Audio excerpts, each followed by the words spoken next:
as the night shrouds Jeongju City. Suddenly, the city's tranquility is shattered by an explosion of purple lightning, striking the central tower. A massive rift tears open above the city, from which an ancient, powerful warrior emerges. In response, the city's defenders, known as the 3rd Division, spring into action. This elite team, arrayed in battle gear, charges forward with determination etched on their faces. The depths of the rift, a powerful creature voices disdain, remarking on the humans' futile resistance. The creature identified as Huang Jin, a wolf king, expresses confidence in their inevitable victory, declaring that eradicating humanity is only a matter of time. As the 3rd Division makes a desperate stand, with determination in their eyes, they counterattack despite the overwhelming might of the enemy. Amidst the ongoing battle, a key member of the 3rd Division questions if they are dealing with a C-class portal, hinting at the unexpected strength of their enemies. The battle escalates as the Wolf King, unfazed by human resistance, declares it's too late for any realizations. One brave warrior takes a stand, insisting on handling the Wolf King personally. This allows her comrades to focus on the remaining threats. Mr. Wenyuan, a pivotal ally, arrives just in time. Back at headquarters, an official notes the alarming frequency of C-class rifts appearing over Jeongju. This marks the 6th such event in a decade. In response, the decision is made to adapt the training and assessment of the city's defenders. The cultural exam scores for martial arts students will be halved, recognizing the need for more combat-ready individuals in the face of these recurrent threats. As the class in Jeongju's martial arts school is dismissed, the students engage in typical schoolyard banter. Inside, the conversations continue, revolving around academic pressures now intertwined with martial capabilities.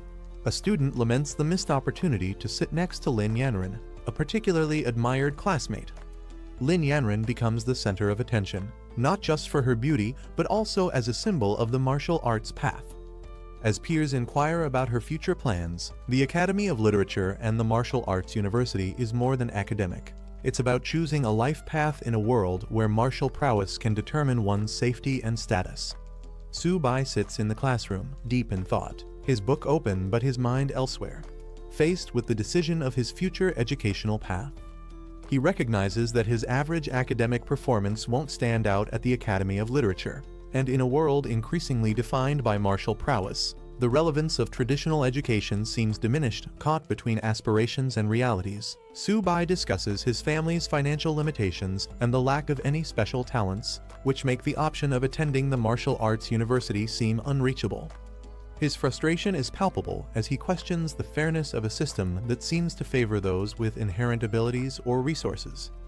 As he engages in a wistful conversation with his peers, Su Bai muses about the concept of talent awakening in another world, hoping for a scenario where he could have special powers or a significant edge. In a surprising turn of events, Lin Yanren approaches Su Bai with an unexpected proposal. Sensing his despair and frustration with the limited options available due to his lack of special abilities or financial resources, Lin offers him an opportunity to join her at the Academy of Literature without needing to pass the traditional entrance exams. This gesture not only provides Su Bai a possible path forward, but also deepens their relationship.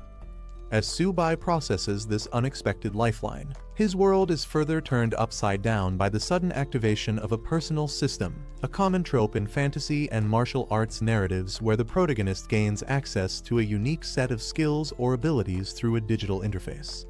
This system classifies him as a beast tamer and provides detailed stats about his capabilities, including the potential to evolve his talents infinitely. Overwhelmed and unsure, Su Bai stands at the cusp of a new beginning, his previous concerns about his future momentarily overshadowed by the new and mysterious opportunities that the system might offer him. As Su Bai tries to comprehend the sudden appearance of a system interface only he can see, Lin Yanren concerned for his sudden distress. Despite his assurances that he's fine, the situation quickly escalates when a jealous classmate, infuriated by Su Bai's proximity to Lin, confronts them aggressively. As the classmate threatens to teach Su Bai a lesson, driven by envy and misplaced loyalty towards Lin. The escalating conflict in the classroom is swiftly interrupted by the arrival of a formidable teacher, who commands immediate silence. She brings with her exciting news for the students, effective immediately. Individuals who have awakened their abilities can enroll directly at Jeongju Martial Arts University without the need to pass the cultural exam. Additionally, the cutoff score for the literature exam has been halved for those with the potential to become martial artists, significantly easing the academic burden on students aiming to pursue a path in martial arts. This announcement offers a new horizon for Su Bai and his classmates, potentially altering their educational and professional futures. With the announcement of the new education policy, excitement ripples through the classroom. Students chatter about the lowered exam requirements and the new opportunities for those with awakened abilities. As the teacher offers immediate registration for awakened students, Lin Yanren and Su Bai share a significant glance. Lin speculates about the possibilities this new path could open for Su Bai, hinting at a future where he might not only attend the martial arts university but also rise to prominence within it. Su Bai walking confidently through the city streets, a mere high school student to a potential martial arts contender, setting the stage for his journey in a world where academic and martial prowess are intertwined with one's destiny. On September 18, 1906, a massive spatial rift opened in the sky above Jeongju, changing the course of history. From this rift, a host of terrifying monsters emerged, wreaking havoc across the city. The creatures were relentless, their attacks causing widespread destruction and chaos. As the situation grew increasingly dire, the armies of various countries mobilized, launching a concerted effort to combat these monstrous invaders. The battles were fierce and prolonged, with significant losses on all sides, but eventually, the combined military forces managed to repel the monsters. This event marked a pivotal moment for Jeongju, highlighting the city's vulnerability to supernatural threats and the global community's capacity to respond to such unprecedented crises. Despite repeated military efforts to contain the threat, the persistent rift continued to spawn monsters, prompting a drastic measure. Recognizing the relentless nature of the threat, a daring decision was made to send a suicide squad into the rift to gather intelligence and explore its origins. Inside, they discovered an expansive and boundless land, suggesting a complex network of worlds beyond their own. Faced with the enormity of this discovery, the world's militaries united to construct a formidable military base directly within the rift. This strategic move aimed to fortify humanity's defenses, allowing forces to engage the monsters at the source and potentially control or even close the rift. This base represents humanity's resilience and commitment to safeguarding their world from the continuous onslaught of extraterrestrial dangers. A new era for humanity officially began with the appearance of additional rifts in the sky. Following the first rift in 1906, a second and third rift appeared in quick succession by 1907, and soon more followed. Over the century, these rifts grew more frequent, each introducing a unique breed of monsters, leading scientists to name the interconnected dimensions behind the rifts the battlefield of 10,000 races. As these rifts proliferated, so did the battles and the species of monsters emerging from them. This ongoing war necessitated global cooperation, resulting in the construction of military bases within the rifts to combat the threats directly at their source. Interestingly, alongside the physical battles, a transformation occurred within humanity itself. The spiritual energy of Earth began to rise, awakening latent abilities in humans, giving rise to a new era of martial artists and superpowered individuals. As the intensity of the battles escalated, traditional weaponry began to fall short, replaced by the power of these newly awakened beings. This ongoing war between humans and the myriad of alien races from the rifts has continued to the present day, profoundly impacting every aspect of life on Earth, including educational reforms like those seen at Jeongju Martial Arts University, indicating the severity and widespread nature of this global crisis. Su Bai, having activated a system that grants him the ability to tame beasts, decides to harness this newfound power to safeguard his family in a world increasingly fraught with danger. Recognizing the urgency to enhance his abilities, he resolves to attend a martial arts university backed by the military, which would not only provide him with the training he needs, but also place him in a position to directly contribute to humanity's defense against the rifts. Fortunately, Su Bai's special ability to tame beasts qualifies him for admission without the need for traditional exams, a boon that aligns perfectly with the recent educational reforms.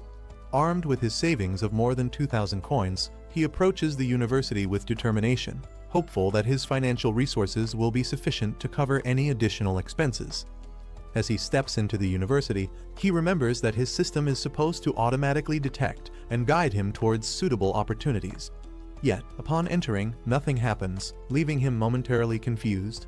He approaches the reception, seeking guidance on how to proceed, a tangible step towards realizing his dream of becoming a protector not just for his family, but for his city as well. Upon entering the university, Su-bai, declaring his newfound ability as a beast tamer, inquires about the types of beasts available for taming. He's directed to several options, each with varying prices and capabilities. The first beast he considers is a common black cat with a netherworld sliver bloodline, priced at 36,000 yen, which he finds prohibitively expensive given his savings. His attention then shifts to a 4-eared dog, which boasts a 6-eared demon wolf bloodline and comes at a slightly lower cost of 33,000 yen. Still exploring his options, he's shown more beasts, including one priced at 56,000 yen and another at 90,000 yen, escalating his dilemma as he balances the potential of each beast against the financial constraints he faces. Confronted with these high prices, Su-bai realizes that his savings might not stretch as far as he had hoped, putting him in a position to make strategic decisions about which beast might offer the best balance of cost and potential for his journey as a martial artist. Frustrated by the high prices at the university and feeling like the options available are ripping him off, Su-bai returns home. There, he expresses his discontent with how expensive each beast is just for their bloodline. Upon his return, Su-bai's mysterious system, which had been unresponsive until now, suddenly activates and proposes an unexpected taming opportunity, a small turtle. At first, Su-bai is taken aback and even amused that the system suggests taming a turtle, especially since it turns out to be the very turtle his father has been raising. This revelation brings a moment of comic relief and a touch of irony to his journey. Despite the initial surprise and seeming triviality of the beast, this twist might hint at hidden potentials or qualities in the turtle that are not immediately apparent. This situation sets the stage for Su-bai to explore and perhaps uncover unique abilities that could significantly aid him in his quest to protect his family and thrive in a chaotic world. After his initial shock and amusement at the prospect of taming a seemingly unremarkable turtle, Su-bai reassesses the situation. His system highlights the turtle's potential, revealing it as an ordinary beginner-level creature with a latent bloodline that can evolve infinitely and eventually attain formidable capabilities. Intrigued by this revelation, Su-bai decides to embrace the challenge, tapping into his newfound ability to see beyond the surface and explore the unique advantages his first tamed beast might offer. Choosing to accept the turtle as his ally, Su-bai's attitude shifts from skepticism to curiosity and determination. He commits to enhancing the turtle's abilities, utilizing the system's guidance to unlock and maximize its potential. This decision not only marks the start of his journey as a beast tamer, but also symbolizes his growth in adapting to the challenges of his new abilities and the realities of a world where the supernatural becomes an everyday element of survival and combat. Su-bai's initial skepticism about his first tamed beast, a turtle, quickly transforms into delight as he discovers its potential. The turtle, affectionately named Xiaoba, turns out to possess the Xuanwu holy bloodline. Despite its humble appearance and size, Su-bai recognizes the turtle's significant potential and decides it's worth far more than he initially thought, refusing to consider replacing it for anything else. At home, Su-bai's enthusiasm about his new beast is met with protective suspicion from his sister, Su Xiaomai, who asserts her attachment to Xiaoba, referring to it as Daddy's baby. As Su-bai and his sister interact with Xiaoba, the turtle unexpectedly demands food, revealing a more lively and engaging personality than Su-bai anticipated. Su-bai's situation escalates as Xiaoba, the seemingly unremarkable turtle, reveals a ravenous appetite that surprises everyone, including Su-bai and his sister Xiaomai. When Su-bai notes the turtle's insatiable hunger, he speculates it might be a sign of impending evolution, hinting at the turtle's hidden potential linked to its holy bloodline. As Su-bai scrambles to find more food to satiate Xiaoba's hunger, the situation at home becomes chaotic. The turtle's appetite leads to an uproarious scene, leaving the house in disarray. Return home to what appears to be the aftermath of a robbery, only to find it's their son's new pet causing the commotion. Each family member's reaction, ranging from amusement to bewilderment, paints a vivid picture of life with a magically endowed pet. Su-bai quickly realized that the shadow of his ability had disappeared instantly, and the black tortoise bloodline was still dormant but consuming more energy. With that in mind, he decided to head towards a place. Arriving at a building with a distinctive dragon emblem, he entered. Inside, a familiar woman greeted him, asking if he had finally decided on his purchase. However, Su-bai made it clear this time, he wasn't here to buy anything. Leaning in close, he quietly asked if they accepted exotic beast blood.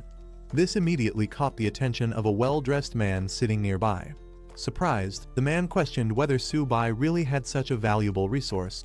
The man gave a nod of approval, allowing the woman to proceed as Su-bai stood ready. With a casual gesture, the man then invited Su-bai to sit and discuss further. Curious, he requested to examine the exotic beast blood first. Su-bai, confident in its quality, agreed without hesitation. Taking a small vial, the man carefully inspected it. Realizing the authenticity and superior quality of the beast blood, he immediately asked how much Su-bai was willing to sell.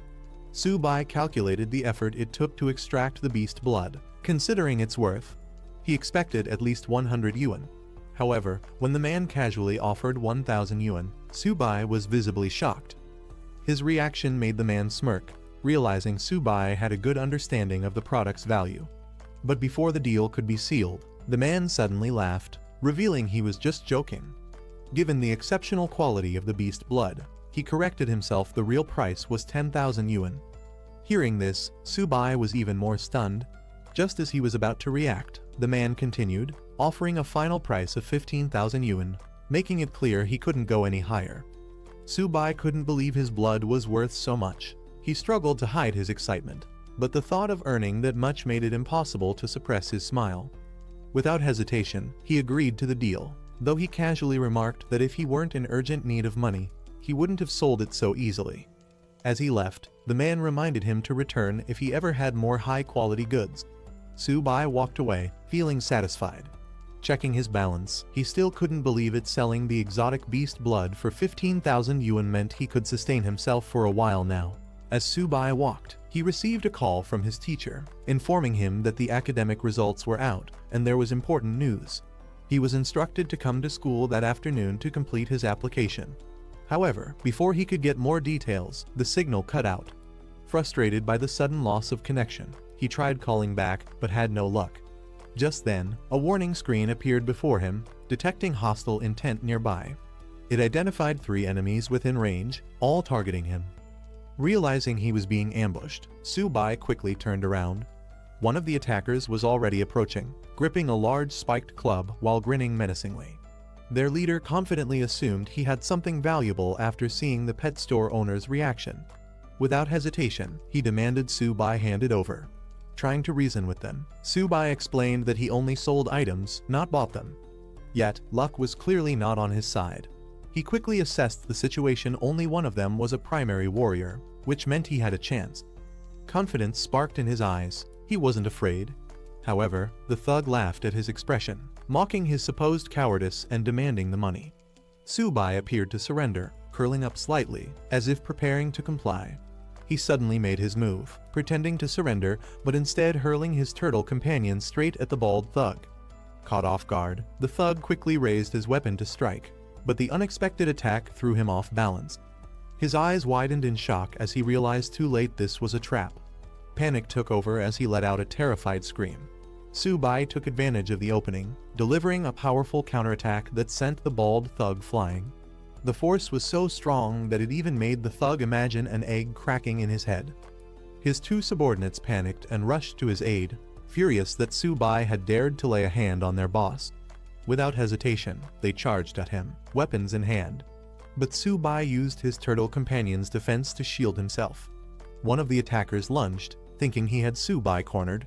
But Su-bai swiftly reacted, grabbing his fist mid-air, ready for the next move.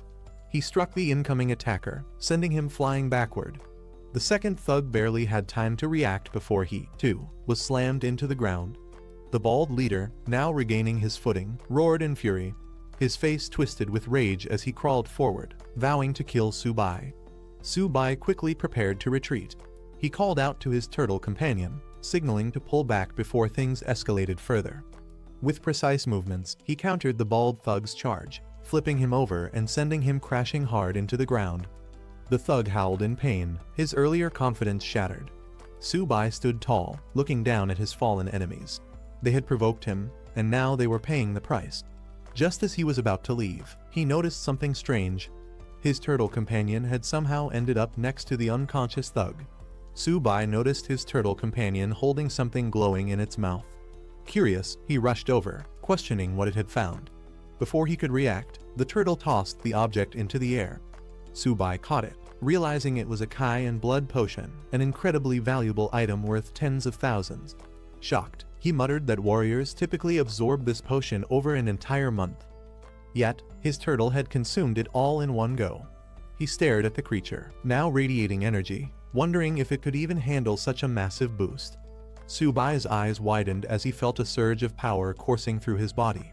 His entire being radiated energy this time. The feeling of growing stronger was overwhelming. A system screen appeared before him, detailing his updated stats.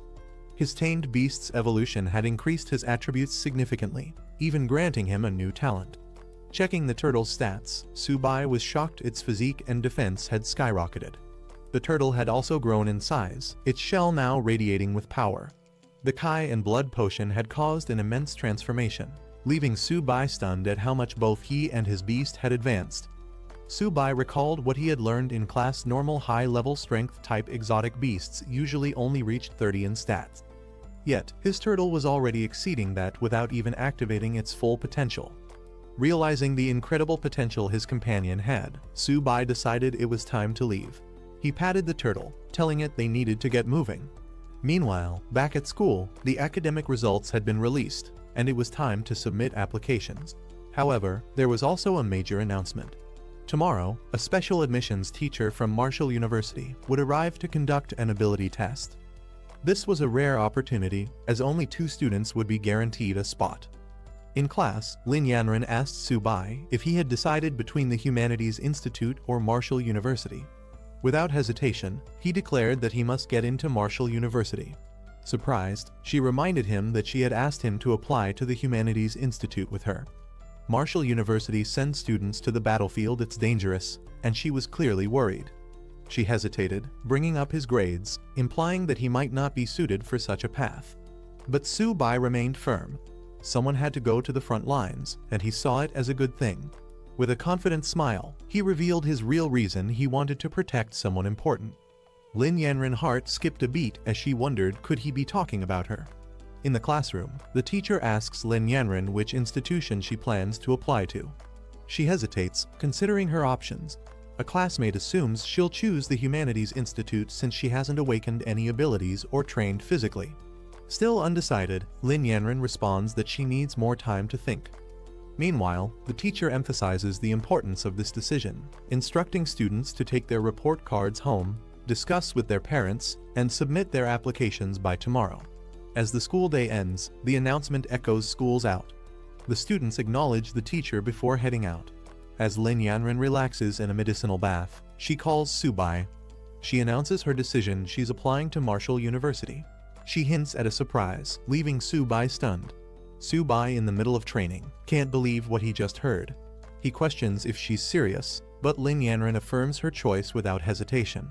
Not wanting to drag out the conversation, Subai ends the call, saying he has urgent matters to handle. The students gathered as an announcer introduced the military martial arts instructor, Zhang Kai, welcoming him to the stage. A woman addressed the students, explaining that Zhang Kai wasn't just an instructor, he was also their principal and a respected senior. Taking the microphone, Zhang Kai immediately reminded them of the academy's brutal reality, revealing past survival rates. A year ago, 126 students had joined, but only 65 remained. The numbers from previous years were even worse: less than half of each group had survived. 3 years ago, out of 86 students, only 11 were still alive. He made it clear that he wasn't trying to scare them, but to ensure they understood the truth. Being part of this academy wasn't something to celebrate, it was a constant fight to stay alive. Subai listening as the speech continued. The challenges ahead were clear: duty, responsibility, and the danger of protecting their nation. The instructor then addressed the crowd, reinforcing the academy's purpose. Wuda was a place where the strong were forged. He asked if they aspired to be part of the elite. and the students responded with a unified roar of determination. Satisfied with their enthusiasm, the instructor expressed his anticipation for their performance in the entrance exam. Jiang Kai called out to Subai. He turned, acknowledging the call, while Lin Yanren observed from the side. Approaching him, Jiang Kai confirmed his identity and informed him that a spot had been reserved for him at Wuda. He was instructed to head there immediately and prepare for the entrance examination. Subai was shocked to hear that a reserved spot had been arranged for him. He couldn't believe it, but the instructor confirmed that a vehicle was waiting to take him to the academy's entrance. Meanwhile, other students reacted with surprise and frustration. Some called it favoritism, while others wished they were in his place, envious of the special treatment. Shortly after, the students arrived at Wuda. The instructor announced their arrival, instructing them to disembark.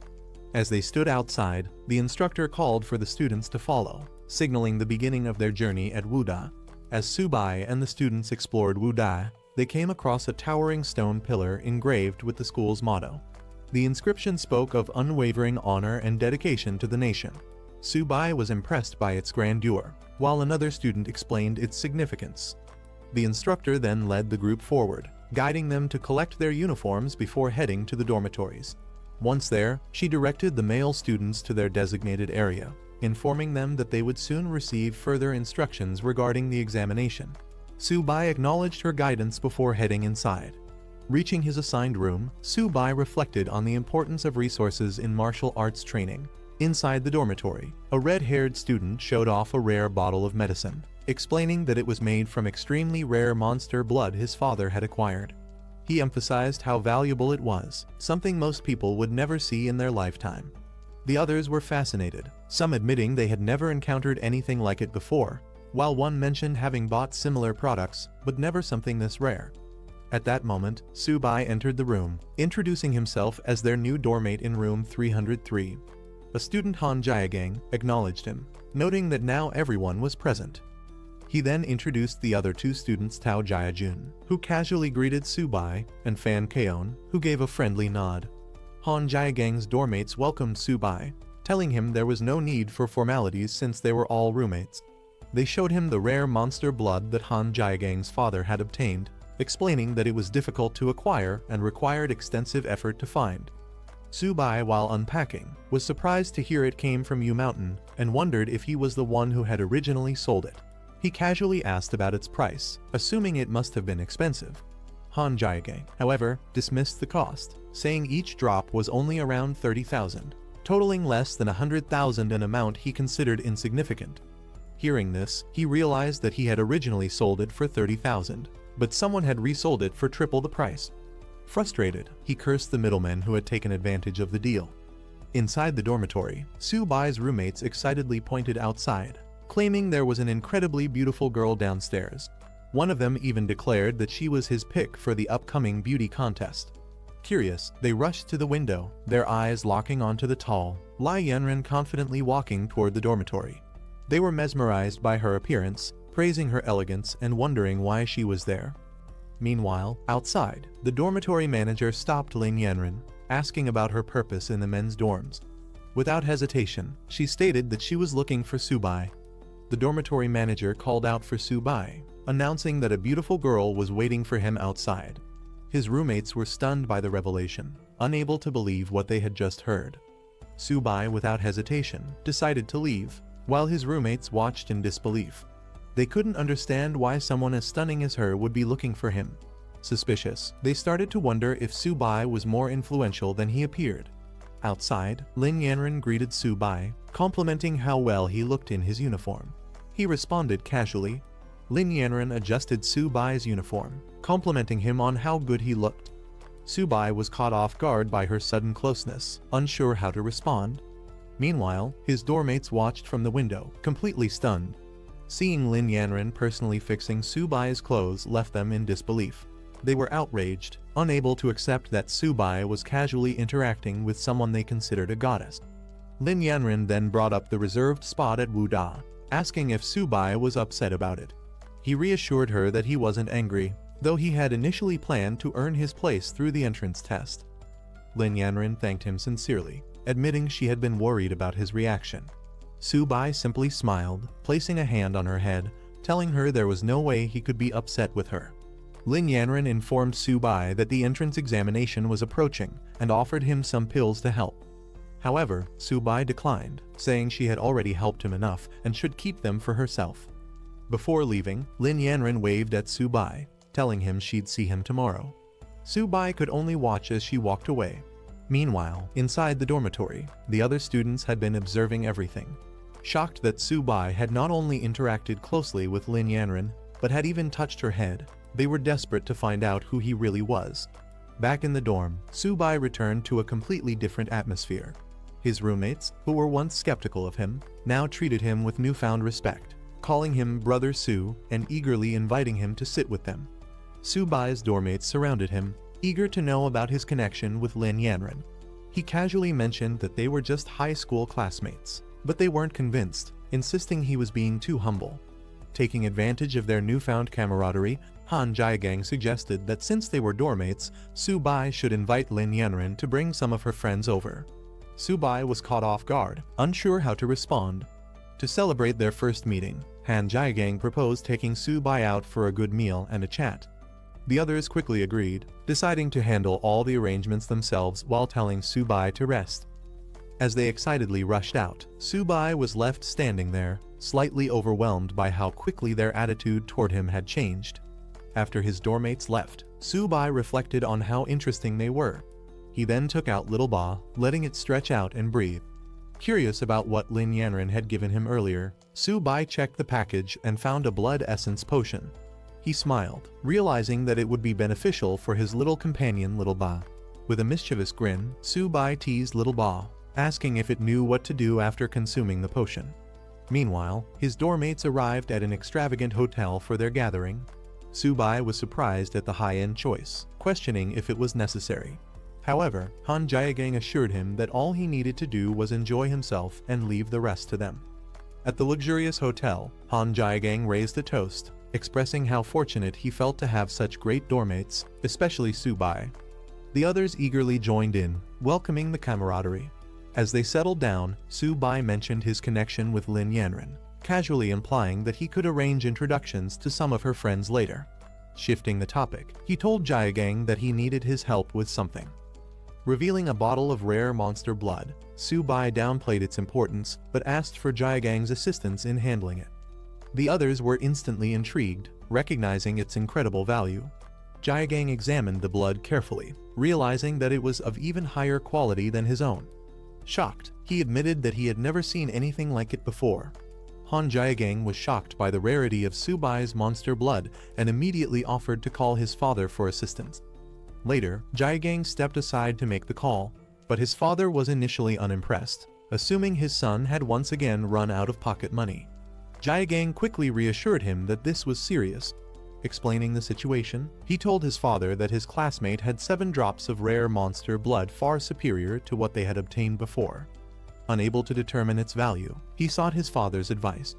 Hearing this, Jiagang's father was stunned, questioning if it was truly better than before. Jiagang swore by it, urging him to come see for himself. Without hesitation, his father instructed him to send the location, promising to dispatch Master Cow immediately.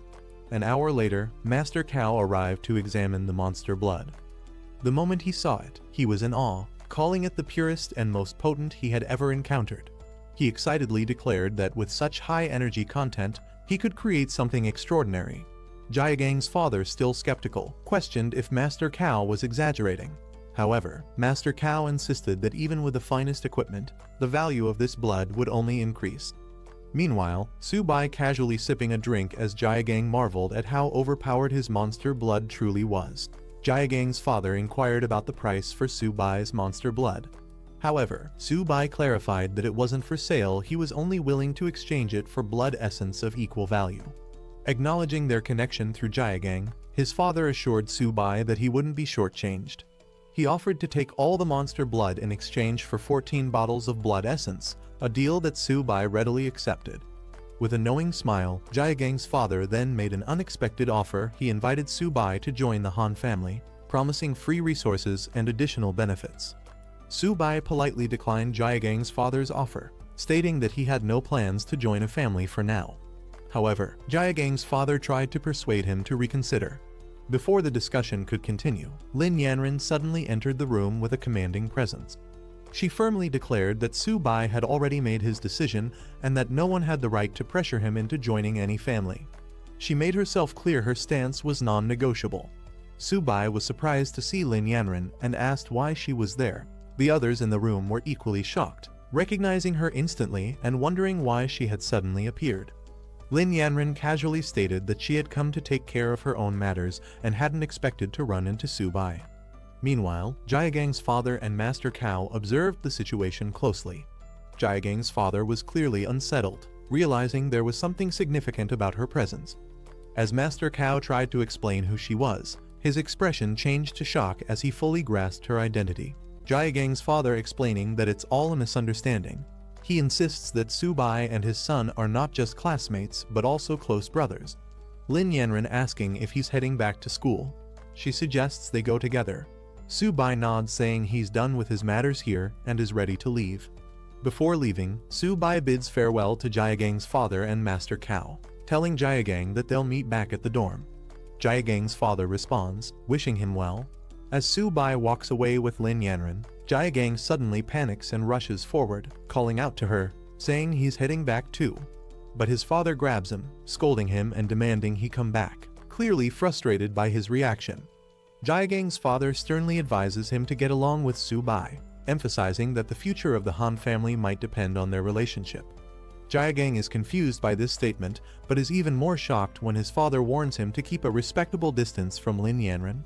Later, Jaegang questions his father, wondering why he never noticed how exceptional both Su Bai and Lin Yanren are. 2 days pass, and at the Marshall University campus training ground, the students gather for their freshman special training. The instructor announces that this session's training will take place at a significant location. The students are stunned to learn that they will be training at the battlefield of myriad races, a place filled with danger. Some voice their concerns, questioning the safety of such a decision. The instructor reassures them that while failing the training isn't a big deal, survival is what truly matters. He assures them that the designated training area has been secured and that their safety will be ensured. The instructor announces that each class will consist of 50 students, led by a bronze-level teacher who will be responsible for their training. He encourages the freshmen, wishing them success in their training. As the students are assigned to their groups, Lin Yanren excitedly informs Su Bai that they are in the same class. Nearby, Jaegang and other students react with excitement, thrilled to be in the same class as the goddess. Su Bai, however, wonders if this arrangement was intentional. A voice calls out for Class 8 to gather. A striking woman steps forward, introducing herself as Liao Yuxin, the special training instructor for the group. Liao Yuxin confidently informs the students that she will be in charge of all training tasks. As she speaks, several students are captivated by her striking appearance. Then, she announces their first task, writing a will. The students are stunned, their excitement immediately turning into panic. Some hesitate, questioning if she was serious, while others start to grasp the reality of the training.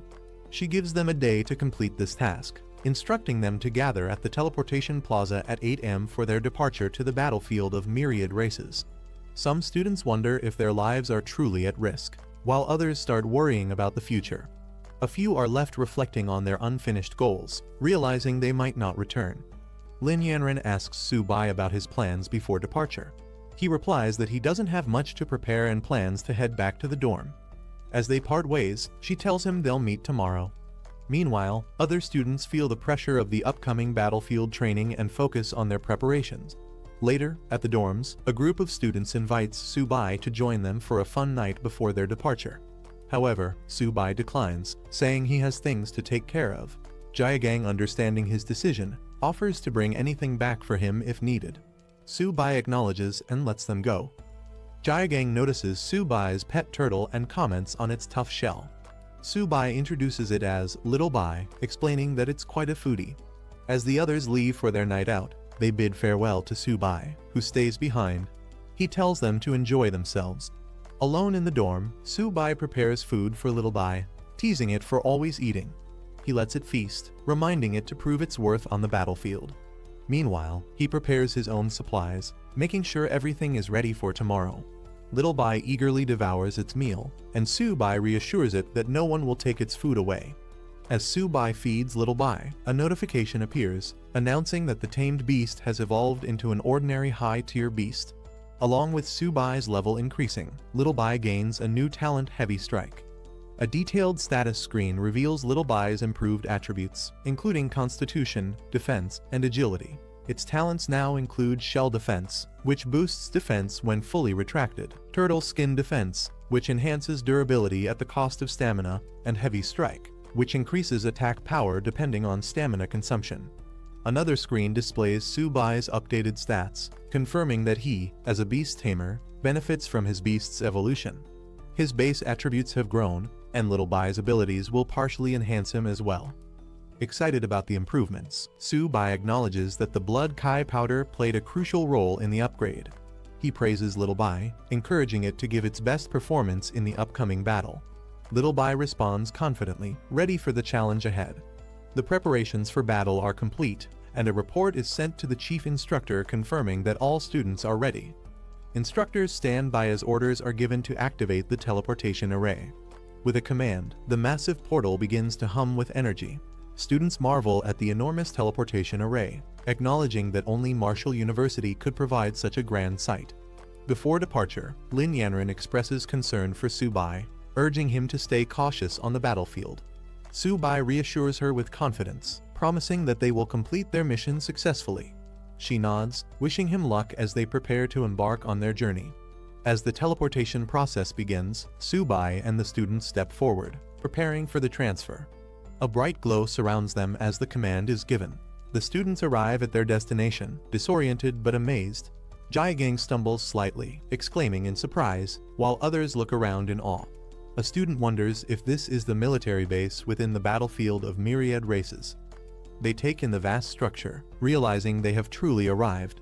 Some are excited, marveling at the incredible technology, while others remain cautious about their new surroundings. Before the excitement can escalate, Liu Yuxin commands everyone to quiet down. She addresses a high-ranking officer, Deputy Commander Liatao, apologizing for the students' reactions, explaining that they are all new recruits who haven't seen much yet. The Deputy Commander of Military Base F-269 introduces himself, making it clear that rank doesn't matter here, everyone follows his orders.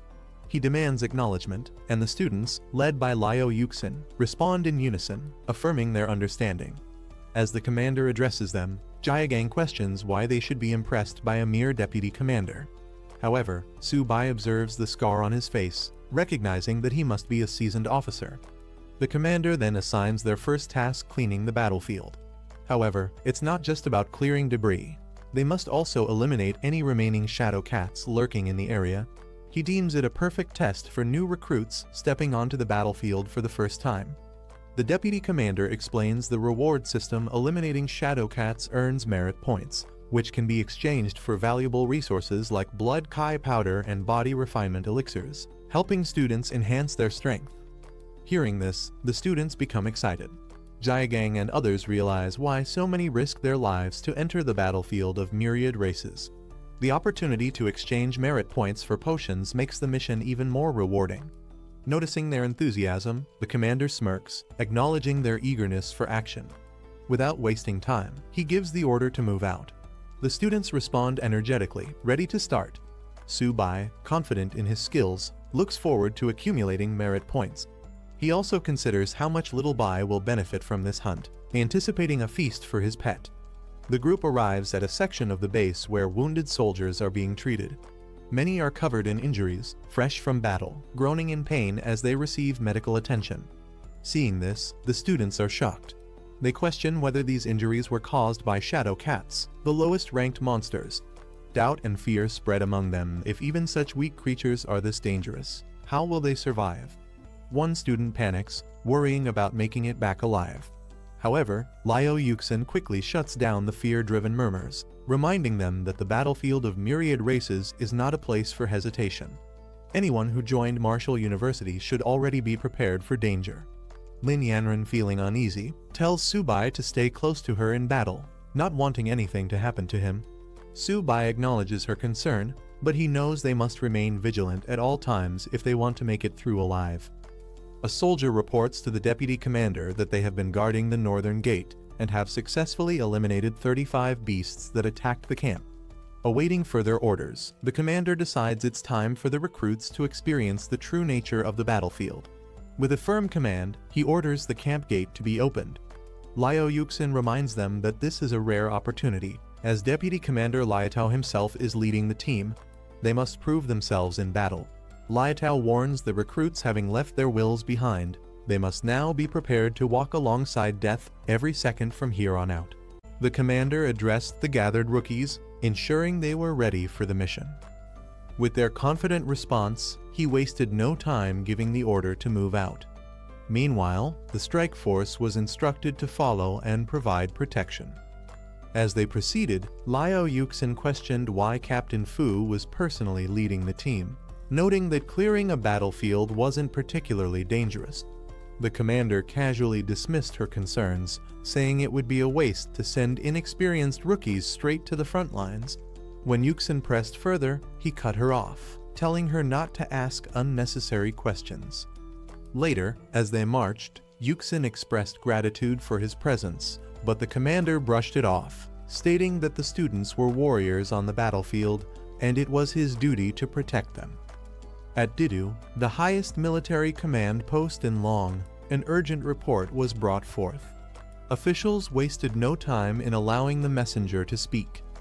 The report detailed a dire situation. Monsters had broken through defenses on the battlefield of all races. A powerful group from the Young Cats tribe was already engaged in combat, but the crisis was far from contained. The invading horde had spread out, launching attacks on 12 additional military camps in the southwest. A high-ranking officer swiftly took charge, ordering an immediate assessment of the monsters' movements and warning other camps to prepare for battle. He emphasized the importance of protecting the new students from Wuda, as they represented the future of Long. The command was clear: these recruits must be safeguarded at all costs. Meanwhile, in Area F-269, the battlefield was chaotic. Soldiers were reminded that time was critical. Every moment spent there increased the risk of death. Fires raged, fallen enemies littered the ground, and the battle showed no signs of slowing. The rookies had entered a true war zone, where survival depended on speed and skill.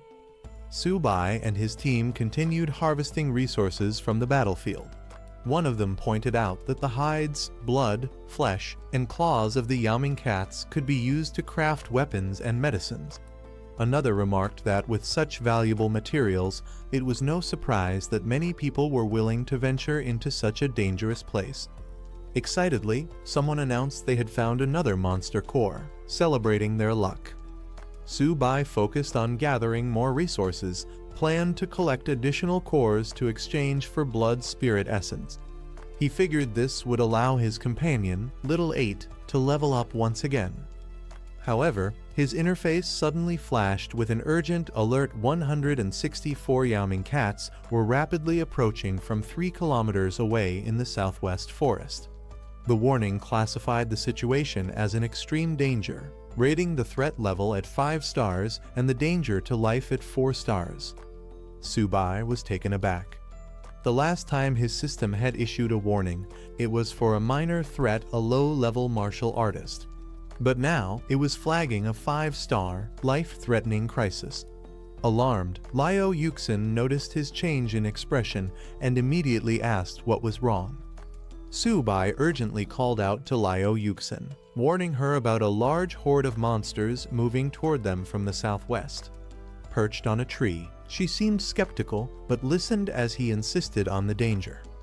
Observing the area, Liao Yuxin found nothing unusual, only silence stretching across the battlefield.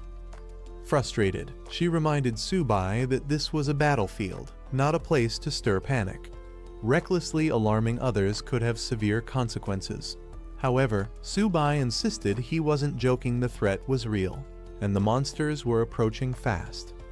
Captain Fu, overhearing their exchange, stepped in. He confidently dismissed Su Bai's claims, asserting that no monsters were within 2 kilometers. Su Bai, however, stood firm, warning that over 100 Yaoming cats were just 3 kilometers away and closing in quickly. Captain Fu scoffed at Subai's claim, questioning whether his senses were superior to his own. Liao Yuxin, trying to de-escalate the situation, suggested that Subai was simply overreacting due to his inexperience in battle and that it wasn't worth wasting time on. However, Lin Yanren stepped forward, insisting that no conclusions should be made without proper verification. She declared her trust in Subai, leaving Captain Fu momentarily speechless. Determined, Subai addressed everyone, urging them to believe him. He explained that as a monster tamer, he possessed an exceptional sense for detecting danger. This revelation surprised the group, with some questioning why the school hadn't documented such an important ability.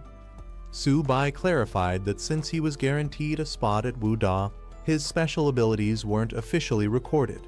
Doubts spread among the others if he truly had the ability to tame monsters. Why had no one seen any proof of it? A sudden cry rang out as the Yaoming cats finally appeared, proving Subai's warning to be true.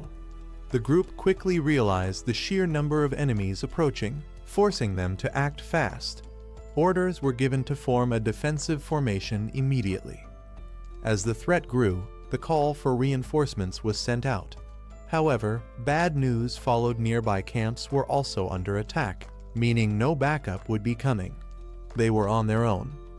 Liao Yuxin expressed her concern, questioning if there were truly over 100 monsters. Without reinforcements, the students stood little chance against such an overwhelming force. Captain Fu, now convinced of the danger, acknowledged that Subai had been right all along. He could now sense the horde rapidly approaching. Wasting no time, Captain Fu ordered 4 soldiers to protect Subai and another student, ensuring their safety. Subai, unwilling to stand idly by, protested. He insisted he could fight and didn't need special protection. A fierce Yaoming cat of the early bronze stage leaped into battle, its glowing green aura signaling its strength. The students barely had time to react before more of the creatures lunged toward them. Liao Yuxin and the other soldiers immediately launched a counterattack, firing a barrage of energy blasts at the incoming threats. Urgent orders echoed across the battlefield to protect the students at all costs. Despite their efforts, the monsters were relentless. The soldiers struggled to hold their ground as the beasts tore through their ranks with brutal force. One fighter, sent flying by a devastating attack, exclaimed in disbelief that these so-called cats were more like tigers in their sheer power. Captain Fu remained composed, rallying his forces. He commanded everyone to maintain their defensive formation, assuring them that if they could withstand the initial wave, victory was still possible. As the Yaoming cats pounced, an instructor called out to the students, reminding them of their vow. The beasts lunged from all sides, their glowing claws aiming for a decisive strike. In response, the students stood their ground, their spirits unwavering. With shields raised and weapons drawn, they declared their resolve by the honor burning in their chests. They swore their country would never fall. Suddenly, a powerful blue energy blast tore through the sky, striking down multiple enemies in an instant. Reinforcements had arrived, launching a devastating counterattack from above.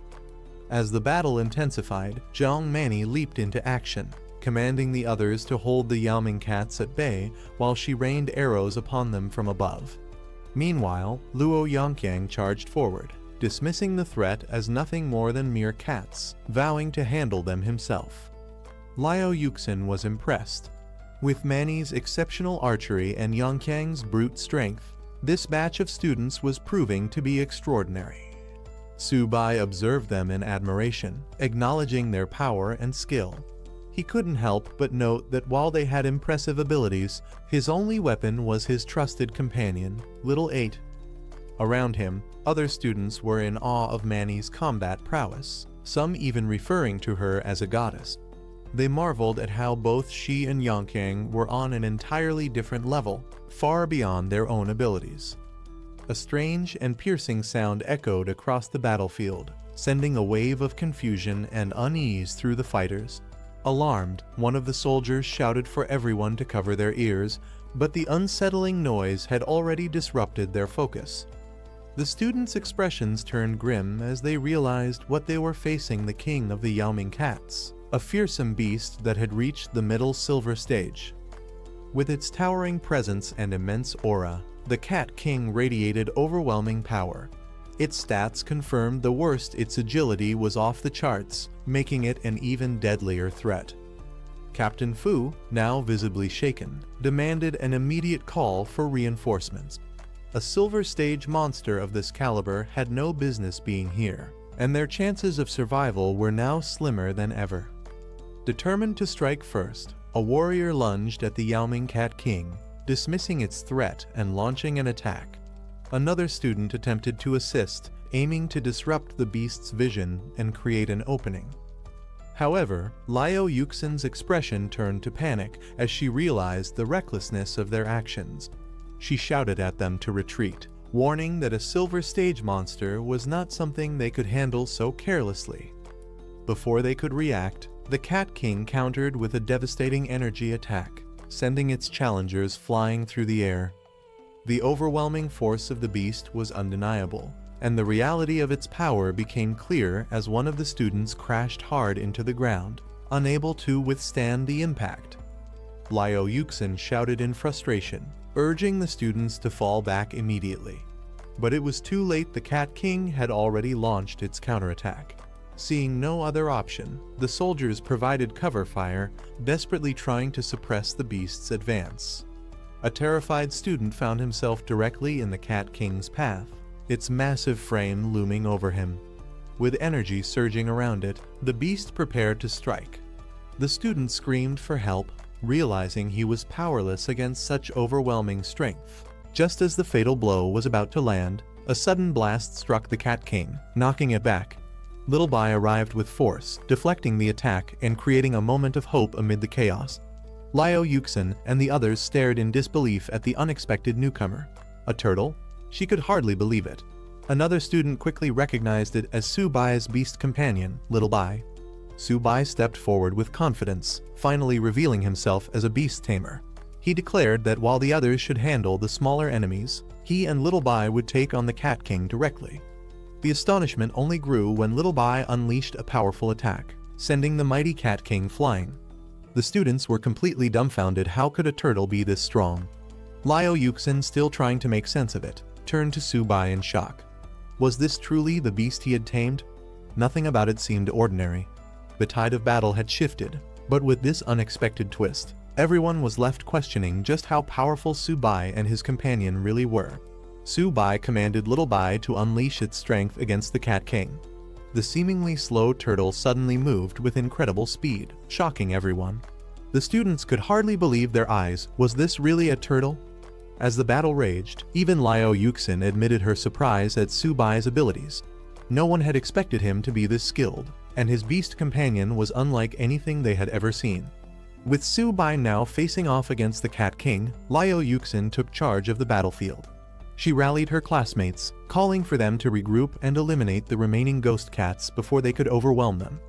The students responded with renewed determination, launching a fierce counterattack. The battle had now fully shifted into two fronts: Su Bai's showdown with the Cat King, and the students' fight to clear the battlefield. The Cat King roared in fury, unleashing a devastating attack as it pinned Little Bai under its massive claws. Energy surged through its body as it prepared to deal a crushing blow. A barrage of blue energy blasts erupted, forcing the Cat King to momentarily recoil. However, to everyone's shock, Little Bai remained unharmed, its shell absorbing the full force of the attack. The beast's legendary turtle armor defense had activated, leaving the Cat King stunned as it reeled back in disbelief. One of the soldiers looked on in pure astonishment. How was an ordinary beast holding its ground against the claws of a silver stage Cat King? What kind of monstrous defense was this? Seizing the opportunity while the Cat King was distracted, a soldier called for cover fire as he prepared to land a decisive strike. His comrades responded immediately, keeping the battlefield secure as he moved in. With precision, he targeted the beast's weak spot, its waist and abdomen. Flames erupted around his blade as he leaped into the air, ready to deliver a crushing blow. The attack came down with immense force, aimed directly at the Cat King's vulnerable point. The beast roared in pain, its body writhing under the impact. But just as victory seemed within reach, the Cat King twisted its body at the last moment, narrowly avoiding a fatal strike. In an instant, it countered, sending the attacker flying backward. The plan had failed just barely. The battle raged on as a soldier, filled with determination, charged forward with his flaming weapon.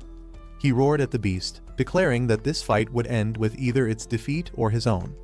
Meanwhile, another group of recruits faced their own challenge. One of them confidently instructed Little Ba to unleash a special move.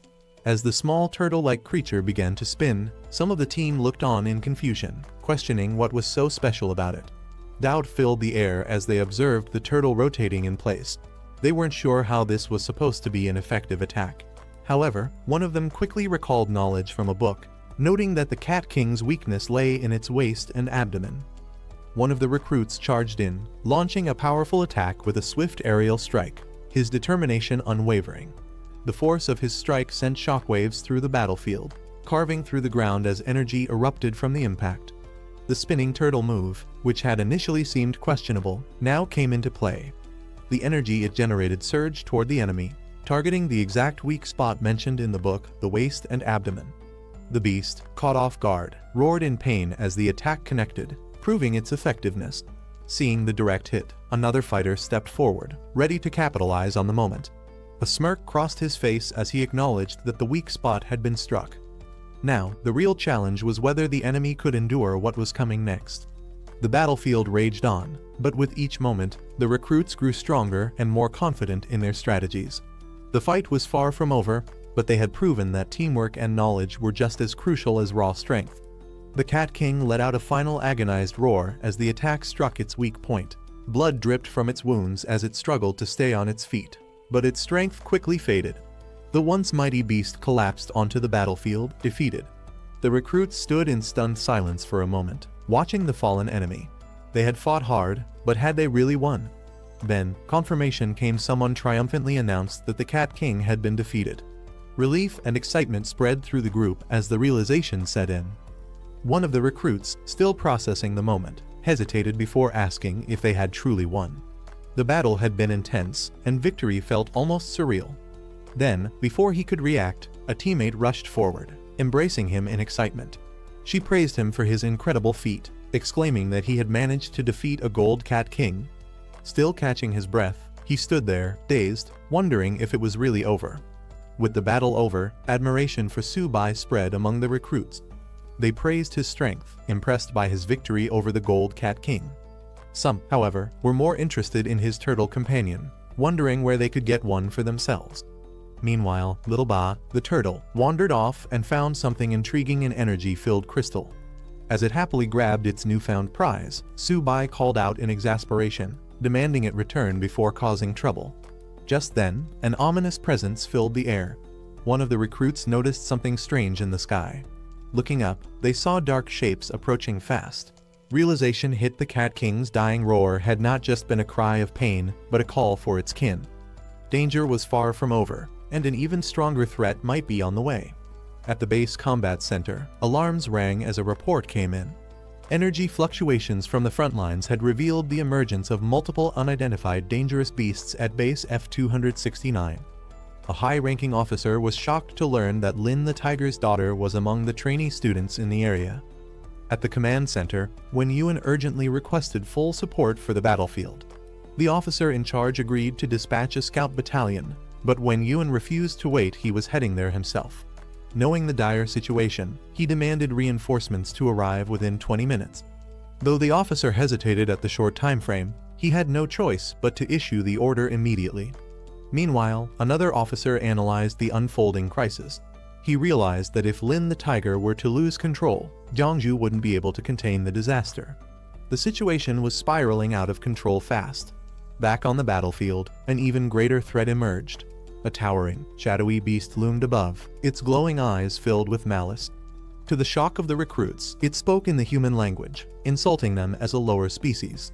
The realization hit hard. Beasts capable of understanding and speaking like humans were supposed to be at the peak of the food chain, far beyond anything they should be encountering. Panic set in as they rushed to form a defensive formation, placing their wounded in the center.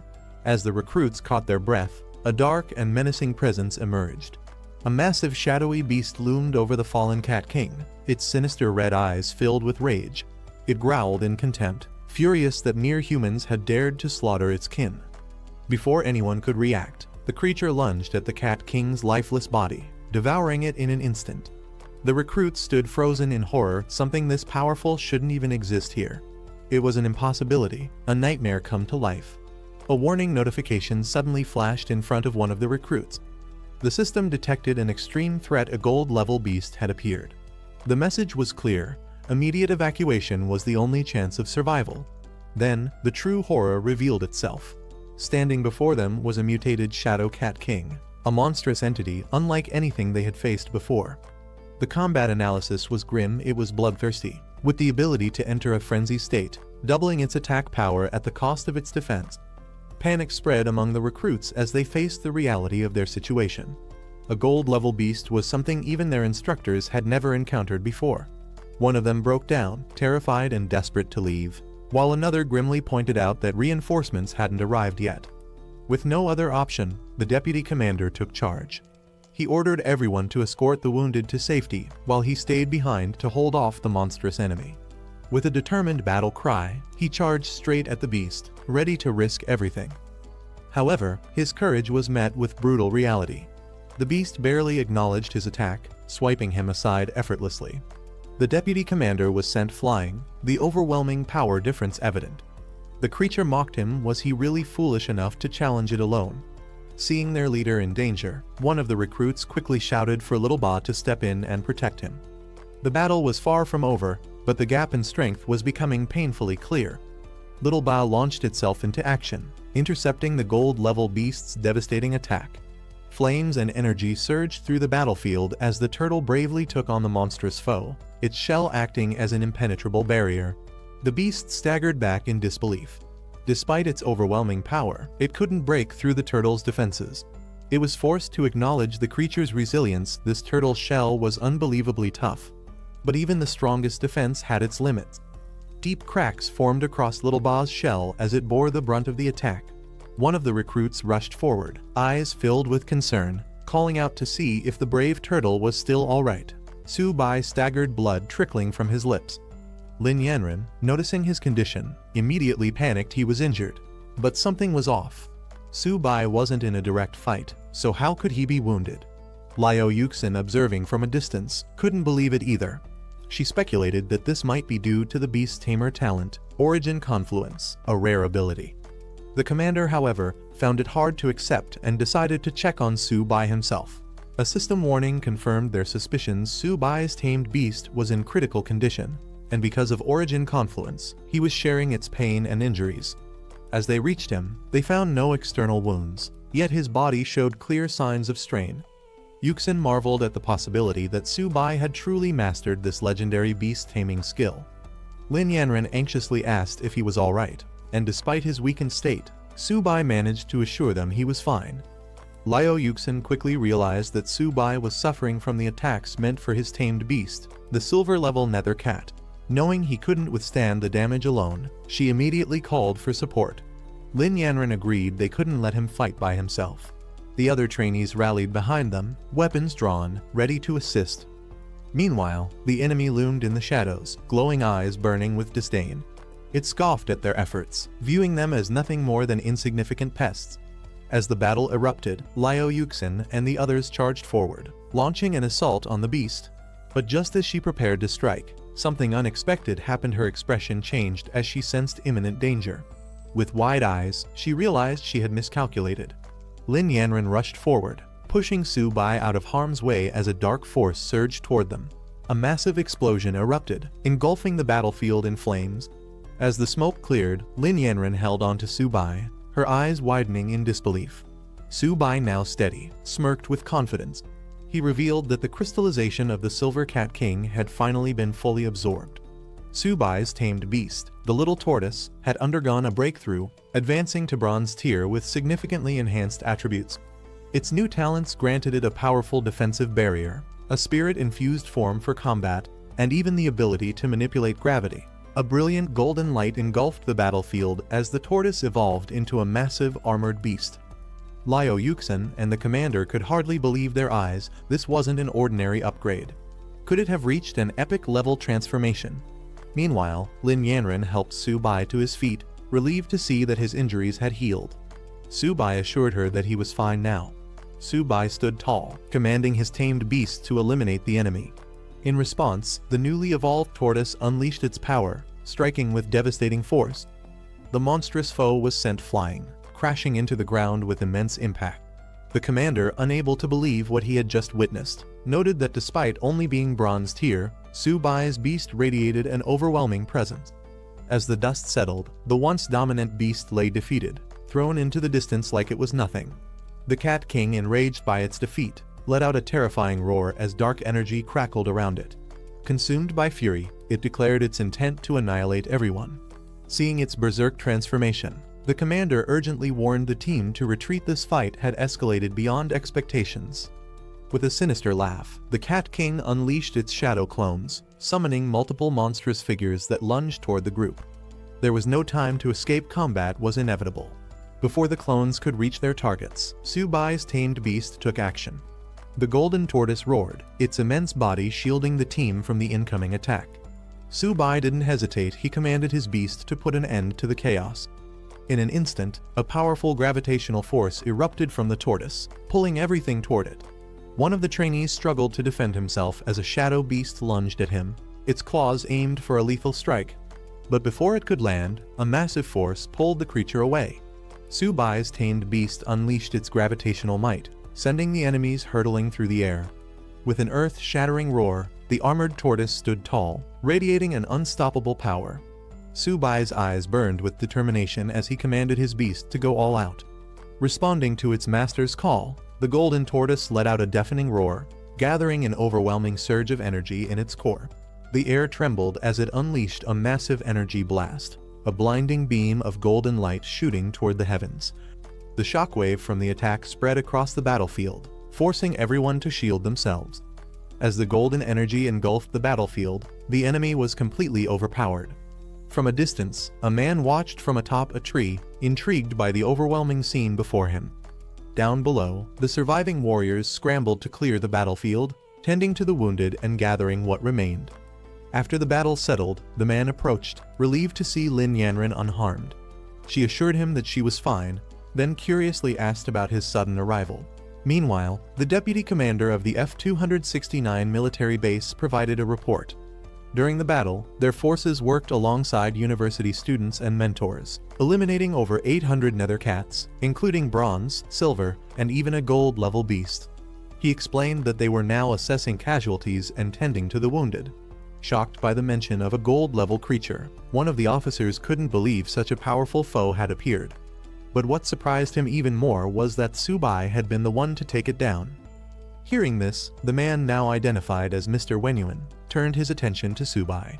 He directly asked if he had truly been responsible for the Cat King's defeat. Remaining humble, Su Bai clarified that it was a team effort, acknowledging the contributions of the deputy commander and the mentors. Mr. Wenyuan approached Su Bai with an offer. After graduation, he could further his studies at Yangzhou Fortress, where he would receive personal guidance despite the decline of beast tamers. Su Bai, though honored, admitted he hadn't made a decision yet. Meanwhile, the battlefield had been cleared, and the deputy commander gave the order for everyone to return to base. The students were instructed to enter the portal in an orderly fashion, with the deputy commander praising them as the strongest group he had ever encountered. As they prepared to leave, the officers observed the recruits, noting their potential. Su Bai, in particular, stood out. His strength as a freshman was nearly unimaginable. As the teens parted ways, the deputy commander expressed his gratitude, acknowledging that he owed Su Bai a life for his actions in the battle. Liu Yuxin responded modestly, bidding him farewell until they met again. Su Bai and the others finally returned, stepping out of the portal. For some, the mission had been thrilling, while for others, it was an experience they wouldn't forget anytime soon. At the university, a grand welcome awaited them. Faculty and students hailed them as heroes, celebrating their return. Among the returning students, some were humbled, recognizing that Su Bai was the true hero of the battle. Others were just relieved to have made it back alive, reflecting on how many of their classmates hadn't been as fortunate. As the students returned, they were praised for their achievements, with their battlefield performance set to be one of the highest in history. However, for Subai and many others, the only thing they cared about was getting some well-earned rest. Back at the dorms, exhaustion hit them all at once. The beds had never felt so comfortable, and the reality of surviving such an intense battle started to sink in. Some students reflected on their achievements, wondering how their military contributions would be rewarded. With Subai taking down a gold-level beast, they joked that he could trade his merits for an entire stash of training resources. One of the students asked about Subai's turtle, considering getting one as a pet for its calming presence. Subai hesitated, knowing full well that his little tortoise was far from ordinary. Loud knocking echoes through the dormitory, waking Jayagang up. Still half asleep, he groggily complains about the noise, questioning who would be knocking so early. Rubbing his eyes, he reluctantly makes his way to the door and opens it, only to be caught off guard by the unexpected sight before him. Standing outside are several senior female students from the Jiangwu Student Council, holding breakfast and smiling warmly. They cheerfully introduce themselves, explaining that since the juniors had just returned from the battlefield, they decided to bring them food as a reward. One of them teasingly warns that since the meals were personally prepared by their senior sisters, no one is allowed to complain. Still struggling to process what's happening, Jayagang looks on in confusion as the students then ask which one of them is Subai. The senior students confidently enter the dorm, assuring the juniors that they appreciate their efforts and won't let their kindness go to waste. However, they remain focused on their primary concern, finding Subai. They ask once again, eager to meet him. One of the dorm residents, still in his pajamas, looks confused but asks if he can take a photo with them. Meanwhile, another dormmate informs them that Subai has already gone out for a run, questioning if they personally know him. The senior students are momentarily frustrated, wondering why no one mentioned Subai's absence earlier. One of them remarks that Subai has become incredibly well known, implying that practically everyone in the school knows about him now. However, she laments that Subai himself doesn't seem to know her. Curious about Subai's rising fame, one of the juniors wonders if he has become popular. The senior students confirm this, suggesting they turn on the TV to see for themselves. As the conversation continues, one of the seniors playfully decides to take the breakfast away, since Subai isn't there to receive it. While Subai is out on his morning run, an urgent news broadcast airs on the country's military channel, drawing attention from students on campus. The news report announces a major event just the previous day. A large-scale attack occurred across multiple military bases, led by 10,000 races of ferocious beasts. The attacks devastated several provinces, leading to chaos and destruction. The report highlights that among these beasts, some exhibited golden-level combat power, making the battle even more intense. Many students from different regions lost their lives in the onslaught, unable to withstand the overwhelming force of the beasts. However, amidst the tragedy, there was also resistance. The broadcast then shifts focus to Zhongzhou Martial University, where both instructors and students fought bravely against the invading creatures. Their efforts led to the defeat of several high-ranking beasts, including one golden-level ferocious beast, a silver-level beast, multiple bronze-level creatures, and countless ordinary monsters. The news serves as a reminder of the harsh reality of battle, but also a testament to the strength and resilience of those who stood their ground. The news broadcast takes an unexpected turn as it highlights Subai, a first-year student who astonishingly held back a golden-level ferocious beast single-handedly. Despite being under heavy attack, he achieved the remarkable feat of cross-tier killing, fighting alongside instructors and military experts. The report emphasizes that while many forces were overwhelmed, Zhongzhou Martial University stood victorious, proving their strength in battle. Following this revelation, the military announces honors for the university's participants. All involved students and instructors will receive a second-class merit and be awarded the Great Wall Silver Medal. However, Subai, recognized for his outstanding military achievements, is granted a first-class merit and receives the prestigious Great Wall Golden Medal, a highly coveted honor. As the news spreads, students across campus react in disbelief. The idea that a freshman could receive such a prestigious award is almost unimaginable. Many express admiration, wondering who Subai really is and how he managed such an accomplishment. Some see him as a symbol of hope for humanity, while others simply want to meet him. Amidst the growing attention, one enthusiastic girl boldly proclaims that she wants to date Su-bai, sending the crowd into an excited frenzy. Meanwhile, Su-bai, realizing the sudden spotlight on him, starts feeling overwhelmed and contemplates making a quiet escape before things spiral out of control. After stepping away from the crowd, Su-bai takes a moment to process everything that has happened. Just as he tries to clear his head, his phone suddenly rings. On the other end is his excited younger sister, who eagerly tells him that he's on TV. Su-bai, already aware of the situation, responds nonchalantly. She then informs him that their parents want him to come home for a visit and treat him to a meal, but Su-bai hesitates, wondering if it's really necessary. Back home, his parents are overwhelmed with pride. His father mentions how all the neighbors are talking about him, and his mother adds that a relative even called, eager to introduce him to a potential girlfriend. His sister, realizing the growing attention on their family, urges him to return soon before people start showing up at their house uninvited. After considering everything, Su-bai decides to take a short break and visit home since his tests have just ended. He acknowledges that his sudden fame will likely make his father so proud that he'll be grinning in his sleep. As Su-bai arrives home, he is immediately met with an overwhelming reception. The entire neighborhood seems to be gathered, excitedly announcing his return as if welcoming a legendary hero. Caught off guard, Su-bai is bewildered by the attention, questioning whether all of this excitement is really for him. Before he can process it, a crowd quickly surrounds him, showering him with praise. Familiar faces from his childhood emerge, eagerly reminding him of their past connections. The overwhelming enthusiasm makes Su-bai realize that his sudden fame has spread far beyond what he expected. As he finally steps into his home, his family rushes to greet him. His sister excitedly throws her arms open, thrilled that he has returned, while his parents beam with pride. The warm welcome, though intense, reminds Su-bai that no matter how much his world changes, his family will always be his anchor. As soon as Su-bai arrives, the overwhelming hospitality of his neighbors kicks in. One of his aunts invites him over for dinner, proudly announcing that she made seafood dumplings, only for Su-bai to politely decline, explaining that he is allergic. Another enthusiastic neighbor insists on bringing him over for a drink, boasting about a special dish he has prepared just for the occasion. Realizing that the situation is getting out of hand, Su-bai's father steps in, thanking everyone for their kindness but explaining that the family has already prepared a meal at home.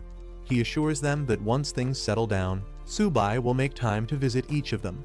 Su-bai agrees, knowing he can't refuse everyone outright, but hoping to escape the immediate flood of invitations.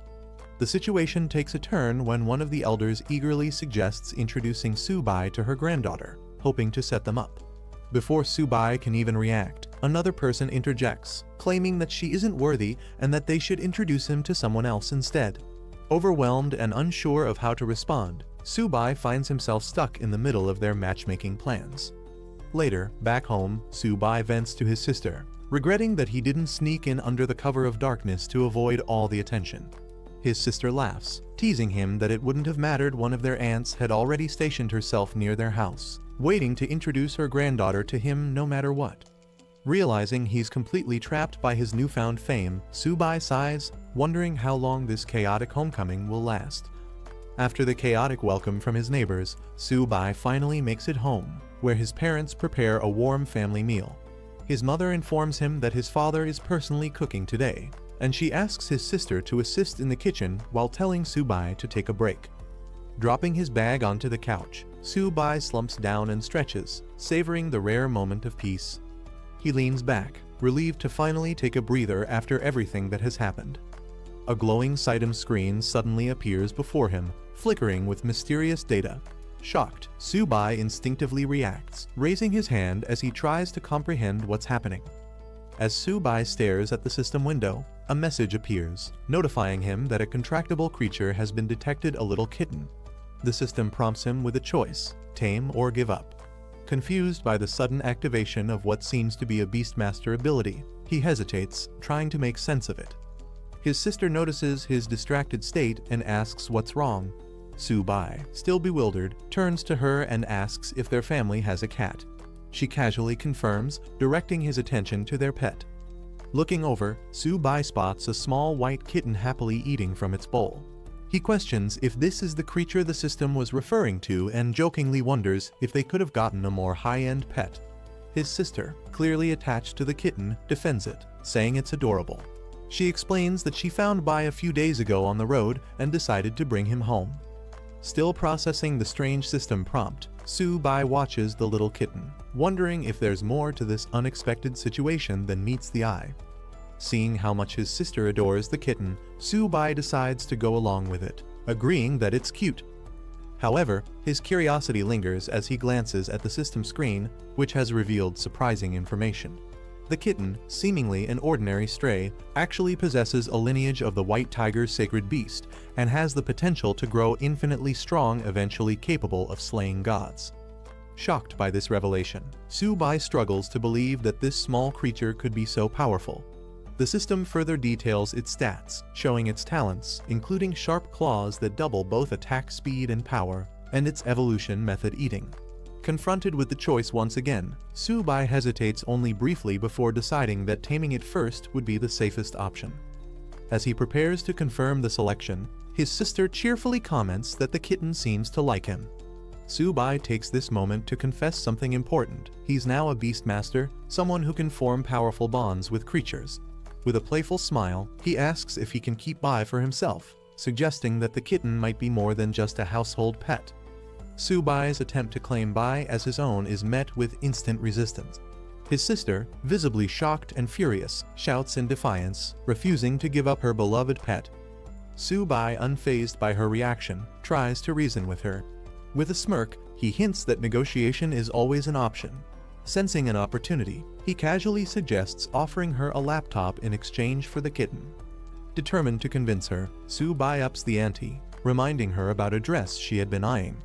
But before he can even finish his sentence, his sister dashes away, declaring that there will be no negotiations whatsoever. Amused, Su-bai chases after her, trying to bargain while she evades him at all costs. Their mother watches the ridiculous scene, completely bewildered by their antics, questioning what on earth is happening between the two siblings. After 2 days at home, Su-bai finally returns to campus, relieved yet slightly exhausted. As he walks through the school gates, students begin whispering, questioning if he's really Su-bai.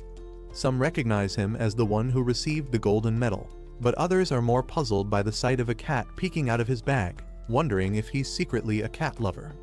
Inside the bag, Bai, the white kitten, shares the cramped space with a small, confident lizard, who reassures Bai that as long as they're with the big boss Su-bai, they'll be fine.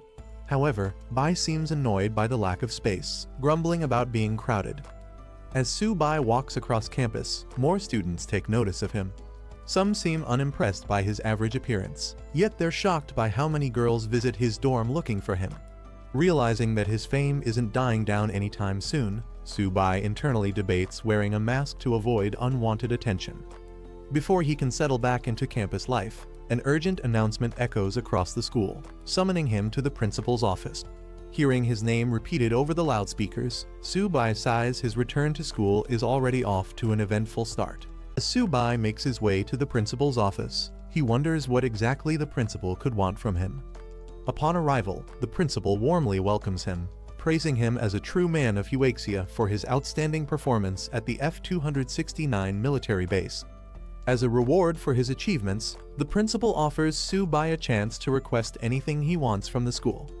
Though Su-bai responds humbly, thanking the school and principal, he internally knows that getting anything valuable won't be easy. With the principal known for being notoriously stingy, even securing a little food money for Zio by his kitten could be a struggle. After a moment of thought, Su-bai pretends to be considerate, suggesting that he doesn't want the school to spend too much on his reward. Then, with a completely straight face, he requests 100 golden tier beast cores, an incredibly high-value resource. The principal is completely stunned by Su-bai's request for 100 golden tier beast cores, nearly choking in disbelief. He exclaims that even if Su-bai were to break his bones, there's no way the school could provide such an outrageous reward. Frustrated, he even jokingly offers to hand over his position as principal instead. Seeing the reaction he expected, Su-bai quickly lowers his demand, saying that 100 silver tier beast cores would also be acceptable. However, the principal immediately shuts down that idea, reminding Su-bai that his current military merit isn't even enough for a fraction of that. Still determined, Su-bai tries to bargain, suggesting that the school could exchange the golden medal he received for 50 silver tier beast cores instead. He emphasizes how much he has sacrificed for the school, trying to guilt-trip the principal into agreeing. The principal, however, shifts gears, giving Su-bai a serious speech about the responsibility of the strong to protect the weak. He insists that saving people should be Su-bai's mission, emphasizing the moral duty of his strength. Su-bai listens but remains silent, knowing full well this is just an excuse to avoid giving him his reward.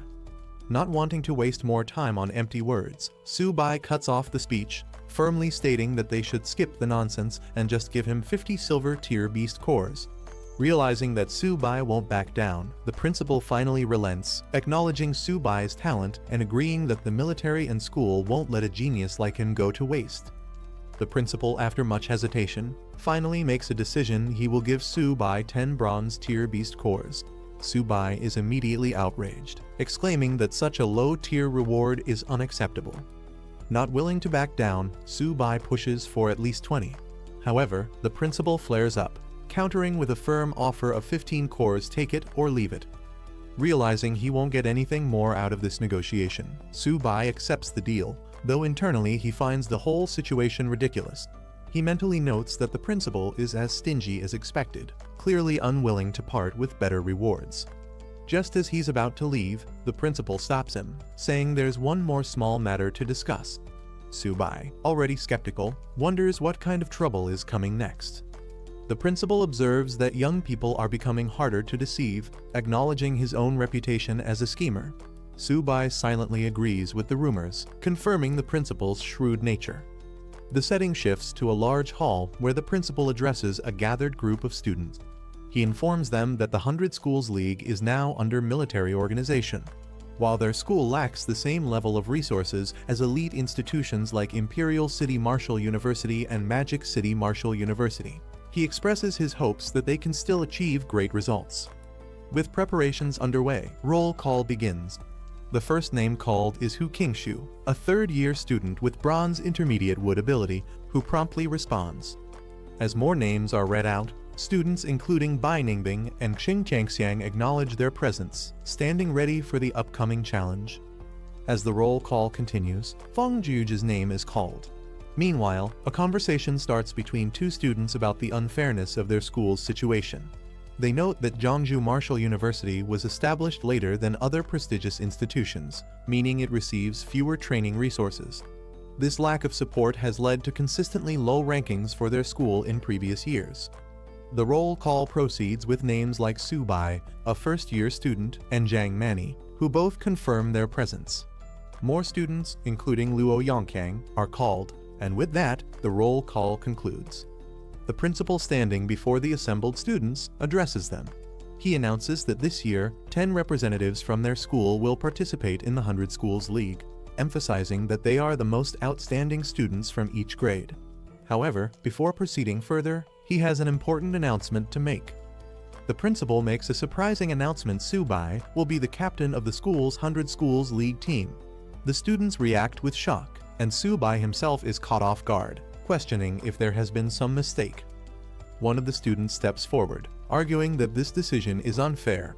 He points out that Senior Qingshu is the strongest among them in both power and experience, making him the more obvious choice for captain. Others agree, emphasizing that Su-bai is only a bronze beginner-level power user, a whole rank below Qingshu, and question why a freshman should be leading them. The principal, however, remains firm in his decision. He reminds everyone that Su-bai's strength has already been proven. He was able to slay a gold-tier vicious beast, a feat none of the other students have accomplished. Some students refuse to accept Su-bai as captain, questioning whether he really defeated a gold-tier vicious beast or if it was just luck. Doubting his strength, they directly challenge him, demanding a battle to prove his worth. Another student joins in, eager to test Su-bai himself. Feeling overwhelmed, Su-bai tries to explain that he had nothing to do with the decision and never expected to be chosen as captain.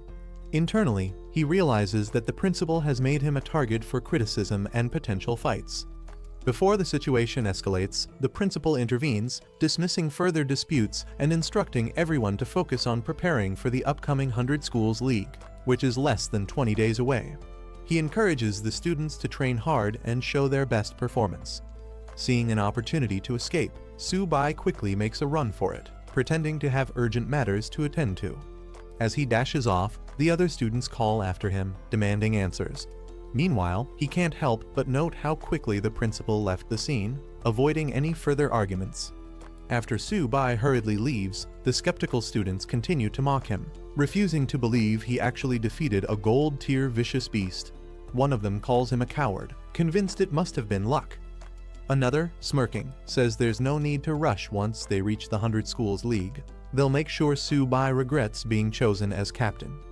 Meanwhile, Su-bai returns to his dorm, excited to train and level up. He calls out to Xiao-ba, preparing to feed and strengthen his beast companions.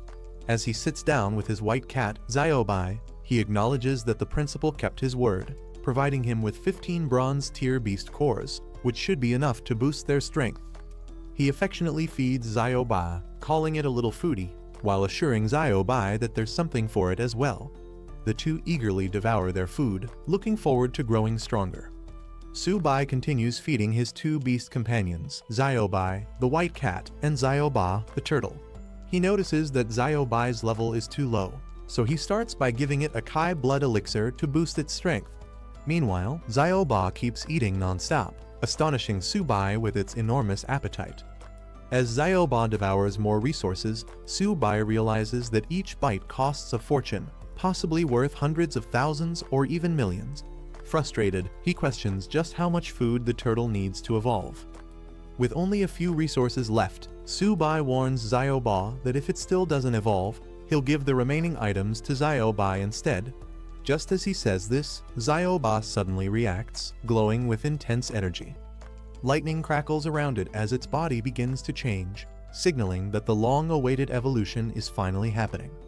As Xiao-ba continues to absorb energy, an intense golden light bursts from its body, signaling the start of its evolution. Su-bai watches in awe as the powerful transformation takes place. Meanwhile, outside the dormitory, the ground shakes violently, causing panic among the students. Some wonder if it's an earthquake, unaware that the tremors are a result of Xiao-ba's evolution.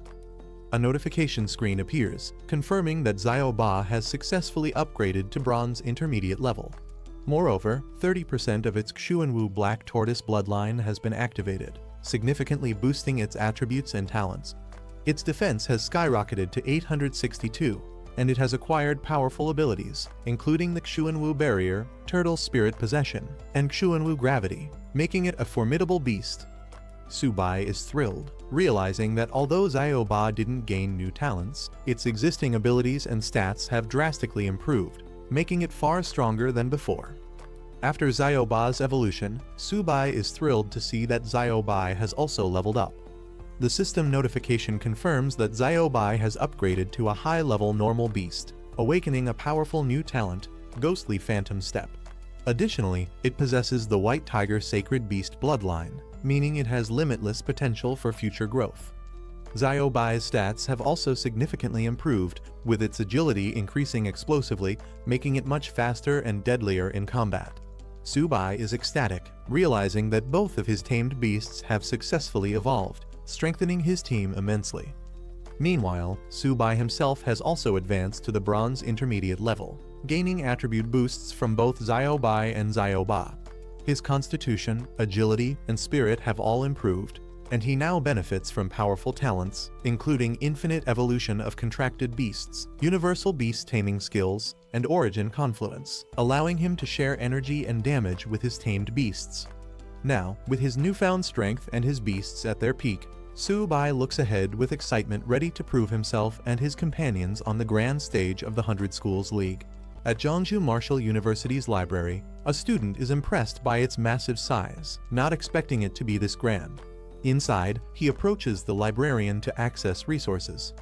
The librarian proudly explains that the library is the foundation of the university, existing even before the school itself, highlighting its deep historical significance.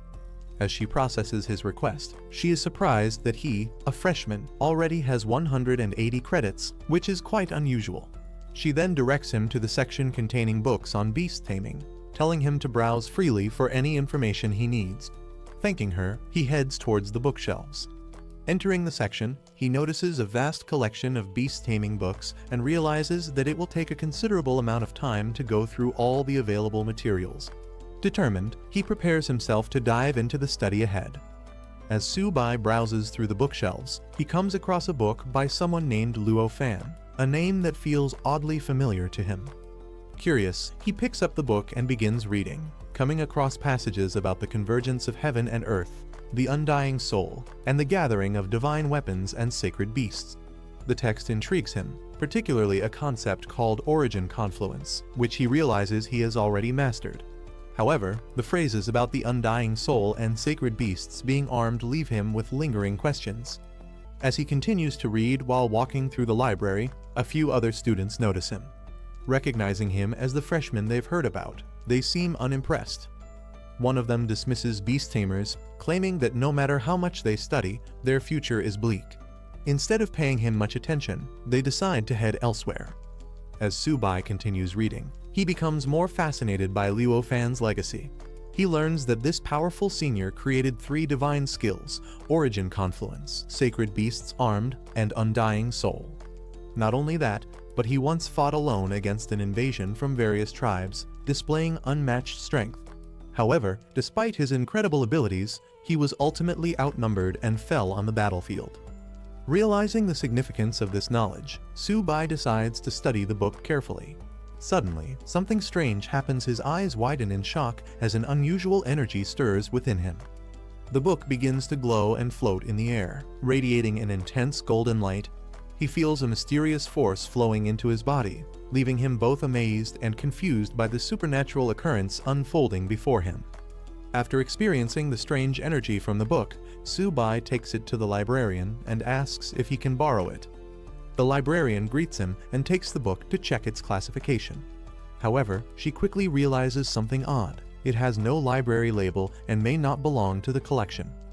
Confused, Su-bai insists that he found it on the bookshelf. As she inspects the book further, something even stranger happens. No matter how hard she tries, she cannot open it. Shocked, she struggles with the book, unable to understand why it won't budge. Su-bai, who was reading it just moments ago without any issue, is equally surprised and steps in to take a closer look. The librarian remains puzzled about how the book refuses to open in her hands while Su-bai holds it with ease. Deciding that something unusual must have happened, she allows him to take it, instructing him to return it whenever he is done. Su-bai asks if he can borrow it indefinitely, and when she confirms, he thanks her and leaves. After he is gone, the librarian makes a phone call to the principal, informing him that the mysterious book he left on the shelf has been taken by Su-bai. The principal is shocked to hear that Su-bai was able to open the book. As he processes this revelation, a pleased expression crosses his face, and he acknowledges the development as something very good. The principal, standing in his office, reflects on the recent events. He speaks as if addressing someone from the past, stating that after 100 years, the person Luo Fan had been waiting for has finally appeared. He imagines that if Luo Fan's spirit in the underworld knew about this, he would be pleased. 2 weeks later, Jeongju Martial University becomes the stage for an important event, the 100 Schools League. A large welcome sign is displayed as buses arrive from various universities. The competition is divided into 5 major battle zones: East, South, West, North, and Central, with each zone selecting 2 qualifying teams. A reporter covers the event, explaining that 8 martial universities from Jeongju province will be competing at Jeongju Martial University. Meanwhile, a cheerful live streamer excitedly tells his audience that tickets for the tournament are scarce, promising to broadcast the entire event and even give out small gifts to viewers. The atmosphere is charged with anticipation as the competition is about to begin. Meanwhile, tensions rise as students from different martial universities arrive. A group clad in red uniforms from Longying Martial University is immediately met with hostility from Fuchuan University's team, dressed in blue and white. The 2 sides exchange sharp words, with one mocking Longying for showing up just to be beaten, while the other fires back, insisting that the outcome is far from decided. Their rivalry is evident as they prepare to prove themselves in the competition. Inside the grand tournament arena, spectators are left in awe as they witness the vast battlefield where the matches will take place. The stadium is packed, and anticipation runs high. Backstage, a team gathers and checks for their members. They realize that Subai, their team captain, has not yet arrived. Concerned but confident, one of them reassures the others, stating that Subai would never back out at the last minute. However, his absence leaves a lingering sense of unease as the matches draw closer. Just as his teammates begin to worry, Subai makes his entrance, confident and determined. He dismisses the idea of backing out at the last minute, stepping forward with newfound strength. His presence surprises everyone despite only a few days passing. His aura feels much stronger than before. Standing before Teacher Liao, Subai reassures her that he has everything under control. With the match about to begin, she informs him that they still need to finalize their lineup. But he confidently states that he has already made all the necessary preparations. As the tournament commences, the stadium's large screens display a grim report. A month ago, the myriad beast clans launched a large-scale assault, forcing the military to focus on the front lines. Meanwhile, smaller groups of beasts infiltrated rear military bases, causing devastation. The report reveals a shocking reality: Marshall University students in the affected regions suffered catastrophic losses, with fewer than 1 in 100 surviving. The atmosphere in the stadium turns somber as the gravity of the situation sinks in. A passionate announcer, filled with intensity, addresses the crowd, rallying them with a powerful call to action. He asks if they are ready to avenge those lost in the myriad beast clan attacks, igniting a surge of emotions among the audience. The crowd erupts with fury and determination, chanting their resolve to defeat the vicious beasts and ensure victory for humanity. Seeing this strong response, the announcer praises their fighting spirit, declaring that such determination is the essence of the 100 Schools League. With this declaration, he officially opens the Jiangsu Provincial League, signaling the beginning of the tournament. He then explains the rules. The tournament will follow a team battle format, with each team consisting of up to 5 participants per match. The last standing team member determines the winner, while defeated opponents are eliminated from further participation. With that, the next step is to randomly draw matchups, setting the stage for the first battles of the competition. The tournament matchups are displayed on the large screen, revealing the first round of battles. Longying Marshall University will face Zinmin Marshall University, followed by Jiangsu Marshall University against Qingyuan Marshall University. Other matches include Fuchuan vs Zicheng and Eni vs Jiangsu. The announcer calls for the first participants to enter the battlefield. Meanwhile, Teacher Liao and the others discuss their upcoming match.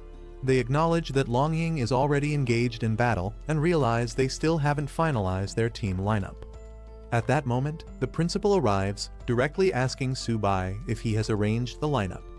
Subai, with his usual confidence, responds casually he will go first, leaving the rest of the team to decide among themselves. His relaxed attitude surprises his teammates, causing mixed reactions. One of them, in disbelief, questions if this is really his strategy for the match. As the team discusses their strategy, some express concerns about Subai's decision to go first without considering Qingyuan Marshall University's lineup. One of them worries about the humiliation their school might face if Subai were to lose. However, Subai confidently reassures them that he won't disappoint them. The principal, observing Subai's rapid progress, is impressed by how much he has improved in just a few days. However, he also pulls Subai aside and jokingly warns him not to go too far, advising him to leave some chances for the seniors. He hints that if Subai offends too many strong opponents, it could make his future at the university difficult. Meanwhile, the first match between Longying Marshall University and Zinmin Marshall University reaches its conclusion. A decisive attack sends a competitor flying out of the arena, and the victory is declared in Zinmin's favor. With Zinmin Marshall University swiftly defeating Longying, the competition proves to be fiercer than expected. Teacher Liao acknowledges their strength, but quickly shifts focus. It's now Subai's turn to take the stage. Without hesitation, Subai confidently strides forward, telling everyone to watch closely. His composed demeanor draws mixed reactions. Some are eager to witness his capabilities, while others remain skeptical about his strength. From the stands, Subai's supporters cheer loudly, urging him to win the championship. Among them is a red-haired girl in a white coat, passionately rooting for him alongside Jaegang, who appears just as excited for the upcoming battle. Stepping onto the grand stage, Su-bai faces his opponent in the massive arena. With the match set to begin, the anticipation reaches its peak. It's time to prove himself in the 100 Schools League. Lai Lingfeng, the squad captain of Qingyan Martial University, stepped onto the stage, exuding confidence as he prepared to display his strength. He was eager to demonstrate what true power looked like. Meanwhile, Su-bai calmly called out his tamed beast Xiaoba, which immediately caught Lingfeng's attention. He seemed unimpressed, questioning if that little creature was really Su-bai's companion for the competition.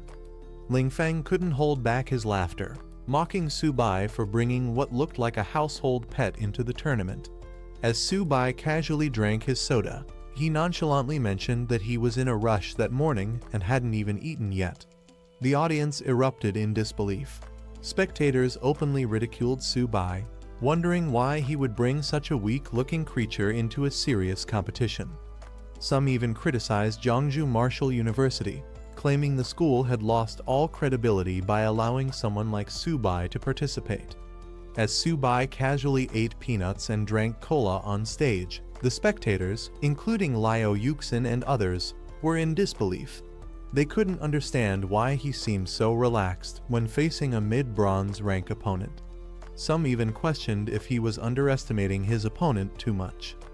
Meanwhile, Su-bai turned to Xiaoba, reminding it that after consuming so many beast cores, it shouldn't embarrass him now. As the battle commenced, Xiaoba unleashed an unexpected surge of power, shocking Lai Lingfeng. He couldn't believe the energy radiating from the small creature. In an instant, Xiaoba's body began to transform, its legs glowing and growing larger. As Xiaoba transformed into its black tortoise form, its sheer size and power overwhelmed Lai Lingfeng, who found himself staring up at the massive beast in terror. The crowd erupted in shock at the sight of the enormous turtle. Spectators couldn't believe how massive it had grown, with some comparing its eye size to a basketball. The discussion quickly shifted from disbelief to admiration as people noticed its metallic, armor-like skin and powerful claws. Some even began to understand why Su-bai had the strength to take down a gold-ranked beast. The astonishment continued as others in the audience realized the sheer power Xiaoba now possessed. It looked strong enough to crush opponents with a single slap. Those who knew Su-bai were left wondering when his beast had become so formidable, while others simply acknowledged that Su-bai had grown far stronger than they had expected. Su-bai sipping his soda as he casually gave Xiaoba the order to finish the fight quickly. Lai Lingfeng, still confident, barely had time to react as Xiaoba launched its attack. He barely managed to register what was happening before the massive turtle's strike came crashing down with incredible force. The sheer speed and power of the attack left Lingfeng stunned. Before he could properly react, he was already sent flying, crashing hard onto the battlefield. Lying on the ground, he gasped in disbelief, unable to comprehend how a turtle could move so fast. Su-bai casually told Lai Lingfeng to hold on just a little longer. He wanted to finish his cola before this fight ended. Determined to turn the battle around, Lingfeng convinced himself that Xiaoba's attack had been nothing more than a sneak attack. He steeled himself, deciding to unleash his full power. If Su-bai thought he was tough, then Lingfeng would show him who was truly stronger. With that, his body underwent a transformation, his entire form turning into solid rock. Lai Lingfeng charged forward with his rock-infused fists, determined to take Xiaoba head-on. However, before he could even land a hit, the massive turtle retaliated with a single, devastating slap. In an instant, Lingfeng was sent flying off the battlefield, crashing hard, his defeat undeniable. The spectators were left in stunned silence as the match ended in a blink of an eye. Among the observers, disbelief spread rapidly. Some couldn't believe Su-bai had actually won, while others acknowledged the sheer power of his tamed beast. Even experienced figures watching the match admitted that the younger generation was proving to be truly formidable. Meanwhile, discussions erupted among the crowd, with some mocking Lingfeng's inability to dodge such an obvious attack. However, a few spectators pointed out the simple physics Zyoba's movements might not have seemed fast, but its sheer size and weight made its attack unstoppable. The audience was left stunned after Zyoba's overwhelming victory. Even a mid-tier bronze-level ability user had been unable to stop it, proving that this turtle was an unstoppable force. Some spectators were in disbelief. How could a beast capable of taking down a gold-level opponent be so easy to defeat? Meanwhile, others who had known Tsubai before were amazed at how much stronger Zyoba had become. With the first match officially over, Tsubai was declared the winner. However, there was no time to celebrate as the second contestant from Qingyuan Martial University, Zhang Xuan, was called to the stage. Zhang Xuan, a mid-bronze rank warrior, strategized her approach before the battle even began. She knew she couldn't let Zyoba get close and decided to rely on her superior speed to take control of the fight. As soon as the match started, she moved at lightning speed, dashing around Zyoba in an attempt to stay out of its range. Zhang Xuan expertly used her speed to her advantage, staying just outside Zyoba's attack range. The audience immediately noticed the difference in strategy compared to the previous fight, with some even mocking Li Lingfeng for his reckless approach. Confident in her abilities, Zhang Xuan remained focused, believing that one well-timed strike would be enough to secure victory. She patiently waited for the perfect moment to strike while keeping her movements unpredictable. Meanwhile, spectators watching the fight analyzed the situation. Liu Yuxin and another instructor observed that Tsubai seemed to be underestimating his opponent, as Zyoba had been unable to land a single hit due to Zhang Xuan's superior agility. Tsubai remained as casual as ever, lazily sitting beside Zyoba while sipping his soda. Zyoba suddenly slammed the ground with overwhelming force, sending shockwaves across the battlefield. Zhang Xuan caught mid-air, barely managed to evade but acknowledged the sheer strength of the turtle. She landed skillfully, steadying herself for a counterattack. However, realizing the difficulty of facing Zyoba head-on, she quickly shifted her strategy. Instead of continuing the fight against the beast, she made a split-second decision to target the beast tamer directly. With lightning speed, she dashed towards Tsubai, hoping to turn the tide of the battle before it was too late. Tsubai, unfazed as ever, simply sipped his soda, as if the entire fight was nothing more than an afterthought. As Zhang Xuan made her move towards Tsubai, the spectators reacted in alarm. Liu Yuxin immediately recognized the danger, warning that Zhang Xuan was shifting her target. Lin Yanren, watching anxiously, shouted for Tsubai to be careful. Zhang Xuan, confident in her strategy, lunged forward with her weapon, declaring Tsubai's defeat. However, Tsubai remained entirely unfazed, still sipping his soda as if the fight was nothing more than entertainment to him.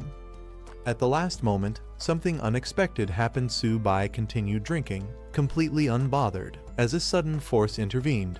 Just as Zhang Xuan closed in for her final strike, Zyoba reacted instantly, swinging its massive tail with precision. The sudden counterattack sent shockwaves through the battlefield, forcing Zhang Xuan to retreat. The audience erupted in amazement at Zyoba's move, calling it a divine tail swipe. Lin Yanren and others breathed a sigh of relief, realizing how close that encounter had been. As the dust settled, it became clear the match was over. Tsubai had claimed another swift victory. The spectators were in disbelief at how quickly he had won again, while Liu Yuxin and the other instructors acknowledged Tsubai's true strength. Meanwhile, Zhang Xuan, now on the ground, seemed completely drained. However, instead of frustration, she simply muttered something unexpected. She was finally full. Tsubai casually stretched, commenting that Zyoba might have been a bit too rough this time. Without much concern, he told Zhang Xuan to go heal herself before turning his attention back to the competition.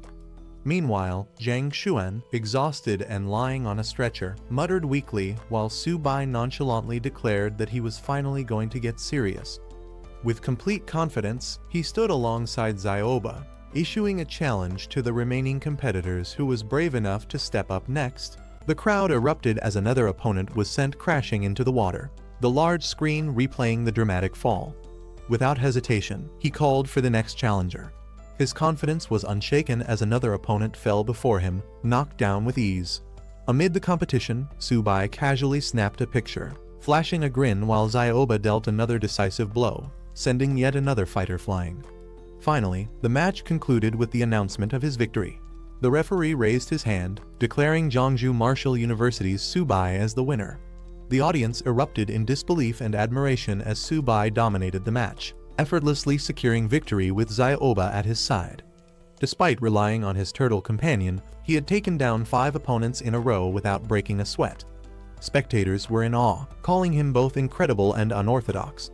As chants of "one man, 5 wins" echoed through the arena, Tsubai couldn't help but feel amused and slightly puzzled. The way they phrased it made him feel more like the turtle in the fight rather than the actual fighter. After his impressive performance, officials and mentors approached him, praising his victory over the formidable King Shan Martial University. His success had brought great honor to Jeongju Martial University, and he humbly accepted the recognition. With the morning matches concluded, contestants were given time to rest and recover before the next round. The cafeteria was open to all, ensuring they could replenish their energy for the battles ahead.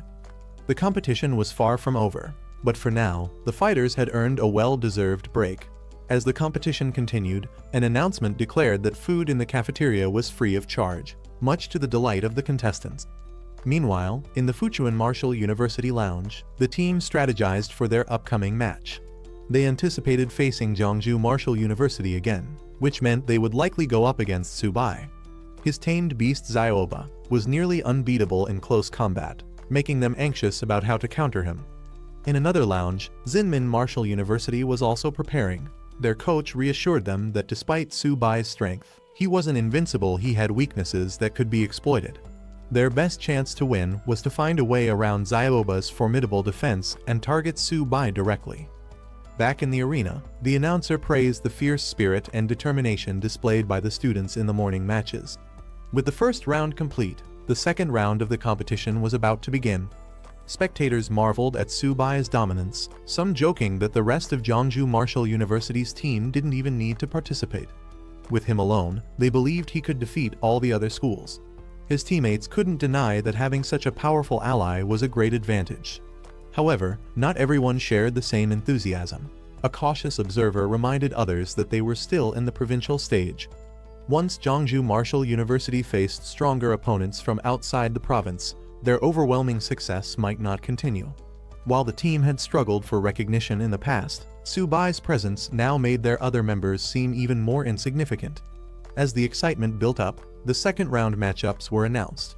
Jeongju Martial University was set to face Xinmin Martial University, while other schools were also paired for their respective battles.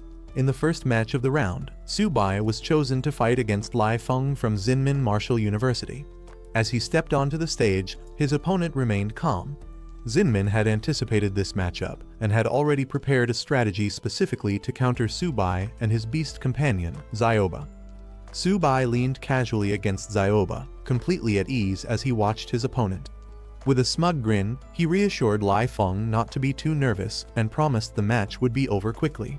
However, as soon as the battle began, Lai Feng refused to let Tsubai's arrogance go unchecked. He activated his ability, Clearwind Step, allowing him to move at incredible speed.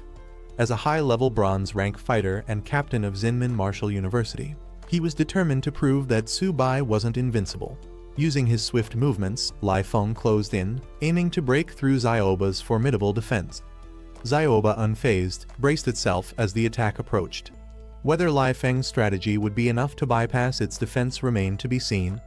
Lai Feng moved swiftly, dodging Zioba's massive attack with ease, using his speed to create afterimages across the battlefield. With an opening in sight, he launched a powerful kick at the turtle's side, confident in his strategy. However, as his attack landed, reality struck. Zioba's defense was far too strong. Despite his speed and force, his attack barely made an impact. Shocked, he realized he couldn't even break through the beast's sturdy shell. Frustration set in as Zioba turned its head, seemingly unfazed by the attempt. Lai Feng had aimed for a weak point, but instead, he found himself facing an impenetrable defense. Spectators watched in surprise as Zioba struggled to land a hit on Lai Feng. Some laughed at how easily the Zinmin captain was provoking the turtle, making it angry and reckless. This unexpected development raised a question: if Lai Feng suddenly went after Subai, could he actually win? Excitement filled the stands as more people started cheering for Lai Feng. While some saw it as taking advantage of Xiaoba's dim-witted nature, others found the strategy entertaining. Lai Feng smirked, taunting the enraged turtle as he dodged its attacks. Meanwhile, the Jiangsu team observed the battle with concern. Liu Yuxin questioned why Subai wasn't making a move to counter this strategy. Instead of strategizing, he rummaged through his bag and finally found what he was looking for: a drink. Casually, he took a sip, remarking that his lunch had been too salty. As the audience continued cheering for Lai Feng, Subai stood calmly, drinking as if he wasn't even in a match. Lai Feng saw an opportunity. Subai was at a distance, seemingly vulnerable. He was confident that Xiaoba's attacks couldn't reach him from this range. Fueled by frustration, Lai Feng launched a powerful attack, accusing Subai of underestimating him. Frustrated by Subai's nonchalant attitude, Lai Feng launched himself into the air, determined to make him pay for his arrogance. Subai, still calm, simply called out to Xiaoba. Suddenly, glowing golden rings spread across the battlefield, catching Lai Feng off guard. In an instant, his body froze mid-air, unable to move. Panic set in as he struggled to understand what was happening. Subai, still sipping his drink, watched as Lai Feng flailed helplessly, Xiaoba radiating an overwhelming presence. Lai Feng was in disbelief. This was beyond what he had prepared for. Subai, unbothered as ever, casually told Xiaoba to stop playing around and finish the battle. Xiaoba unleashed its ultimate move, Black Tortoise Gravity, as the golden armored illusion roared to life. Panic took over as he desperately pleaded, realizing he had lost control of the situation. With a sudden burst of energy, the golden projection launched Lai Feng like a shooting star across the battlefield. The audience gasped as he was sent flying out of the arena at incredible speed, disappearing into the distance. A moment later, a loud crash echoed through the stadium. Spectators rushed to the edge to see where he had landed, only to find a smoking crater in the concrete. The audience was left in shock, but realization quickly set in: Lai Feng wasn't weak. Subai was simply too strong. Some even admitted that if they were in Lai Feng's place, they would have surrendered immediately. Fighting against Subai seemed like a hopeless battle. Meanwhile, Zinmin Martial University's staff assessed the situation. With Lai Feng badly injured and no chance of turning the tide, they had no choice but to give up. The principal sighed in resignation. There was no point in continuing the match. The official announcement confirmed it: Zinmin Martial University had forfeited. The competition moved on, but the next team to face Jiangsu Martial University had a difficult decision to make. When the matchup was revealed, Fuchuan Martial University shocked everyone by immediately forfeiting before even stepping onto the stage. Spectators were stunned. How could they surrender without even trying? With Zinmin Martial University forfeiting, Subai barely had to exert any effort. His teammates acknowledged that this gave him more time to prepare for the next match against Fuchuan Martial University. However, some questioned whether he even needed to conserve strength in the first place. Despite Subai's overwhelming power, they remained cautious. Fuchuan's captain was a poison-type user, which could pose a real challenge. As the match began, Xiaoba roared, ready to engage. But before the fight could even start, Fuchuan's captain, Mao Kai, suddenly called for a pause. Mao Kai openly admitted that he had no chance of defeating Subai. Rather than fighting a hopeless battle, he suggested making a deal instead. Subai, still unfazed and sipping his drink, barely reacted. Raising an eyebrow, he casually asked, "What deal?" Mao Kai acknowledges Subai's strength, admitting that he stands no chance against him. However, instead of fighting outright, he brings up a discussion about beast tamers, hinting at a deeper motive. Subai is puzzled by this sudden shift in conversation, wondering what Mao Kai is really trying to do. As Mao Kai subtly channels energy into his hand, Subai quickly realizes the truth. This isn't about discussion at all. Mao Kai is stalling for time, attempting to activate his poison-type abilities, which take longer to fully unleash. Without hesitation, he calls upon his beast. He sends Xiaoba into battle, ready to put an end to Mao Kai's schemes before they can take effect. Mao Kai smirks as Subai finally realizes his true intention. The delay had given him just enough time to unleash his poison mist, which now spreads rapidly around the battlefield. Confident in his ability, Mao Kai taunts Subai, claiming that no matter how skilled a beast tamer he is, there's no escaping the deadly toxin. The mist engulfs the arena, leaving Su-bai seemingly trapped with no way to avoid the attack. Watching from the sidelines, Liu Yuxin and the others begin to worry. They recall Mao Kai's past victories, where he managed to poison even high-level beasts. Mao Kai moves confidently through the dense poison mist, unfazed by its effects. With a smug grin, he mocks Su-bai, knowing that his opponent is blinded and vulnerable while he remains unaffected. He believes the battle is already decided, convinced that Su-bai was too careless from the start. As the toxic fog thickens, Mao Kai watches Su-bai, who appears to be meditating in an attempt to resist the poison's effects. However, Mao Kai isn't concerned. He has more than just the mist at his disposal. With a sudden burst of energy, Mao Kai lunges, aiming to finish the fight. His hand surges with poison as he delivers his final blow, determined to eliminate Su-bai once and for all.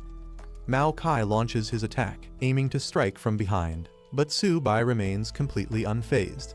A defensive energy shield blocks the strike effortlessly, leaving Mao Kai stunned. Su-bai smirks, unfazed by the poison mist, remarking that attacking from behind was a mistake. Mao Kai, in complete disbelief, questions how Su-bai could possibly withstand his full-power poison claw attack within the toxic mist. From the observation deck, the onlookers quickly understand the secret behind Su-bai's resilience. He's using Origin Confluence, an advanced beast tamer ability that transfers the defense of his beast onto himself. Su-bai casually waves away the mist, mocking its foul stench. As the poison mist swirls, revealing Zioba's glowing eyes, Mao Kai freezes in shock. He's been exposed. Before he can react, Su-bai launches a decisive attack, sending Mao Kai flying out of the mist. The spectators erupt in excitement. One of them, Lin Yanren, watches with determination, refusing to let Su-bai outpace her. Meanwhile, others are in awe, declaring that Su-bai is far too overpowered for his opponents. The entire stadium bursts into chants of Su-bai's name alongside Zioba's, acknowledging their overwhelming strength. With Mao Kai defeated and unable to continue, Fuchuan Martial University decides to forfeit.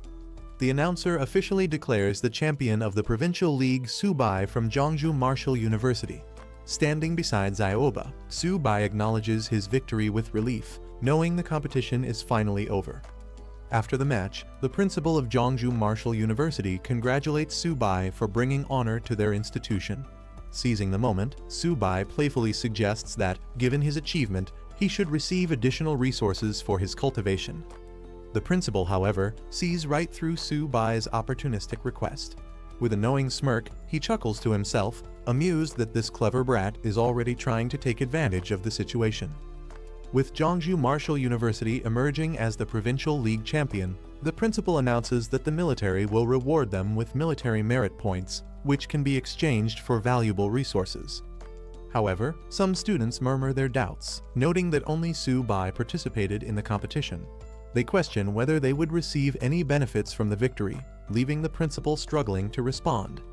Shifting the focus, the principal informs them that in 3 days, they will be heading to Luo City for the regional league. He rallies the team, asking if they have confidence, but only Su-bai immediately responds enthusiastically, while the others remain hesitant. With the meeting coming to an end, the principal encourages everyone to rest and prepare for the upcoming challenge. But as he turns to leave, Su-bai once again brings up the matter of resources, ensuring that he doesn't miss out on any potential rewards from his victory.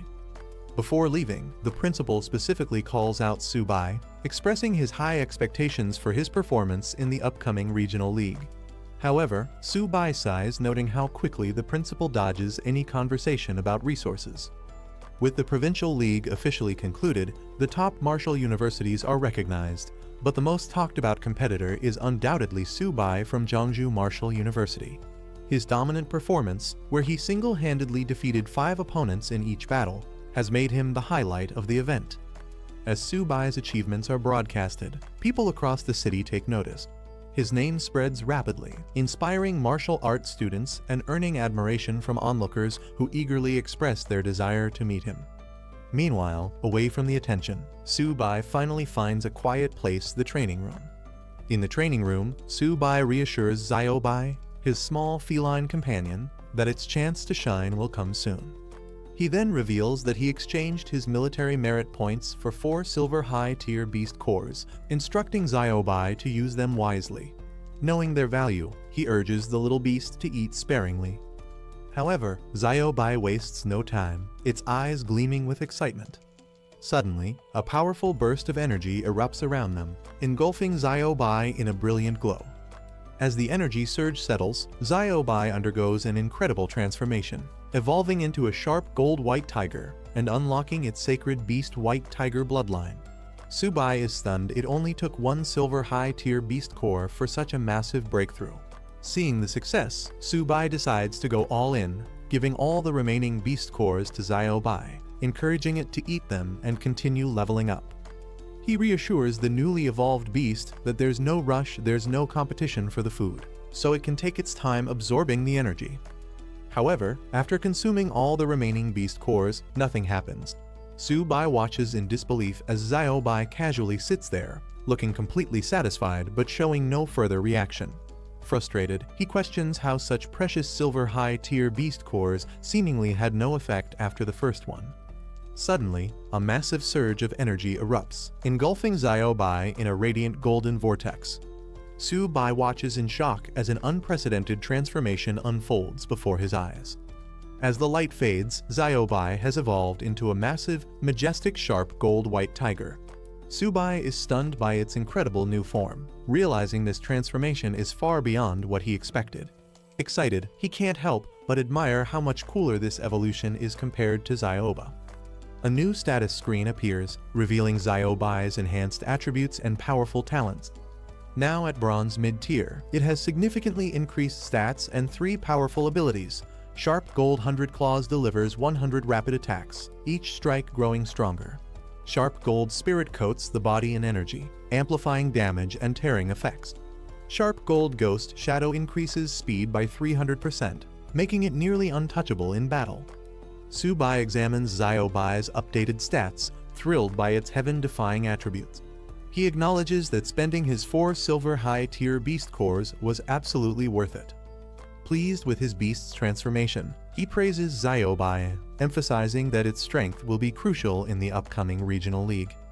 Meanwhile, in the imperial capital, a luxurious estate is shown, revealing a mysterious figure watching footage of Subai's battles. Intrigued by his skills, they comment on his many secrets, recognizing his unusual power. Deciding to dig deeper, the figure orders an investigation into Subai. They speculate that his turtle might be even more powerful than a legendary beast once owned by Luo Fan. With this command, an investigation into Subai's true abilities begins. 3 days later, the competition was set to begin at Luo Martial University. As the participants arrived, they couldn't help but notice the sheer size of the venue, which was significantly larger than their own. Inside the stadium, Luo Martial University supporters loudly chanted for their team, declaring their intent to claim the championship. Some of the visiting participants saw this as an attempt at intimidation, though others were more focused on the competition itself. Amid the commotion, Subai noticed a vacant area in the stadium and questioned the principal about it. The principal explained that only 9 martial universities were participating in the tournament, with 1 university voluntarily forfeiting. This meant that 1 team would receive a bye in the random draw, automatically advancing to the next round. Everything depended on luck. Hearing this, Subai silently hoped that his team wouldn't get the bye. He was eager to fight and earn military contributions through victories.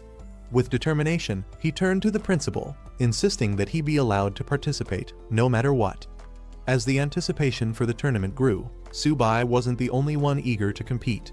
His teammates also stepped forward, requesting to participate. The principal assured them that this time, everyone would get a chance to fight. However, first, they needed to go through the lot drawing process, and all eyes were on Subai as he prepared to draw. Once the draw was completed, the matchups were announced. The first battle would be between Luo Martial University and Fuchuan Martial University. As the announcer continued, it was revealed that 1 university would automatically advance due to the odd number of participants. When the second matchup was about to be revealed, Subai was shocked his university, Zhongzhou Martial University, had drawn the bye. His teammates and the principal celebrated, calling him their lucky charm for skipping the first round. They even joked that he should try his luck with a lottery ticket. However, while others were happy, Su-bai was disappointed. He had been looking forward to competing but ended up sitting out the first round. Frustrated, he couldn't help but think that, despite what others said, he was actually quite unlucky. The first round matches kicked off, with contestants giving it their all. Luoyi Martial University's representative dominated their match, relentlessly pressuring their opponent from Fuchuan Martial University, who struggled to keep up. 2 hours later, the quarterfinals concluded, and the tournament moved on to the second round draw. As anticipation built up, the results were announced. To everyone's surprise, Jeongju Martial University received a bye once again, skipping another round. The crowd erupted in disbelief. Some spectators began to question the fairness of the draw, wondering if something suspicious was going on. Others were frustrated, pointing out that Jeongju Martial University hadn't fought even once and was still advancing. Some had even traveled far just to see intense battles, only to watch Su-bai comfortably sitting in the audience, snacking and drinking soda. While a single bye was understandable, getting 2 in a row seemed absurd. As whispers and complaints spread, Su-bai found himself at the center of attention, though not in the way he had hoped. Frustration spread among the audience as some competitors started questioning the fairness of the tournament. A red-haired girl speculated that Luoyi Martial University might be afraid of facing Su-bai directly, which was why Jeongju Martial University had been given another bye. Others agreed, calling the competition system unfair, arguing that such an advantage was disrespectful to the other teams. In response to the complaints, a military representative conducted an official inspection. After reviewing the situation, he declared that there was no evidence of bias or foul play involved in Jeongju Martial University's advancement. With that, the competition was set to continue as planned. Meanwhile, the principal of Jeongju Martial University celebrated their luck, realizing that their team had already secured a top 3 ranking in the competition zone. One more victory, and they would advance to the final stage of the 5 major competition zones. However, while the principal and others were pleased, Su-bai was beyond frustrated. Another bye meant yet another missed opportunity to fight. An hour later, the tournament reached a critical moment. The audience roared in excitement as the final match of this competition zone was about to begin. The next battle was finally announced. Jeongju Martial University would face Lan's Martial University. Finally, Jeongju Martial University's turn had come, and the team was eager to step onto the battlefield. Su-bai, desperate to fight, immediately volunteered to go first. However, the principal urged everyone to stay calm, reminding them that despite their luck so far, they couldn't afford to be careless. He then assigned the match order. Luo Yanghao and Bai Ningbing would go first, followed by Wang Qingqing and Hu Qingshui. Su-bai was placed last, reserved for the decisive battle if needed. As the first match began, Luo Yanghao faced a mid-level bronze opponent despite only being at a low bronze level himself. He fought valiantly, putting up a strong resistance, but ultimately lost by a narrow margin. With the first round over and the pressure increasing, Jeongju Martial University had to bounce back in the upcoming fights. Meanwhile, Su-bai, who was once again waiting for his turn, started to wonder if he would even get the chance to fight at all. Bai Ningbing entered the stage next, unleashing a wild and reckless fighting style. Ignoring defense entirely, she launched a relentless assault, forcing her opponent to retreat under the sheer pressure of her attacks. Her overwhelming offense secured Jeongju Martial University's victory in the match. Following her, Wang Qingqing demonstrated her own impressive skills. Utilizing a whip technique that seamlessly balanced offense and defense, she quickly overpowered her opponent, sending them flying out of the ring. With another decisive victory, Jeongju Martial University continued its winning streak. Watching from the sidelines, the principal and Liu Yuxin cheered, amazed at the rapid improvement of their students. Meanwhile, Su-bai remained frustrated, wondering when he would finally get his turn to fight. His military contributions were slipping away while his teammates kept securing victories without him. Next up was Hu Qingshui, stepping onto the battlefield with confidence. Facing his opponents, he didn't even see the need for a fair match, calmly suggesting that both of them should come at him at once to save time. Hu Qingshui's confidence irritated his opponents, who warned him not to be too arrogant or he'd face an embarrassing defeat. However, the competition rules allowed a single fighter to take on multiple opponents, and the match was set for a 1-on-2 battle. Watching from the sidelines, Su-bai grew even more frustrated. If Hu Qingshui won this match on his own, Su-bai wouldn't get a chance to fight at all. With a calm yet slightly apologetic expression, He acknowledged his opponents before unleashing his abilities. Hu Qingshu revealed his true strength, summoning a massive, ancient tree with his wood-type supernatural ability. The glowing blue energy radiating from it left his opponents stunned. Realizing the danger, one of the opponents warned his teammate to be cautious. They quickly noticed that the swirling leaves weren't ordinary, they seemed to hold a hidden threat. Despite their wariness, they tried to hold on, believing that Hu Qingshu's psychic power wouldn't last forever. From the sidelines, Subai and the principal observed the battle closely. Subai was particularly impressed, noting that Hu Qingshu's strength had grown significantly. Summoning such an ancient maple tree was no small feat, proving just how terrifying his psychic power was. Meanwhile, the principal acknowledged that Qingshu was truly living up to the reputation of his prestigious family. The audience was buzzing with excitement as Zhongzhou Martial University continued to reveal its hidden talents. Many were impressed by Hu Qingshu's overwhelming strength, with some finding it hard to believe just how powerful he actually was.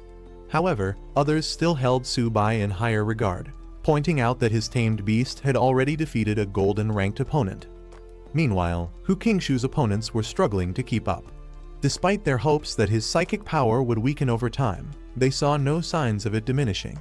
The relentless storm of leaves and energy kept them on edge, forcing them into a defensive stance.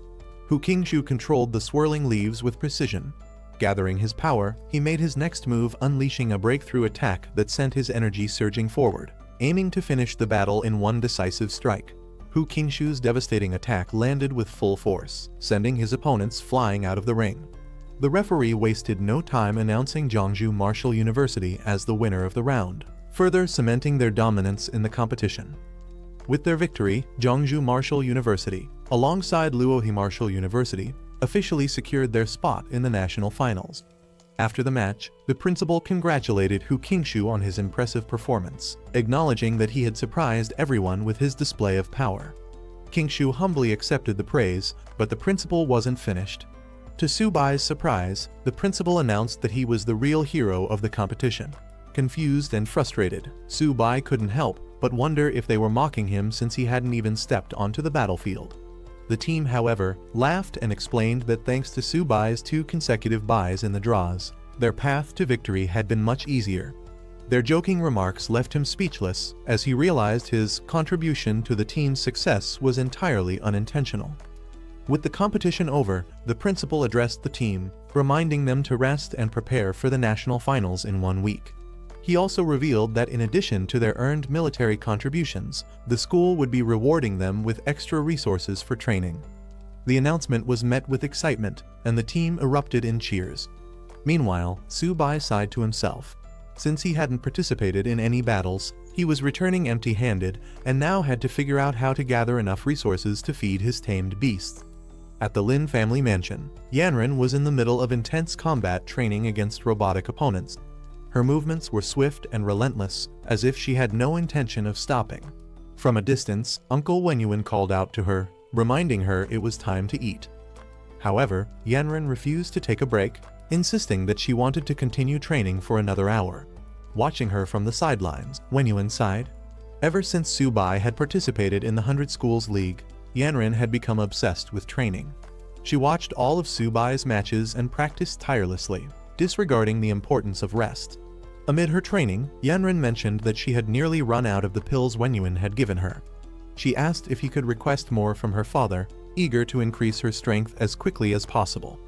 Her drive was undeniable, but whether she was pushing herself too hard remained a concern. 7 days later, Subai arrived in Magic City, standing before the grand entrance of the prestigious Magic City Martial Arts University. The enormous golden gate immediately caught the attention of newcomers, who marveled at its luxurious appearance, sparkling under the sunlight. Some wondered if it was made of solid gold, unable to contain their amazement at such an extravagant display. Among the crowd, people speculated about the cost, estimating that the gate alone must have been worth billions. One individual dismissed it as an unnecessary extravagance, but another corrected him, revealing that the materials alone had cost 1.8 billion. The principal, walking alongside Subai, explained the significance of the gate. It wasn't just about wealth, it was a testament to power. Built in a single day by 20 gold level and 5 platinum level experts, it stood as a symbol of strength. He pointed out the university's motto, emphasizing that only the strong could protect the nation. Su-bai listened, taking in both the grandeur of the university and the deeper meaning behind its opulence. As the students from Jeongju Martial Arts University arrived, they were greeted by a representative of Magic City Martial Arts University. The man welcomed them warmly, introducing himself as Jiang Ming, the vice president of the student council. Principal Zhu, leading the visiting group, acknowledged the greeting and prepared to follow the guide. As they walked, some students couldn't help but comment on the reception. They found it underwhelming that their principal had made the effort to come in person, yet only a student council vice president was sent to welcome them. Some speculated that if it had been representatives from Imperial City Martial Arts University, the principal himself would have greeted them instead. As they continued their tour, Su-bai noticed an unusual building and inquired about it. Their guide explained that it was the Gravity Adjustment Training Ground, an advanced facility used for specialized training. The principal couldn't help but express his envy at the state-of-the-art facilities. He lamented that if his academy had a gravity adjustment training ground, they could train hundreds of silver-level students annually, drastically improving their capabilities. Soon, they arrived at their accommodation, a grand hotel where they would be staying and dining. Their guide explained that the first floor featured a 24-hour buffet, an exciting perk for the visitors. The real surprise came when it was revealed that the buffet wasn't just any ordinary meal, it was made entirely from the meat of ferocious beasts, cooked by top-tier chefs. The meals were designed to enhance a martial artist's blood energy, providing unlimited nourishment. The principal, skeptical at first, asked if the food was truly unlimited. Their guide reassured him, stating that Magic City Martial Arts University would never let their guests go hungry. He encouraged everyone to eat to their heart's content, further showcasing the university's abundant resources and hospitality. Excited by the idea of an unlimited feast, Su-bai eagerly rushed ahead, ready to indulge. His enthusiasm didn't go unnoticed, and some couldn't help but joke about how much he was looking forward to the meal. Others, however, began to worry if he ate that much, would there be anything left for them? One student remarked that they had no idea just how much Su-bai could consume, hinting that his appetite was far beyond normal. The concerns grew as some feared they might go hungry if they didn't hurry inside. Meanwhile, the principal and the guide observed the energetic younger generation with amusement. Laughing it off, they acknowledged their boundless enthusiasm, apologizing for their liveliness before finally heading toward the dining hall themselves. The next day, the focus shifted from feasting to competition. The stadium roared with commands as an intense training or battle event was about to begin, marking the next phase of their experience at Magic City Martial Arts University. As the students stepped into the massive competition venue, they were in awe of its sheer scale. Many had only seen such a grand arena on television, and experiencing it in person left them amazed. The principal, however, quickly brought them back to focus, telling them to stop acting like they had never seen the world before. With that, he began explaining the competition rules. He revealed that this final tournament would feature martial arts universities from 13 different schools, competing for the top ranks. However, one school had a distinct advantage: the Great Wall Guard's Military Academy, directly under the military, was automatically placed in the top 4. This ensured there would be no buys in the tournament. Hearing this, some students immediately voiced their frustration, questioning why the military academy was given a free pass while the rest had to fight for their positions. The principal calmly explained that the Great Wall Guard's Military Academy was a specialized training ground for military geniuses, justifying their advantage in the competition. The principal continued his explanation, revealing a key reason why the Great Wall Guard's Military Academy held such a privileged position. Unlike other universities, it was the only martial arts institution situated directly on the front lines of battle, constantly engaged in defending against multiracial invaders. This revelation stunned the students. The idea of a university doubling as a military training base on the battlefield was almost unheard of. Su-bai and his peers couldn't help but acknowledge the intensity of such an environment, realizing that those from that academy were forged in real combat. The principal warned them not to underestimate anyone in this competition, as the national finals were filled with hidden talents. He then assigned Su-bai as the lead competitor for Jeongju Martial Arts University, with Hu Qingshu anchoring the team. Their group rallied behind them, shouting their determination to win. As excitement built in the arena, an announcement echoed across the stadium. A large screen displayed a woman calling for teachers and students to settle down. The 100-school competition finals were about to begin. The first round matchups were announced, with Jeongju Martial Arts University set to face Yokohama Martial Arts University. Meanwhile, other battles were lined up between Imperial City and East China Martial Arts Universities, as well as Magic City against Nanjing Martial Arts University.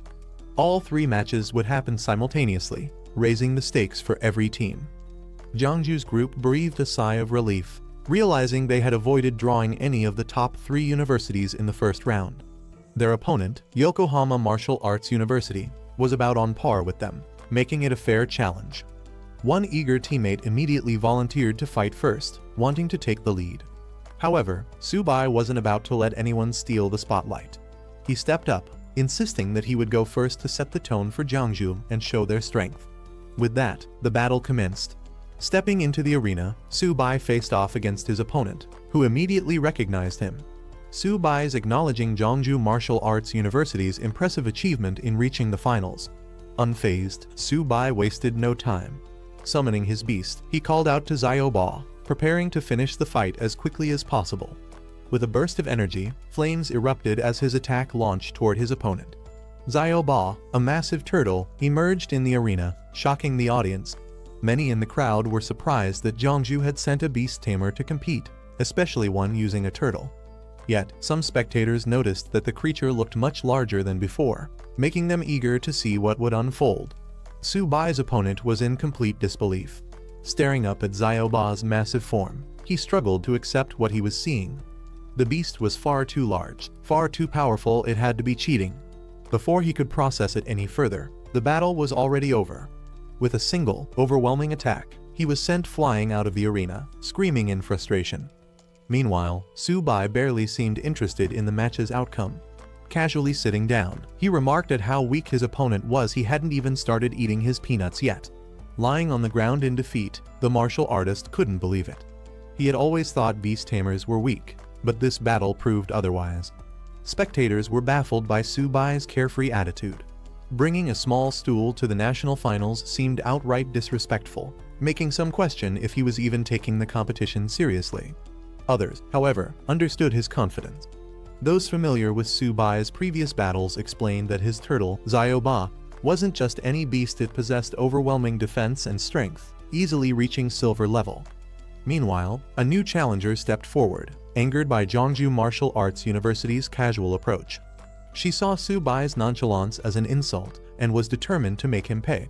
However, Subai remained unfazed, casually enjoying his snack and even taking a moment to appreciate the comic he was reading. As his opponent charged in full force, Subai continued to relax in his seat, showing no concern for the fight ahead. While still lounging on his stool, his beast Xiaoba unleashed a devastating attack, finishing the match in an instant. The announcement confirmed that Jeongju Martial Arts University had won. Spectators couldn't believe what they had just witnessed.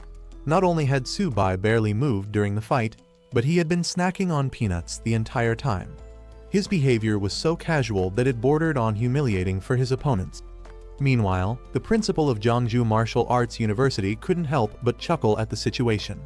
While Subai's overwhelming victory was a great achievement, it also meant he would have to deal with the aftermath. How was he supposed to face Yokohama's principal after this? However, not everyone was celebrating just yet. A reminder came from the sidelines: Subai might have dominated so far, but tougher opponents were waiting. Attention shifted toward a new figure emerging from the crowd. The team captain from Imperial City Martial Arts University had arrived, and the real challenge was just beginning. As the competition heated up, a towering fighter lunged forward, aiming to crush his red-haired challenger with brute force. In an instant, an explosion rocked the arena. The fight ended in a blink as flames engulfed the stage, leaving spectators stunned.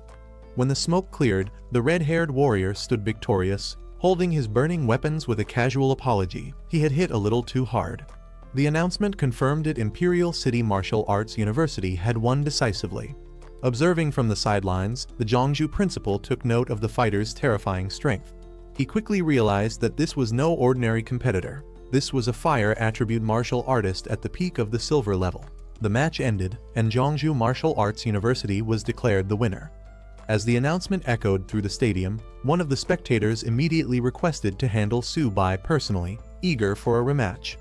standing beside his principal, Wang Minkun confidently vowed to give Jiangju Martial Arts University a taste of fighting against overwhelming odds. His principal, not wanting him to take unnecessary risks, advised him to use his speed rather than confronting Su Bai's defenses head-on. Minkun, however, showed no concern, assuring his principal that he had it under control. As the next match was set, Su Bai faced off against Wang Minkun. The latter, still bitter about Su Bai's previous victory, was determined to turn the tables this time. He believed Jiangju's luck had run out and that their victory would not be repeated. Meanwhile, Su Bai, unbothered, sat back and assessed his opponent.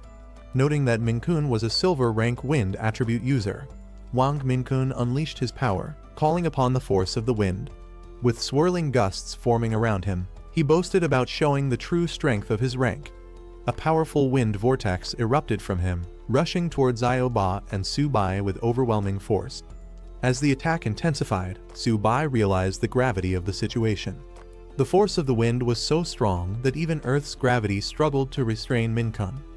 Wang Minkun overwhelmed the battlefield with his wind attacks, moving too fast for Su Bai to react. Confident in his speed, he taunted his opponent, certain that the match would end before Su Bai could even make a move. With a smirk, Minkun leaped into the air, preparing to strike the final blow. Calling Su Bai a mere bronze-ranked fighter, he unleashed a powerful wind slash. Meanwhile, Su Bai remained seated, casually sipping his drink, annoyed that the wind was interfering with his snack time. Determined to end things quickly, Minkun intensified his attacks, launching a barrage of wind slashes at Su Bai. As the dust settled, he turned away, assuming victory. He casually remarked that he might have hit a little too hard, suggesting that Su Bai should take the time to recover. As the dust settled, Su Bai remained completely, sipping his drink with a smirk. A golden barrier shimmered around him. Minkun's powerful wind attacks had done nothing. Su Bai casually questioned what had just been said. Minkun was stunned. Seeing Su Bai's defensive ability, he quickly realized that this was no ordinary technique. Su Bai had mastered source synchronization, something thought to be nearly impossible. Shocked that someone could actually wield Luo Fan's divine technique, he hesitated, realizing this battle wasn't going to be as easy as he had assumed. Meanwhile, Su Bai remained relaxed, mocking Minkun's reliance on speed. With an amused expression, he challenged the wind attribute user, implying that sheer speed wouldn't be enough to take him down. Finally, as the battle escalated, Su Bai called Ba back, signaling a shift in his strategy. Su Bai decided to turn the battle into a game of speed. With a smirk, he reached into his bag and pulled out a small, seemingly harmless white cat. Confidently, he declared that he would match his opponent's speed on his own terms. Su Bai encouraged it, signaling that it was time to shine. The small feline let out a fierce cry, surprising the audience. Minkun, however, was unimpressed and burst into laughter, mocking Su Bai for bringing a pet cat to a serious battle. He ridiculed him, questioning whether he had lost his mind. Meanwhile, the spectators were equally entertained, with some questioning what kind of university would allow a contestant to bring a pet into a fight. While many laughed at the absurdity, others were charmed by Bai's appearance, with one girl in particular gushing over how adorable the little cat was, even expressing a desire to have one herself. As Su Bai casually pulled out his small stool and drink, the audience grew more confused. Some spectators questioned his actions, wondering if he was simply mocking his opponent. First a stool, then a drink, and now a pet cat. Was he even taking this fight seriously? However, among the onlookers, one experienced figure urged patience. He recognized that Bai was no ordinary cat and suggested they wait and see what Su Bai had planned. Meanwhile, Minkun continued to laugh, still underestimating Su Bai's choice. He dismissed the cat entirely, insisting that Su Bai should bring out his turtle instead. Amused but calm, Su Bai gave Bai a simple instruction not to hit too hard. In the next instant, Bai roared, unleashing a monstrous energy that took Minkun completely by surprise. The small cat transformed into something far more terrifying, forcing Minkun to reconsider everything he had assumed about his opponent. Minkun stood in shock, still trying to process what had just happened. The deafening roar and the massive shadow that appeared behind Bai made him question if he had imagined it. Before his eyes, the small cat had grown into a massive, imposing white tiger. The sheer size and power radiating from it sent a chill down his spine. Minkun could hardly believe it. The spectators were just as stunned. What they had assumed to be a harmless pet had transformed into a majestic, towering white tiger. Some compared it to the ones they had seen in zoos, though none had ever witnessed one this massive. Among the observers, questions arose. Had Xiaobai always been a tiger in disguise, or was this another one of Subai's tamed beasts? The audience was left in disbelief. For a silver rank beast tamer, having one strong beast was already an achievement, but taming a second one was nearly impossible. Yet, Subai had just revealed another powerful creature, making it clear that he was far more capable than they had assumed. He quickly gathered his strength and unleashed a powerful wind-based attack, determined to regain control of the fight. Minkun's eyes widened as he realized what had happened. He wasn't seeing the real beast, but only an afterimage. Subai's so-called pet wasn't just a trick, it was a beast powerful enough to dominate the battlefield, and Minkun was now forced to fight on its terms. Minkun was in complete disbelief. No matter how much he relied on his wind abilities, Xiaobai was simply too fast. He refused to accept that anything could surpass the speed of wind itself. But the reality was unfolding right in front of him. Xiaobai's. Frustrated and desperate, Minkun changed tactics. If he couldn't keep up with Xiaobai, then he would take down Subai directly. Ignoring his opponent's beast, he fixated on the one controlling it. With all his strength, he launched himself at Subai, determined to end the fight in one decisive move. However, just as he was about to strike, Xiaobai intercepted him with overwhelming force. The massive beast loomed over him, its power undeniable. Minkun was now completely outmatched, and he knew it.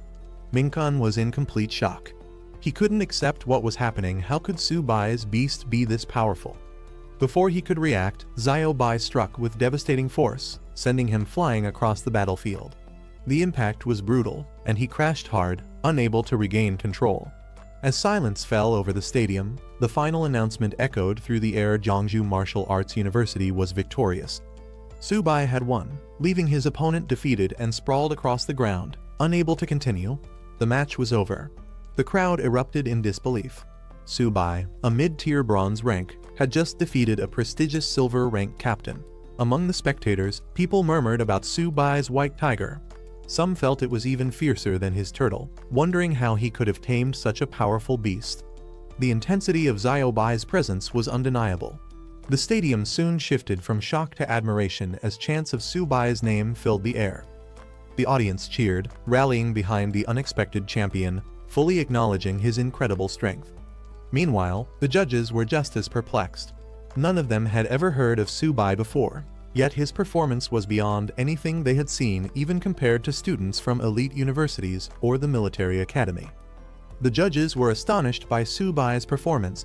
Jeongju Martial Arts University had produced an absolute powerhouse, someone they never expected. They recognized that with Subai leading the way, the university's reputation was about to skyrocket. Meanwhile, in the Imperial City Martial Arts University rest area, some students dismissed the match.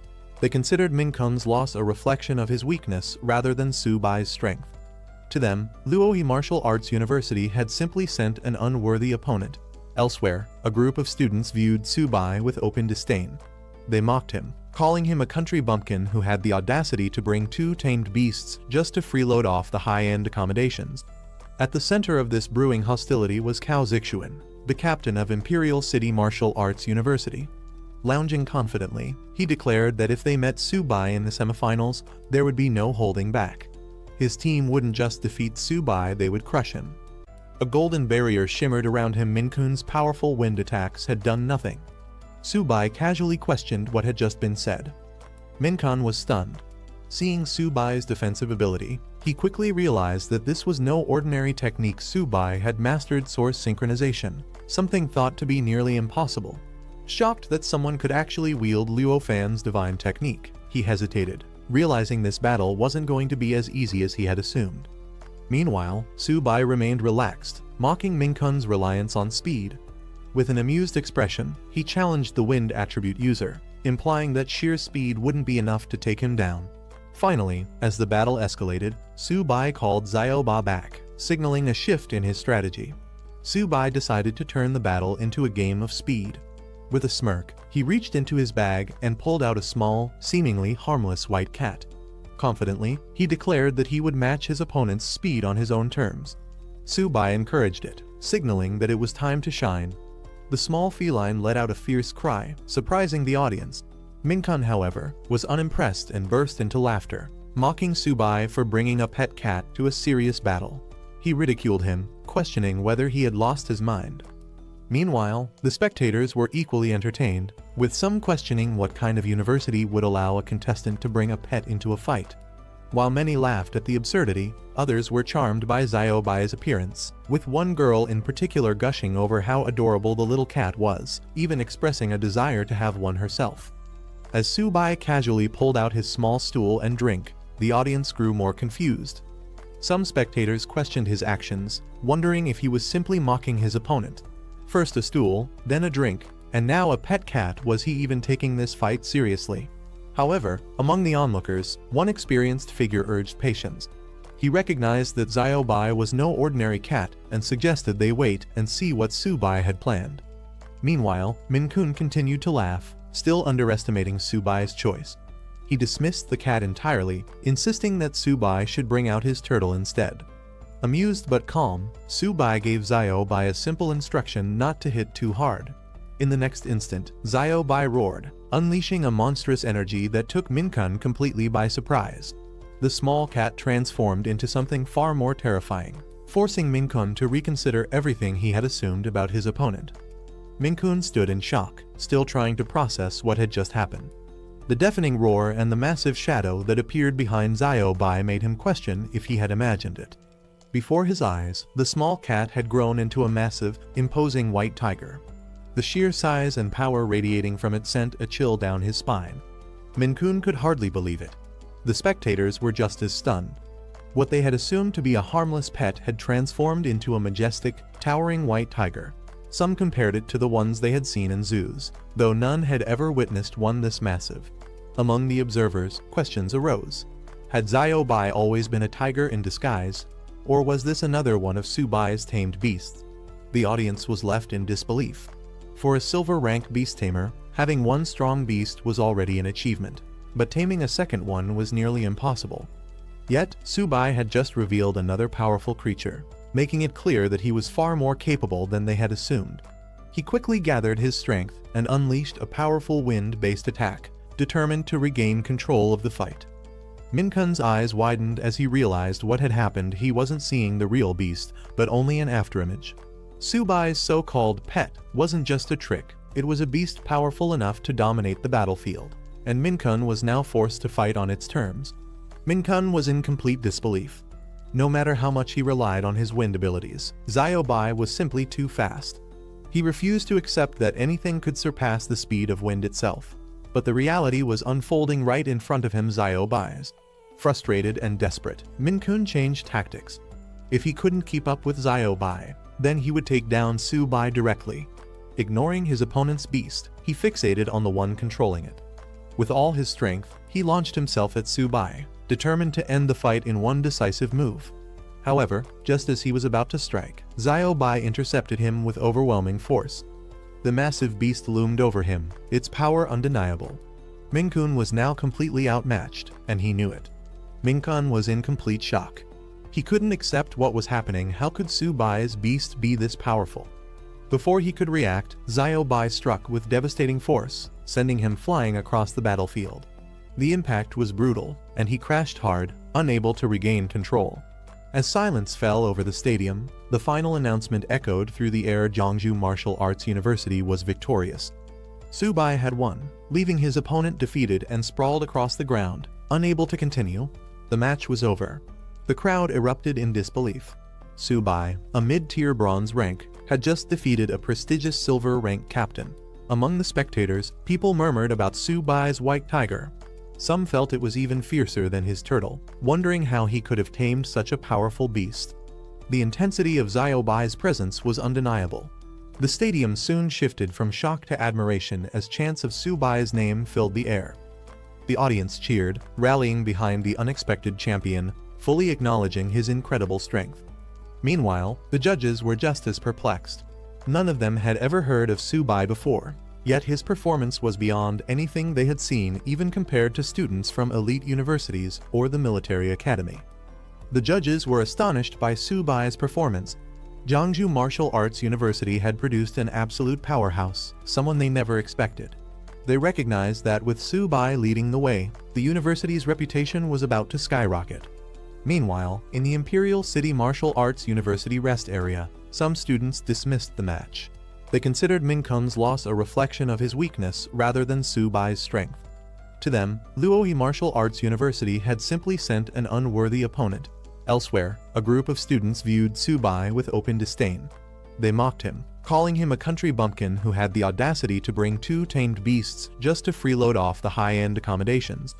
At the center of this brewing hostility was Cao Zixuan, the captain of Imperial City Martial Arts University. Lounging confidently, he declared that if they met Su Bai in the semifinals, there would be no holding back. His team wouldn't just defeat Su Bai, they would crush him. Manding. Clad in dark uniforms, they carried their academy's banner with pride. These warriors had been forged through real battles, fighting myriad race elites and proving their worth. Now, they were here to dominate the competition. The Great Wall Guardian Military Academy stood by its unshakable motto, as long as the myriad races exist, the Great Wall will never fall. A legacy built on war and resilience, the Academy was home to warriors forged in real battles. At the helm of this formidable institution was Nai King, the strongest human and the only king-level expert, serving as its honorary principal. His presence alone was enough to deter any myriad race from setting foot near their territory. Recognized as the most powerful martial academy in the Dragon Nation, the Great Wall Guardians were more than just competitors. They were the frontline barrier of humanity itself. The audience buzzed with anticipation. The Academy's reputation was legendary. Every student there was considered a hero. If Madu Martial University and Capital Martial University were already terrifying, the strength of the Great Wall Guardians was unimaginable. Some spectators questioned why the Academy only had 5 team members and no substitutes. However, others quickly dismissed the concern. An academy of their caliber didn't need replacements. As the competition intensified, the legendary king-level expert, Nai King, was praised as the ultimate protector of humanity. For Jeongju Martial University, merely competing against an academy of such prestige was considered an honor.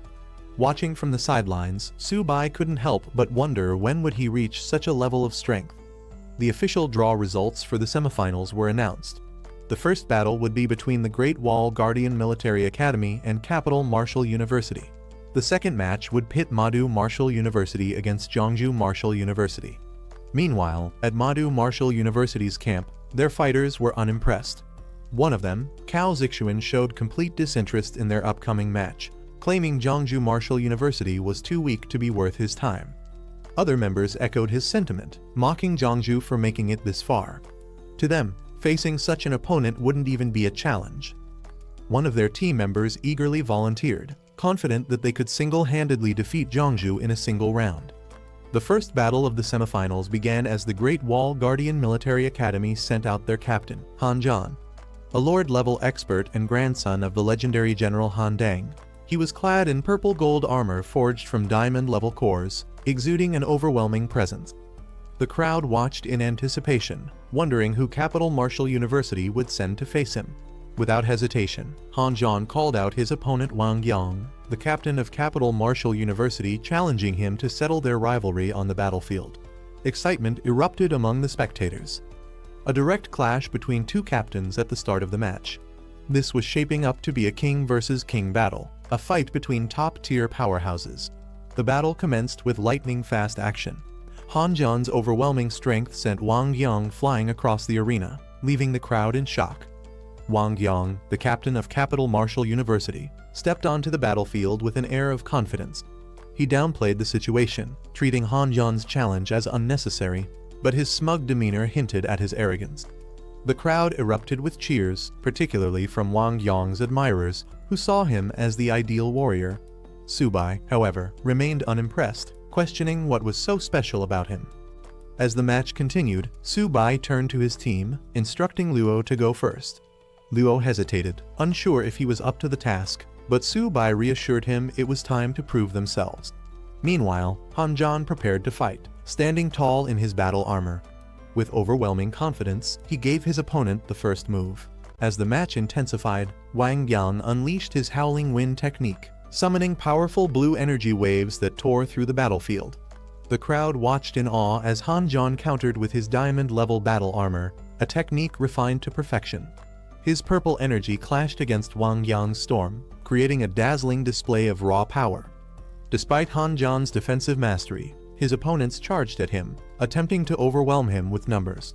However, his energy barrier deflected their attacks with ease, proving that sheer strength alone wasn't enough to break through. Watching from the sidelines, Su Bai observed the fight closely. Principal, standing beside him, analyzed the battle, noting Wang Yang's unmatched agility and how his technique made him nearly invisible in combat. Su Bai couldn't help but question the vast power difference. Wang Yang was at mid-tier silver, while he was still only at mid-tier bronze. Wang Yang's movements blurred as his howling wind technique intensified.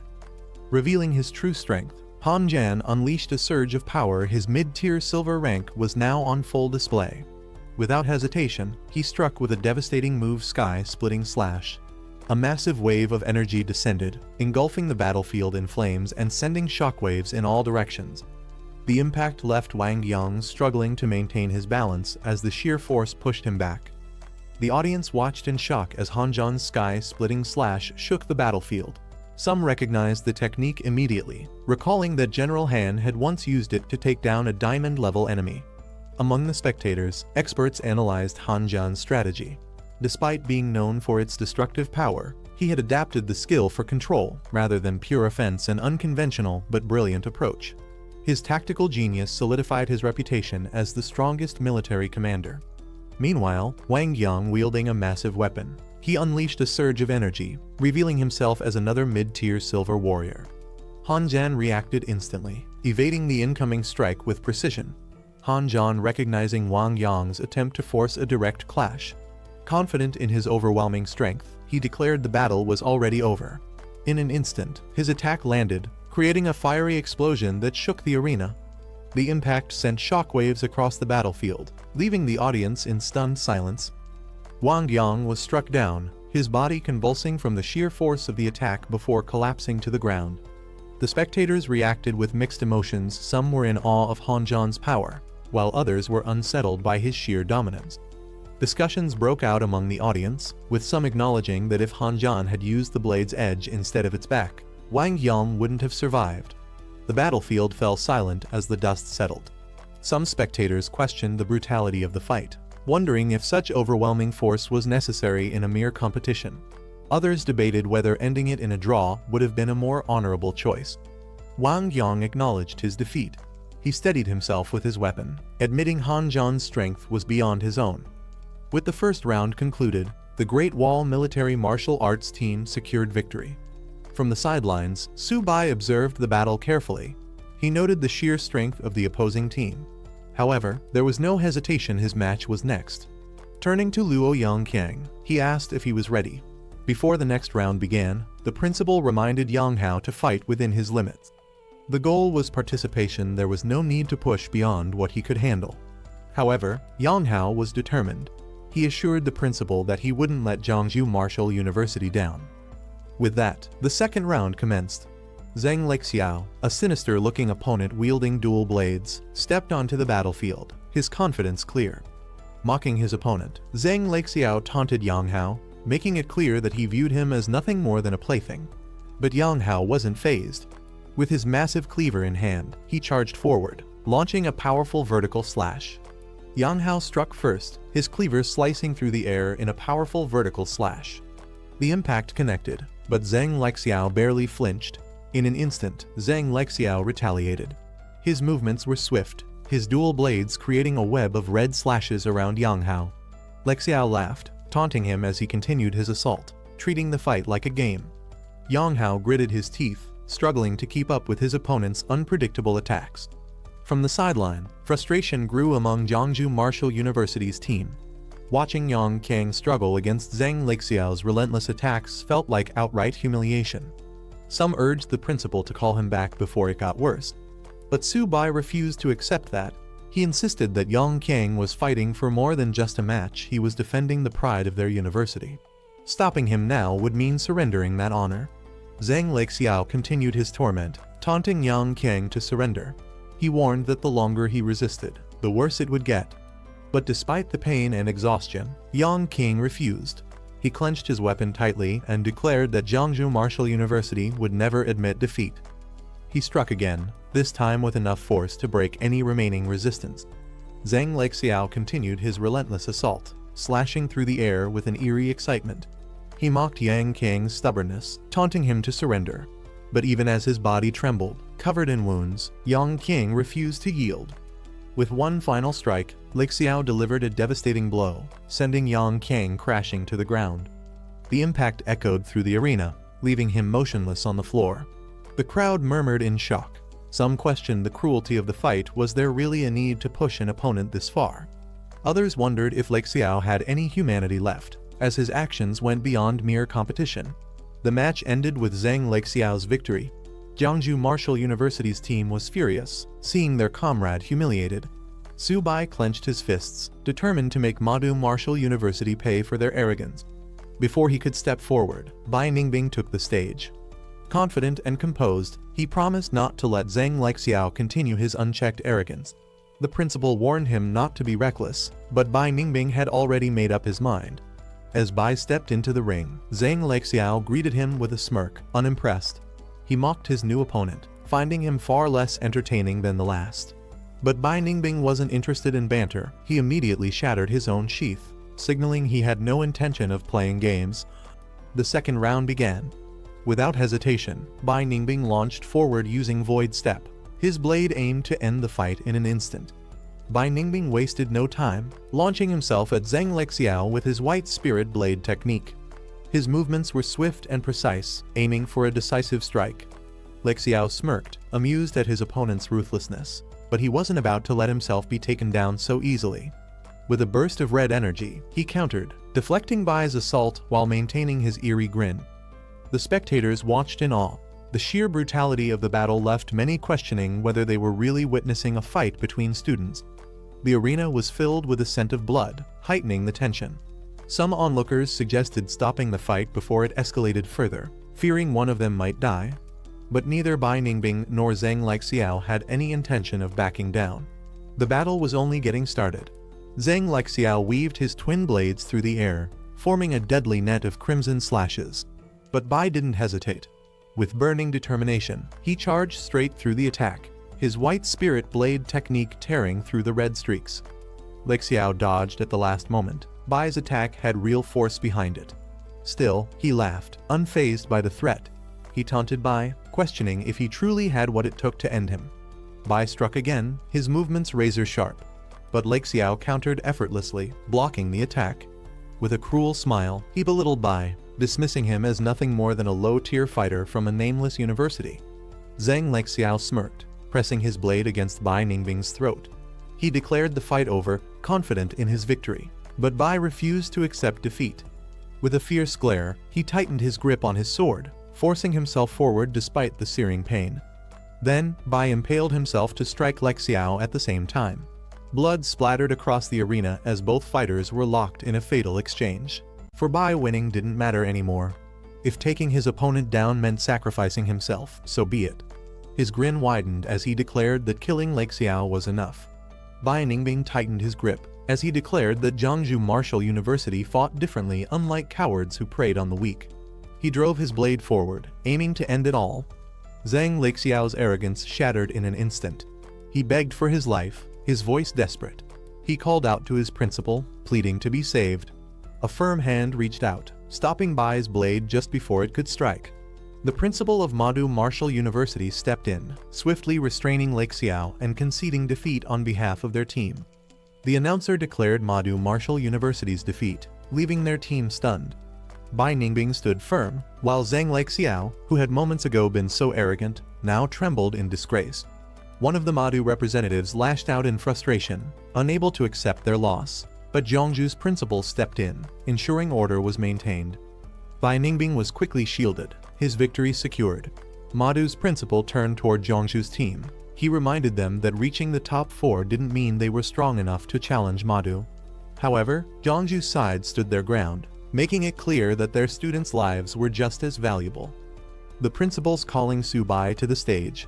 Su Bai rushed forward, ready for the next match. As Su-bai sprinted toward the battlefield, the crowd's expectations weighed heavily on him. He assured the principal that he wouldn't disappoint, fully prepared to carry the honor of Jiangsu Martial University. Meanwhile, a severely injured Ningbing was carried off on a stretcher.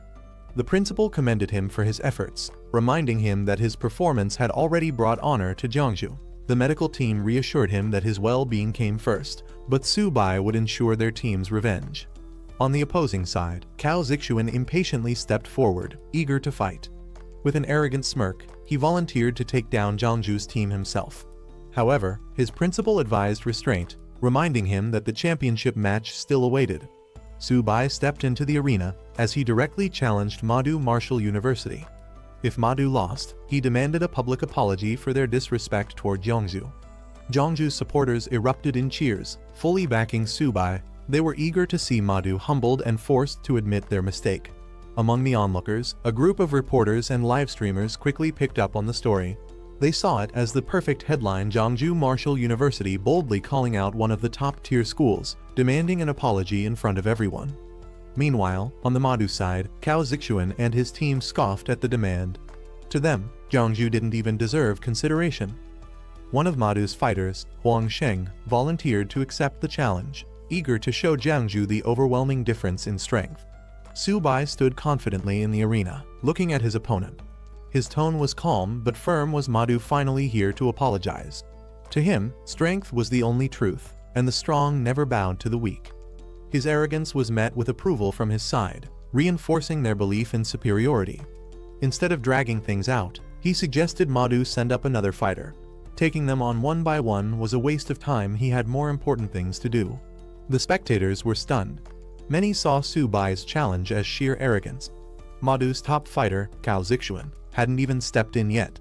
Some questioned whether Su-bai was being reckless, but others admitted that Madu had indeed gone too far. Still, taking on multiple opponents at once seemed impossible. Su-bai extended his hand, signaling his opponent to step forward. His confidence was undeniable, challenging Madu without hesitation. The Madu fighters were stunned. Since when did Jiangsu Martial University dare to provoke them so openly? The Madu principal responded coldly, ordering his fighters to use their strength to remind Jiangsu of their place. Their dignity couldn't be trampled so easily. Cao Zixuan smirked, stepping onto the battlefield alongside his teammate. If Jiangsu wanted to act arrogant, he was more than happy to crush them. As he took his stance, a powerful aura erupted around him. His twin swords glowed with intense energy, red and blue flames surrounding his figure. The spectators watched in awe. Cao Zixuan's true power was being unleashed. As Cao Zixuan unsheathed his twin swords, the audience was stunned. Forged from millennium cold iron and molten lava iron, these weapons were crafted from some of the rarest materials. But what truly shocked them was the power embedded in their hilts: platinum-level cores from immensely powerful beings. The spectators whispered among themselves, recognizing the immense investment Madu and the Cao family had placed in him. Each sword alone was worth a fortune. Some even speculated if he had mastered the legendary technique left behind by the Ice-Fire War God, a former Madu graduate. Cao Zixuan smirked, offering Su-bai a chance to summon his beast. He claimed he didn't want the fight to be called unfair, giving Su-bai a moment to prepare. Su-bai, unfazed, responded with a smirk of his own. He didn't need a beast to handle this fight. The crowd was in disbelief. Su-bai, a beast tamer, had chosen to fight without summoning his beast. His opponents mocked his decision, considering it sheer arrogance. But among the spectators, some quickly realized the truth. He had activated origin synchronization, merging his power with his beast's abilities. Cao Zixuan wasted no time, charging forward with incredible speed, his twin swords blazing with energy. His confidence was absolute. He believed Su-bai was simply throwing himself to his own demise. A slight smirk crossed his lips as he observed his opponent's impatience. Without hesitation, he activated his abilities: Sharp Metal Spirit, Sharp Metal Phantom, and Earth Spirit Possession, his body surging with overwhelming energy. Su-bai's eyes locked onto his opponent's, his energy surging. This was the moment. With a powerful leap, he launched himself forward, ready to settle the score with Madu. Cao Zixuan and his teammate rushed in, weapons drawn, confident in their overwhelming strength. But in an instant, everything changed. Su-bai moved faster than they could react. His enhanced abilities sent shockwaves through the battlefield as he struck with immense force. The spectators were in shock. Subai's speed had already reached gold tier, a level unheard of for a beast tamer fighting without his beast. Some doubted if he could truly compare to past legends like Luo Fan, but the display of power was undeniable. Standing before Cao Zixuan, Subai spoke calmly, questioning if he had ever felt powerless. Cao Zixuan tightened his grip on his swords, acknowledging Subai's strength. He admitted Subai had earned his respect, but that was all. Without hesitation, he unleashed lava breath, a massive wave of fire meant to end the fight instantly. Just as the flames reached him, his body blurred. Vanishing void step activated, allowing him to slip through the attack effortlessly. Subai effortlessly dodged Cao Zixuan's fiery attack, his movements too fast to track. With a smirk, he dismissed his opponent's speed as still too slow. Seeing an opportunity, the bald fighter called out to Cao Zixuan, suggesting they flank Subai together. Cao Zixuan barely had time to warn his teammate before the assault began. Subai delivered a devastating barrage of strikes, each landing with precise force. He struck once, twice. By the time he reached the seventh blow, the bald fighter had been completely overwhelmed. His body slammed into the ground, unable to keep up with Subai's speed and power. The bald fighter crashed to the ground, completely defeated. His body was motionless, his face twisted in pain. Subai turned his attention back to Cao Zixuan, challenging him to step forward if he dared. Seeing his opponent still eager to fight, Subai smirked. This was perfect. He wasn't done playing yet. Cao Zixuan stood firm, gripping his twin elemental swords as flames and frost swirled around him. With a powerful swing, he unleashed a devastating attack. Watching the incoming assault, he sighed, unimpressed. In an instant, Subai closed the gap, appearing right behind Cao Zixuan with a smirk. His speed was overwhelming, catching his opponent off guard. Cao Zixuan barely had time to react before Subai struck, sending him hurtling into the air. With one final, decisive blow, Subai knocked him back, dismissing him as unworthy of standing on the battlefield. Subai stood confidently, his body engulfed in a blazing aura as he watched Cao Zixuan struggle. His amusement was evident. He couldn't understand why a so-called prodigy was barely putting up a fight. Without hesitation, Subai launched himself into the air, closing the distance in an instant. His movements were ruthless, forcing Cao Zixuan to defend himself, but each strike made it clear that he was being completely overwhelmed. With a powerful downward smash, Subai sent Cao Zixuan flying. The impact was devastating. As the dust settled, Subai scoffed, finding the match far too easy. Subai stood over Cao Zixuan, his foot pressing him down with ease. Amused, he mocked his opponent, clearly enjoying the one-sided battle. Cao Zixuan, humiliated and enraged, swore revenge, his fury boiling over. A sudden surge of power flared around him, catching Subai's attention. Watching the outburst, he acknowledged the increase in power, but dismissed it as nothing more than uncontrolled aggression. Engulfed in a fiery aura, Cao Zixuan roared, his energy spiraling out of control. His rage had reached its peak. He was no longer fighting with strategy. As the principal and others watched in shock, Cao Zixuan had completely lost control, unleashing a deadly move. Some questioned if Subai's taunts had pushed him too far, wondering if he had underestimated his opponent's rage. Cao Zixuan, now consumed by fury, charged at Subai with his flaming swords, declaring his intent to end the fight decisively. Subai, however, showed no fear. If anything, he found the situation finally becoming interesting. As Cao Zixuan's attack came crashing down, Subai effortlessly raised his defense, summoning an impenetrable golden barrier. Cao Zixuan's disbelief was evident. His strongest attack had been blocked with ease. His frustration boiled over, questioning how such a defense was even possible. Subai smirked as he absorbed the energy around him, his golden aura flaring even brighter. He mocked Cao Zixuan, unimpressed by his attack, before deciding it was time to retaliate. Subai launched a counterattack. His power surged, sending shockwaves through the arena. Cao Zixuan had no time to react as Subai's strike shattered his defense, sending him flying. Cao Zixuan's twin swords crashed onto the battlefield, a clear sign of his defeat. The entire arena fell silent for a moment before gasps and murmurs erupted. The spectators struggled to process what they had just witnessed. Subai wasn't just strong, he was terrifying. The spectators remained in awe. Some recognized Subai's overwhelming power, comparing him to legendary figures of the past. Despite being only at mid-bronze rank, His potential was undeniable, perhaps even more terrifying than those from elite families. Meanwhile, Subai casually picked up Cao Zixuan's fallen swords, inspecting them with interest. Cao Zixuan, barely able to stand, shouted in frustration. He demanded Subai return the weapons, enraged at the thought of losing them.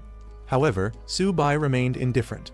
Given how Martial University treated others, he doubted they would offer an apology or compensation. With a smirk, he decided the swords would serve as proper repayment. Cao Zixuan, seething with rage, refused to accept defeat.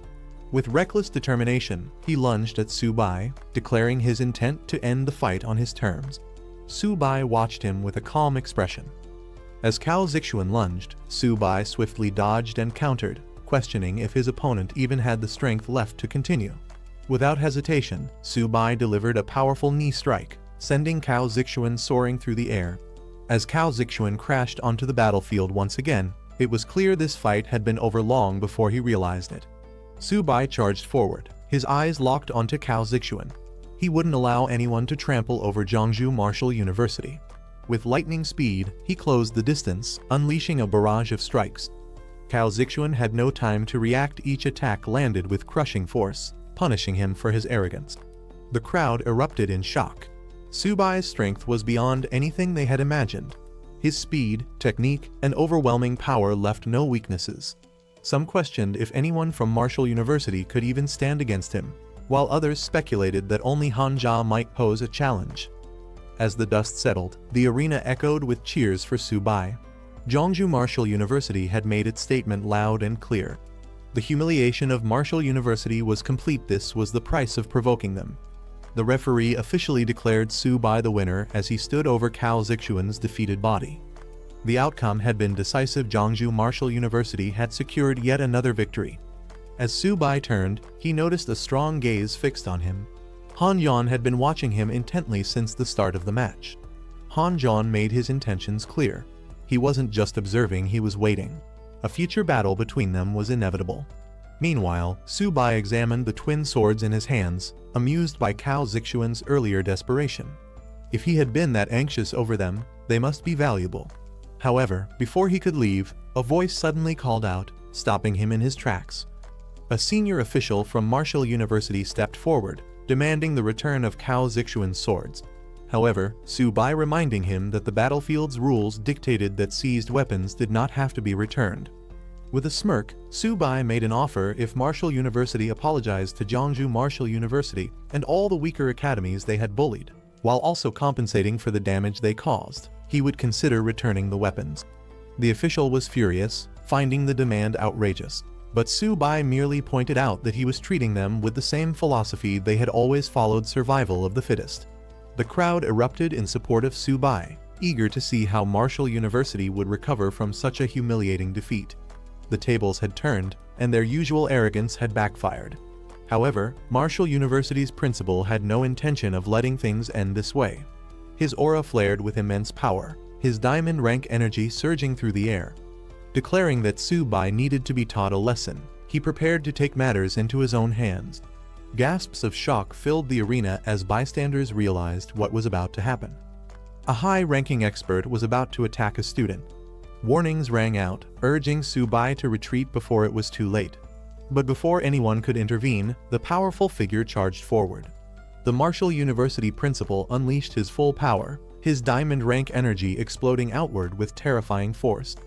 Subai braced himself, feeling the overwhelming pressure of a warrior far beyond his level. As the attack bore down on him, another force intervened. A powerful clash of energies erupted as a high-ranking figure stepped in to shield Subai, preventing the principal's assault from landing. Anger flared among the spectators. Accusations flew. How could a diamond rank expert justify attacking a student? The tension escalated as multiple influential figures took sides, some demanding that Martial University back down, while others defended their authority. Before the situation could spiral further, a devastating force struck, shaking the battlefield.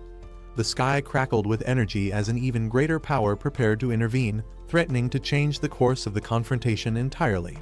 As the battlefield trembled from the overwhelming clash of power, Zhao Yi, a Lord-level expert ranked 6th, arrived, his presence alone enough to shatter the oppressive energy. The Martial University principal's face darkened. He recognized this man immediately.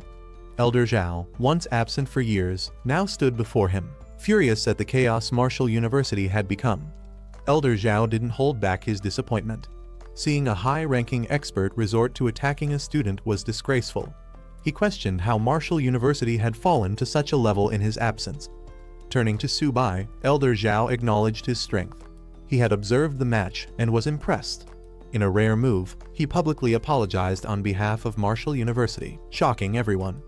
Elder Zhao's voice echoed across the arena as he addressed Martial University's failures. He condemned their neglect of responsibility and the misuse of power, declaring their loss to Jiangsu Martial University undeniable. As a result, Su Bai would keep the twin swords as rightful spoils of victory. With a final judgment, Elder Zhao stripped the Martial University principal of his position, deeming him too reckless and impatient. Instead, he was reassigned as an instructor, a punishment that left him speechless. Meanwhile, the tournament officials announced a brief pause to repair the battlefield before the grand finals. The crowd cheered for Jiangsu Martial University, recognizing them as the strongest contenders of the tournament. Many whispered about Su Bai, calling him the biggest dark horse of the competition. As the excitement settled, Su Bai's mentors and allies praised him for his victory, acknowledging the honor he had brought to Jiangsu Martial University. Despite his composed demeanor, Su Bai jokingly admitted that even he had been a little nervous. As Jiangsu Martial University advanced to the finals, discussions turned to their next opponent, Great Wall Military Martial University. Their strongest fighter, Han Jan, was known to be an unfathomable force. Despite the challenges ahead, reaching the finals was already an incredible achievement. Su Bai, however, was far from satisfied. With a playful grin, he reminded the principal of his contributions, subtly hinting at a well-deserved reward.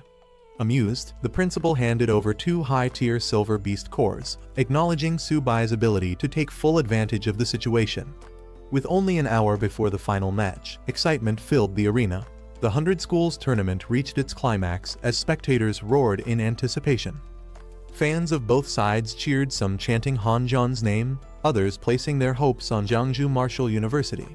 As the grand finals began, Han Jan stood tall, declaring he had been waiting for this moment.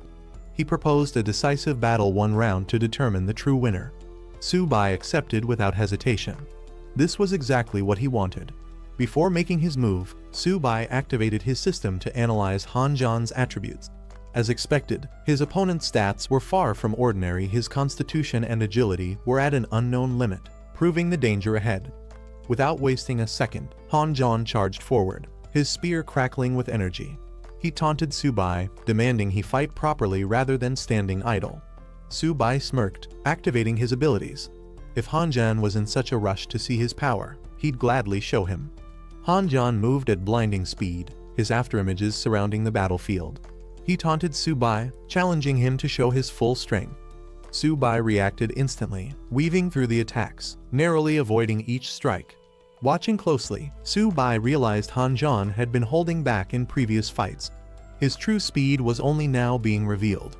Han Jan swung his staff with precision, forcing Su Bai to stay on the defensive. The commentators were in disbelief. They had assumed speed was Han Jan's weakness, but now it was clear he had no weaknesses. His agility, strength, and defense were on an entirely different level. Among the younger generation, Han Jan was an unstoppable force. Unless someone with far superior power challenged him, no one stood a chance. The conclusion was evident: Jiangsu Martial University could only aim for second place. Su Bai was no match for Han Jan. Su Bai launched a powerful strike, aiming straight for Han Jan, but Han Jan barely flinched, countering effortlessly. Observing closely, Su Bai acknowledged Han Jan's incredible combat experience. He had fought countless battles and displayed no weaknesses. Su Bai prepared his next move. He claimed Han Jan wouldn't escape this time, unleashing a fierce attack. Han Jan's eyes widened in shock as Su Bai's strike landed with explosive force. The seemingly invincible warrior had been caught off guard. The crowd erupted with mixed reactions. Some called Su Bai's attack underhanded, while others praised his ruthlessness. To them, this wasn't just a match, it was a real battlefield, where winning was all that mattered. Han Jan, regaining his stance, scoffed at Su Bai's tactics. He accused him of using shameless tricks, but Su Bai simply smirked, reminding him that in a fight, anything was fair game. Without hesitation, Su-bai followed up with another fierce strike, aiming for an opening. Han-jan barely managed to react, but Su-bai wasn't letting up. He leaped into the air, delivering a crushing blow with full force, determined to finish the fight. Han-jan's aura flared as he declared he would fight at full power. Dark energy surged around him, his confidence unwavering. He had gathered enough intel on Su-bai, now it was time to strike. With a single motion, Han-jan unleashed a devastating technique, sending a barrage of energy slashes towards Su-bai. Instead of dodging, Su-bai stood his ground, determined to test his endurance against the overwhelming force. The commentators were in shock. Han-jan had just used a legendary technique, one that was said to have wiped out thousands in a single strike years ago. If Su-bai couldn't withstand this attack, the fight would be over in an instant. Su-bai braced himself as Han-jan unleashed his full strength. Waves of energy slashed through the air, forcing Su-bai back. The intensity of the attack was overwhelming, pushing him to his limits. The force of the impact sent Su-bai flying. For a moment, the crowd held its breath had he been defeated. Han-jan stood tall, confident in his dominance. He challenged Su-bai to show his true power, refusing to believe this was all he had. From the sidelines, spectators doubted anyone could survive such a devastating technique. Had Su-bai finally fallen? Or was this just the beginning of his counterattack? Su-bai steadied himself, gripping his weapons tightly. Han-jan had pushed him to the limit, leaving him no choice but to fight at full strength. Summoning his beasts, Bai and another massive creature appeared beside him, radiating overwhelming power. Flames roared as Su-bai commanded them into battle, turning the tide in an instant. Han-jan acknowledged Su-bai's true strength, realizing he had been holding back all along. But it was too late. Su-bai charged forward with his beasts, unleashing an all-out assault. Su-bai went on the offensive, his powerful allies at his side. Su-bai wasted no time, launching a fierce attack with Bai by his side. Han-jan barely managed to block as Su-bai's relentless assault pushed him back. The impact shook the battlefield, forcing Han-jan to brace himself. Refusing to go down easily, Han-jan retaliated with a powerful counterattack, but Su-bai's beast struck with overwhelming force. Han-jan stumbled, his strength wavering. The battlefield had shifted. Su-bai now had complete control. Han-jan staggered, his armor shattered, yet he still held his weapon tightly. Su-bai warned him that continuing to fight was pointless. Accepting defeat wasn't shameful. But Han-jan refused to back down. He activated a hidden technique, energy surging violently around him.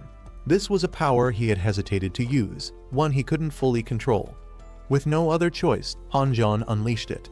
A massive burst of dark energy erupted, shaking the battlefield. Su-bai, taken aback, questioned if this was even a normal battle anymore. The sheer intensity of the attack was beyond anything expected at this level. Some students whispered among themselves, talking about the difference between the power levels. One of them remarked that anything below gold rank was basically cannon fodder. They believed Han-jan was likely at the peak of the gold level, far above Su-bai, who was still stuck at the bronze rank. No matter how strong Su-bai was in their eyes, the gap was impossible to bridge. Meanwhile, Han-jan unleashed a terrifying final attack, completely engulfed in purple energy, his eyes glowing with fury. He declared that Su-bai wouldn't survive this last move. The sky lit up with overwhelming energy as Han-jan struck down with full force. Su-bai stood his ground but couldn't hide his panic. He admitted to himself that he couldn't hold off such a powerful blow. Just as the attack was about to land, Su-bai desperately cried out for help, calling for Ba. In a flash of green energy, rushed in and swapped positions. Han-jan's ultimate attack landed with devastating force, engulfing the area in a violent explosion of purple energy. The impact echoed across the field, shocking everyone watching as the blast lit up the surroundings. Realizing Han-jan had exhausted himself with that last strike, Su-bai sent the tiger in for the counterattack. Meanwhile, the teachers and officials monitoring the battle were stunned. One of them questioned if Su-bai had just used spatial abilities, something only beings at platinum rank and above could typically control. They couldn't believe that someone supposedly still at the bronze level could display such power. The observers continued to reel from the shock of what they had just witnessed. One of the senior officials, stunned, realized that the movement technique Su-bai used wasn't just any skill, it was a top-tier ability, one that had now been reworked by Su-bai himself. That kind of innovation and control could only come from someone with monstrous talent. The question hung in the air: was Su-bai really just a bronze rank? Meanwhile, other spectators in the arena were just as bewildered. Some questioned whether this was still a gold rank tournament or if they were watching a demolition of their entire martial stage. The dust and smoke clouded the arena, and someone wondered if the battle's outcome had already been decided. As the smoke cleared, the result became undeniable. Han Jian lay defeated on the ground, badly injured, while Su-bai stood tall beside his massive white tiger companion. With a sigh of disbelief, someone admitted Su-bai's victory. The principal clenched his fists in excitement. Eyes wide in disbelief, Su-bai had really won. The crowd watched as the announcer confirmed it. The overall champion of this tournament was none other than Su-bai from Jeonju Martial University. With blood still on his face and a calm wave to the audience, Su-bai stood tall, battle-worn, but victorious. Cheers erupted from the sidelines. His classmates jumped up in celebration, praising him as both a champion and a legend. The principal, overcome with emotion, dropped to his knees, proudly declaring he had placed his faith in the right person. From the audience to the stands, Su-bai's name echoed across the arena. Everyone shouted in admiration, hailing him as the strongest of the younger generation, invincible, unbeatable, and now, their crowned champion. The celebrations didn't stop at the arena. All across the city, Su-bai's victory was being broadcasted live. Students and citizens watching on the big screens shouted his name, amazed by his overwhelming performance. Jeonju Martial University had just produced a true star. Somewhere in the crowd, his girlfriend's eyes sparkled with admiration. She clutched her hands to her chest, overwhelmed with joy. To her, Su-bai wasn't just a winner, he was the best. Back in the Su family living room, excitement exploded. Su-bai's sister jumped with pride, declaring that her brother had become the national champion. Their parents cheered beside her, overwhelmed and proud, barely able to believe what they were seeing. It was a moment of pure happiness for the whole family. Not long after, Su-bai found himself surrounded by reporters. Microphones and cameras were shoved toward him as they bombarded him with questions. How did it feel to become the champion of the 100-school tournament? What did he want to say to Han Jian, the opponent he had just defeated? After the victory, reporters swarmed around Su-bai, hungry for interviews and sound bites. The principal had to step in, shielding the exhausted champion while urging the crowd to back off. Su-bai needed rest. Questions would have to wait. With a proud arm around Su-bai, the principal guided him away from the crowd, telling him to return to the hotel to recuperate. He assured Su-bai that he'd take care of everything else. After all, as the champion, Su-bai had just secured a mountain of rewards. At the mention of rewards, Su-bai's tired expression lit up. Curious, he asked just how much he'd earned. The principal threw out some numbers: tens of millions. No, actually, at least 600 million in total. Su-bai's eyes nearly popped out of his head. Energized by the thought, he jokingly shouted he was ready to fight 10 more Han Jians if it meant more winnings. Later, news of the tournament finale spread far and wide. On the streets, giant screens displayed Su-bai's face. The Martial University Hotel, hosting the event, became a hotspot for celebration. The tournament had come to a close, and students from across the nation had showcased their strength and pride. But of all the rising stars, none shined brighter than Su-bai, Jeonju Martial University's unstoppable champion. Following his courageous display during the championship, Su-bai was officially commended by the military. For his exceptional bravery and performance on the battlefield, he was awarded first-class military merit, a prestigious honor medal, and a reward of 60,000 merit points, an incredible achievement for any student. At the same time, the new national rankings of the martial universities were announced. Jeonju Martial University, Su-bai's school, soared to the top, receiving an annual military investment of 50 billion, putting it shoulder to shoulder with the most elite academies in the country. The buzz around Su-bai was unstoppable. News reports praised Jeonju Martial University for its rising prominence and predicted it would soon become the premier training base for beast-taming ability users. The streets were filled with citizens watching the giant screens, and even songs were being written about Su-bai, turning him into a legend. In the crowd, people continued to talk about how Su-bai had single-handedly battled and defeated the strongest contenders from top martial universities. Some whispered about how close he'd come to collapse from his injuries, amazed he had held on. After everything that had happened, Su-bai finally woke up, stretching with a groan as he sat up in bed. His first thought: how had he ended up sleeping for so long? It was Manny, holding a tray with food. She smiled and told him that the principal had instructed everyone to let him rest undisturbed. Now that he was awake, it was time to return to Jeongju together. The school's car was already waiting downstairs. Su-bai got up, ready to pack.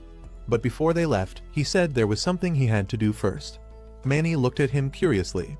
With a grin, Su-bai pointed upward and declared that he wanted to take Xiaoba and Xiaobai to the buffet at the Demon Marshal cafeteria for one last feast. After everything they'd been through, they deserved it. Manny couldn't help but laugh, realizing that after the chaos, Demon Marshal was about to suffer another round of devastation, this time at the hands of Su-bai's appetite. Back at Jeongju Marshal University, a massive welcome ceremony awaited Su-bai and the returning heroes. The campus was decorated with banners, and the crowd gathered in full force. Jokes flew about how Su-bai loved Demon Marshal's Grand Gate, but Jeongju had now outdone it with an even more impressive display, thanks to their 50 billion investment. Cheers erupted as voices shouted, "Welcome back, heroes!" The atmosphere was electric, the pride of victory echoing through every chant. The speaker took the stage, announcing to all students that Jeongju Marshal had won the championship, truly a sky-splitting moment in the school's history. Soon, the principal invited Su-bai to speak. As the standout captain of the tournament, he stepped forward, the spotlight now his. Su-bai addressed the crowd. What he wanted most to share, he said, was that no so-called legend or invincible opponent was unbreakable. No matter how strong the enemy, as long as they refused to give up, they would always have a chance to win. With the spotlight on him, Su-bai was asked if he had any suggestions for improving the school, now that it had gained such a massive funding boost after winning the championship. Su-bai thought for a moment before speaking seriously. He pointed out that what truly separated top-tier schools from the rest wasn't just prestige, it was the quality of cultivation resources. He suggested hiring professional alchemists to help produce training potions for the students. That, he said, would fill the gap in resources and help everyone grow stronger. The crowd responded with applause, and Su-bai wrapped up his speech by encouraging everyone to work together to bring glory to Jeongju Marshal University. His words earned praise from the staff, who hailed him as a true role model and the pride of their academy. Later, in a private meeting, the principal handed Su-bai a reward, reminiscing about when Su-bai first earned his Golden Merit Badge. He'd known back then that Su-bai was destined for greatness. Su-bai accepted the praise humbly, saying it was all his duty, but cheekily reminded the principal not to forget the promised 500 million reward. After giving his victorious speech, Su-bai sat down with the principal to discuss a little unfinished business. Su-bai brought up the reward he was owed, cheekily reminding the principal that the school had earned a whopping 50 billion thanks to him. Surely, he joked, 500 million wasn't too much to ask. The principal nearly choked, exclaiming that it was supposed to be 5 million, not 500 million. But Su-bai argued back he had shed blood for the school and made them a fortune. Wasn't that worth a bit more? Flustered, the principal said he'd transfer him 10,000 military merit points and suggested he redeem cultivation resources directly from the stationed officers. Su-bai, still unsatisfied, protested loudly, accusing the principal of betrayal and injustice. Standing in front of the closed door, he pouted and muttered, "Old man, you win this time?" Though the principal didn't give in to Su-bai's full demand, Su-bai accepted the 1 billion with a smirk, muttering that revenge could wait after all. Even a smaller sum would be enough to upgrade Xiaoba and Xiaobai for now. Meanwhile, Su-bai's popularity continued to explode. A group of female students showed up at his dorm trying to catch a glimpse of him, only to be told he wasn't there. Little did they know, Su-bai was already relaxing somewhere else, far from the chaos. Xiaobai and Xiaoba, his loyal companions, were treated to a hearty meal, gobbling down food happily while a hand from above reminded them not to choke. Su-bai lounged above them on his bunk, arms behind his head, finally at ease. He praised them for their great performance during the tournament and told them to rest up well because there would definitely be more challenges ahead. Just as Su-bai was about to fully relax, a sudden flash of golden light filled the room. His eyes widened, body glowing faintly as he sat up on his bunk. Su-bai's Earth-type spirit beast finally evolved, breaking through to the early silver rank. The breakthrough activated its bloodline and even granted it a new elemental talent related to Earth. He looked at the upgrade results and felt like the money he spent was finally worth it. Encouraged, he pushed the turtle to keep eating so it could continue leveling up. Not long after, another flash lit up the room. It was his white tiger, which had also leveled up. Stats and talents updated. It now stood proudly beside the turtle. Su-bai laughed proudly. He joked that even Han-jan had to grind until his 30s to hit early silver, while he managed it thanks to these two food-loving beasts. Now, with both pets leveling up smoothly, he was confident his own rank would skyrocket next. Out of nowhere, a man in a pink shirt dashed into Su-bai's hallway like his life depended on it, calling him a god. Caught off guard, Su-bai sat there confused with his two spirit beasts, wondering what got into this guy. The visitor named Jiagang could barely contain himself. He grabbed Su-bai's hand and dramatically announced that he had awakened as a beast tamer too, just like Su-bai. Trying to calm him down, Su-bai told him to take it slow, but Jiagang wasn't done. He proudly pulled out his own spirit beast, a turtle, just like Su-bai's little 8. Su-bai was stunned. He didn't expect Jiagang to get the exact same kind of beast. Turns out, Jiagang's father was so thrilled about his son awakening that he spent a fortune to catch a bronze-rank beast for him. Su-bai, still crouched in disbelief, couldn't help but question, what's a low-rank beast like that really going to achieve anyway? Jiagang proudly declared he would raise only turtles specifically, ones like Su-bai's little 8. In his mind, any proper beast tamer should raise a wangba, and he even tried to rope Su-bai into agreeing with that idea.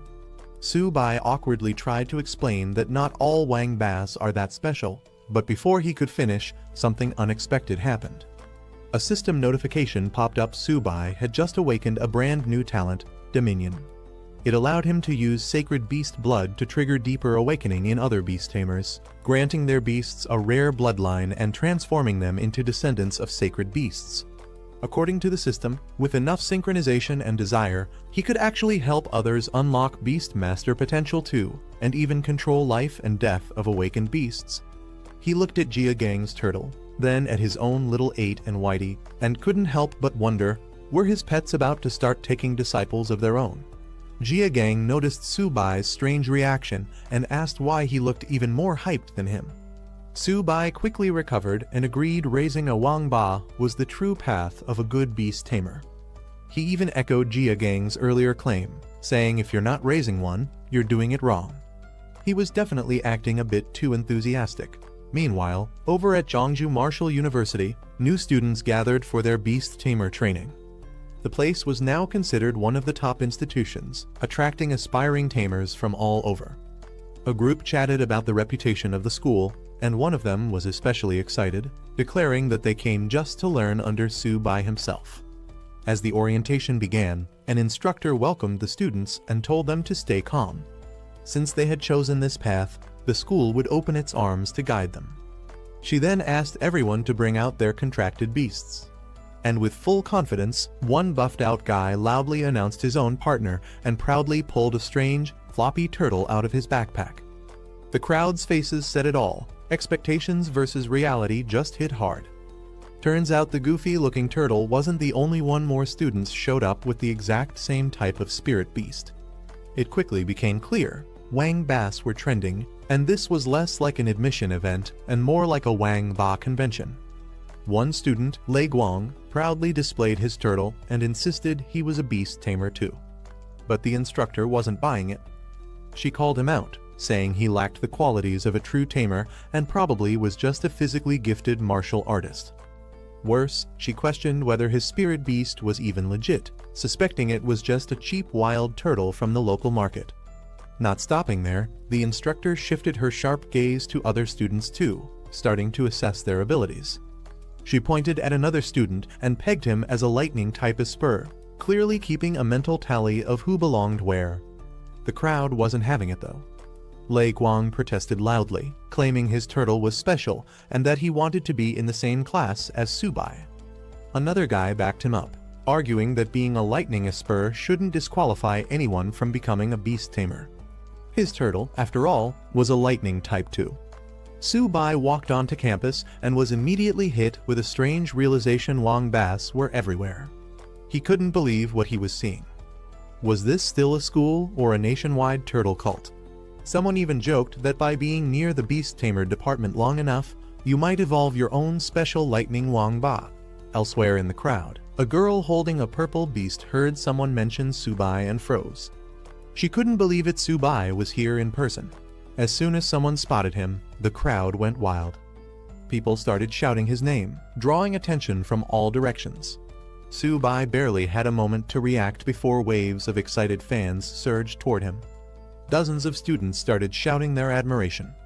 Some claimed they were inspired to become beast tamers after watching his battles, while others wore outfits mimicking his style. One guy even declared Subai's life goals had become his own.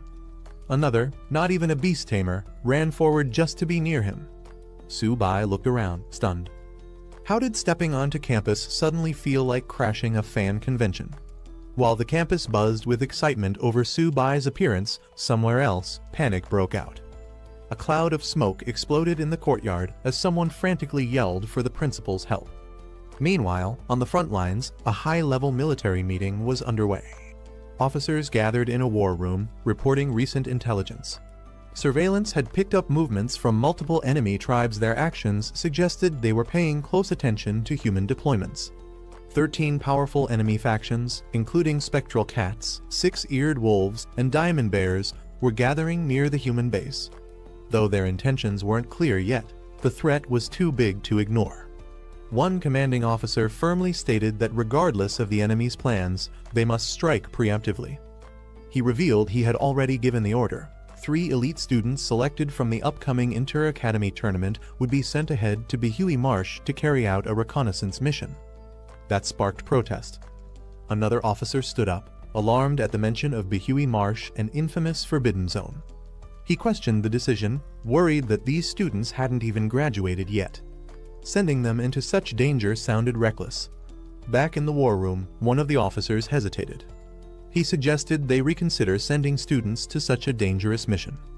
But the man in charge, Mr. Yan King, stood firm. As warriors of the human race, the students would eventually face the front lines anyway. This would just be sooner than expected.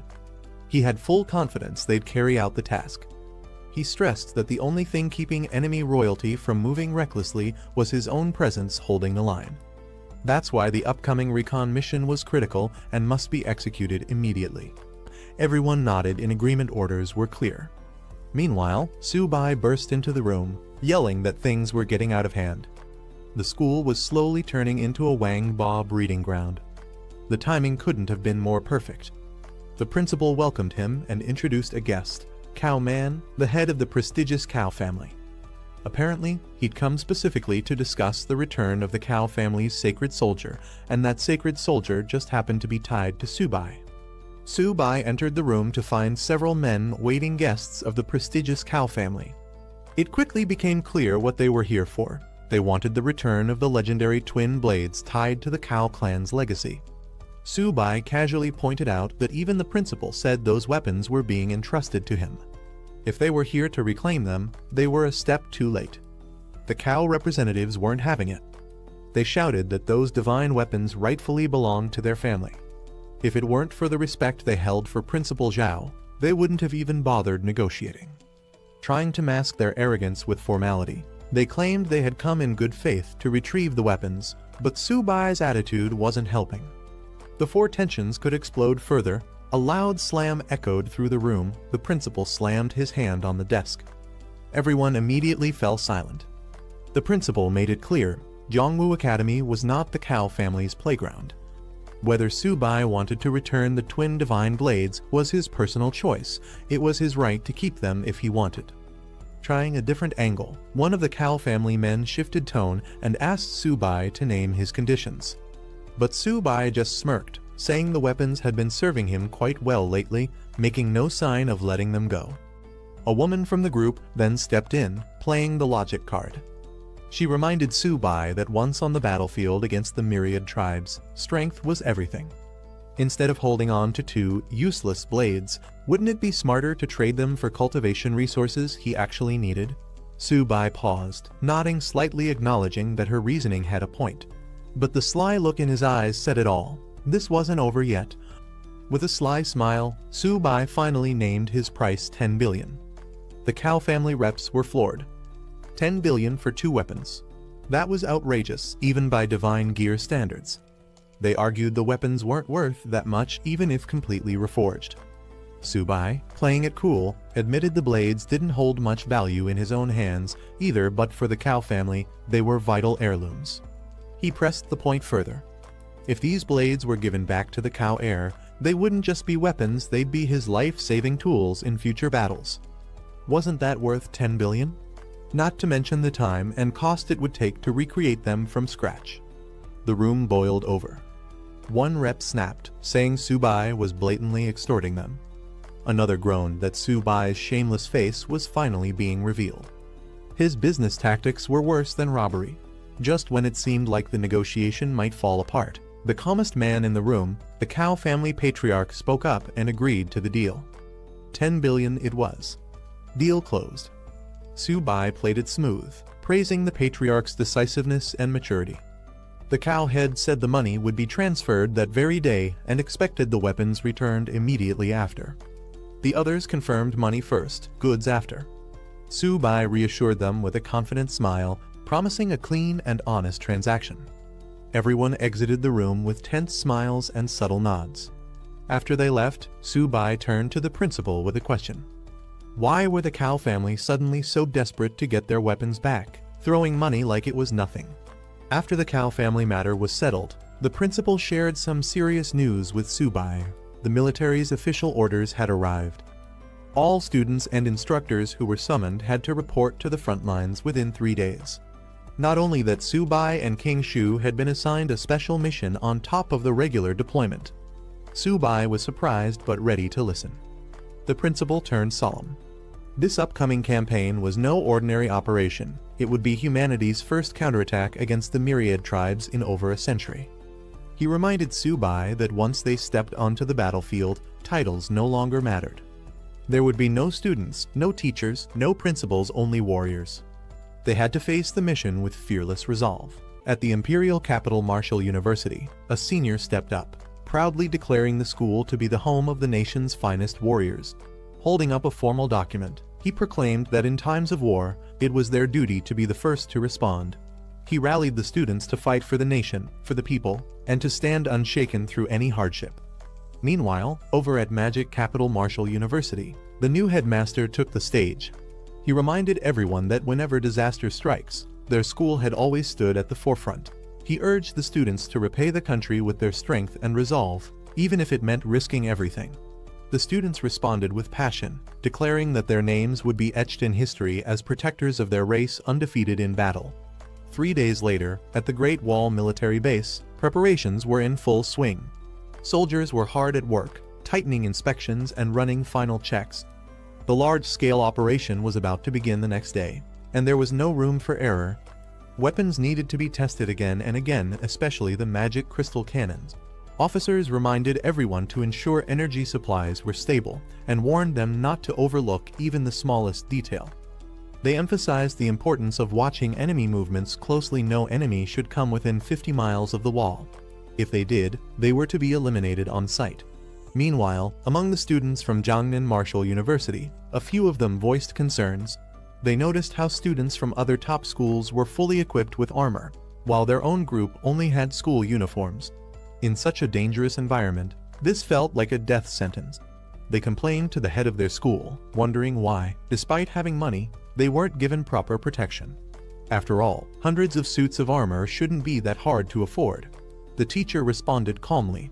He admitted that under normal conditions, the school could buy resources from the military freely. But during wartime, everything had changed. Resources could now only be exchanged through military merit. If they wanted armor, they'd have to earn it through real battlefield achievements. Alarms blared across the base. The enemy was approaching fast. Commanders immediately called for all units to get into position. The defense troops stationed at the Great Wall were ordered to gather and prepare for deployment. Amid the urgency, military officers quickly briefed the school leaders and students, explaining there was no time for formal introductions. Their task was simple: assist in defending the wall alongside the stationed army. However, strict orders were in place. No one was allowed to engage unless given a direct command. Suddenly, a burst of energy surged from the mustached headmaster as he took charge. He called on all warriors from Magic Capital Martial University to follow him to the wall and assist with the defense. Not to be outdone, the representative from Imperial Capital Martial University issued a similar rallying cry, ordering all his people to the front lines. The momentum built fast. As students and staff rushed toward the wall, one rookie admitted to feeling nervous. But the headmaster, leading the way without hesitation, simply reminded him. Their mission was clear: defend the Great Wall at all costs. As the students reached the top of the Great Wall, their eyes widened in shock. The ground shook, and a dark tide of beasts surged over the horizon like a wave crashing down. The students could hardly believe what they were seeing. It was a full-scale beast tide. One of them, overwhelmed by the terrifying sight, muttered in disbelief. Facing such a massive onslaught, he couldn't help but panic. The students watched as countless savage beasts charged forward. Wolves, armored monsters, and winged creatures filled the battlefield. The scale of the horde was staggering. With numbers reaching into the tens of thousands, it looked more like a slaughterhouse waiting to happen than a battle. Back inside, the headmaster addressed the students calmly. He explained that the military would be leading the charge in this war against the 10,000 Race Alliance. The students' role was to support and gradually adapt to the battlefield environment. Su-bai raised a question, since the new command restricted them from taking offensive action on their own.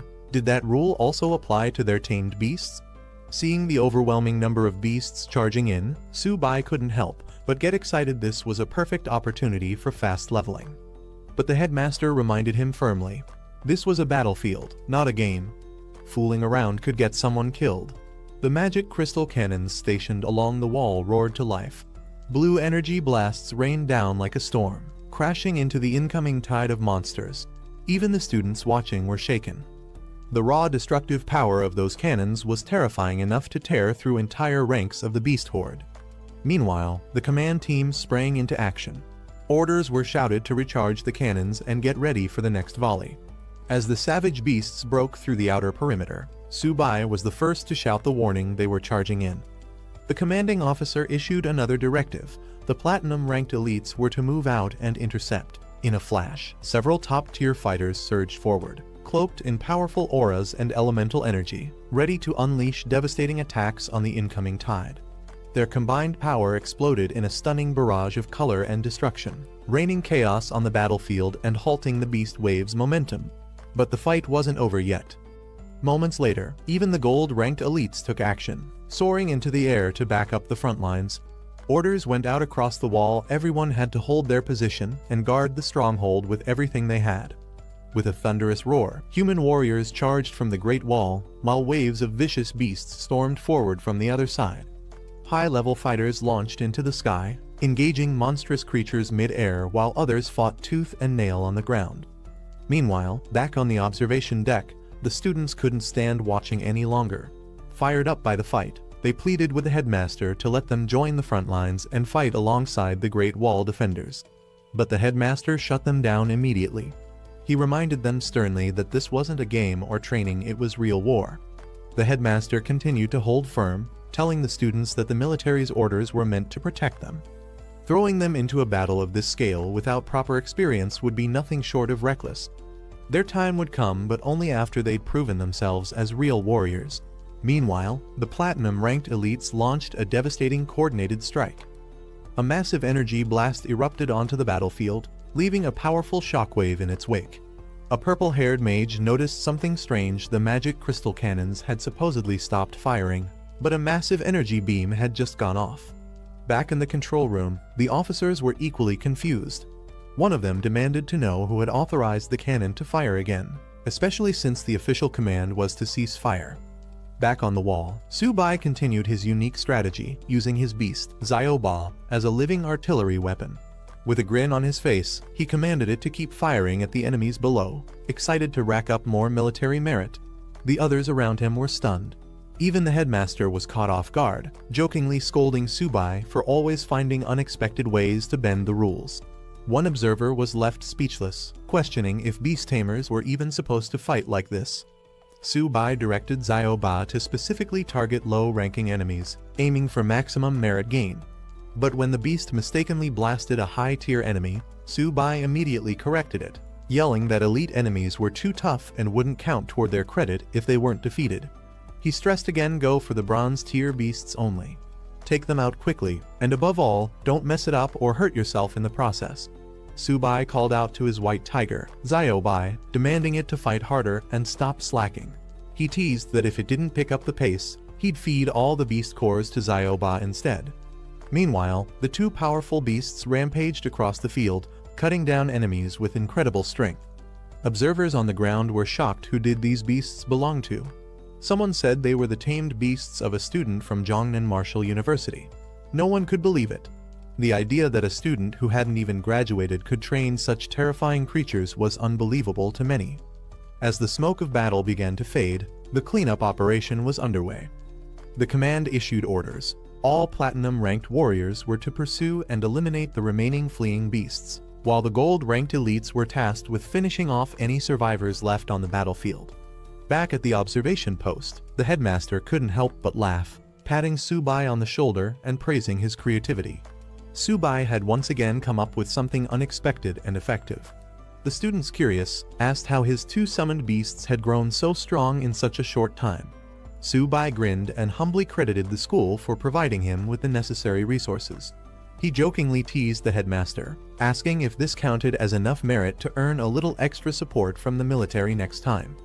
The headmaster smiled but reminded him that technically, none of them had joined the fight directly. They had only been guarding the wall. Still, with how many beasts Subai had eliminated, there was no denying he had earned considerable credit. Elsewhere, a military officer reported the results of the battle. The toll had been heavy. Over 560 soldiers lost, and all 200 magic crystal cannons were now offline and in cooldown mode for nearly 6 hours. Despite the losses, the results were impressive. Over 25,000 enemy beasts had been wiped out in the battle. The victory was hard-won, but it was a decisive one. General Huan Shan reviewed the outcome of the battle and praised the army's swift success, noting that such a major victory had been achieved in just half an hour. A staff officer stepped forward with another report. Although Subai hadn't officially left the city walls to engage, he had made significant contributions. Using his summoned beasts as a power source for the magic crystal cannon, Subai had managed to eliminate a large number of enemy beasts. Impressed by the creativity and results, the officer requested that Subai be granted military merit for his actions. General Huan Shan raised an eyebrow at the unusual method, finding it intriguing. At the base plaza, students gathered around the public display boards where military merit records were posted. Murmurs of dissatisfaction quickly broke out as Subai's name appeared at the top with an absurdly high amount of merit. Many students complained it wasn't fair. Subai hadn't even left the city to fight, so how could he possibly earn so much credit? They suspected there must be some kind of special treatment or inside deal. Others pointed at the numbers in disbelief. Subai had earned over 40,000 merit points, which translated to an astronomical fortune.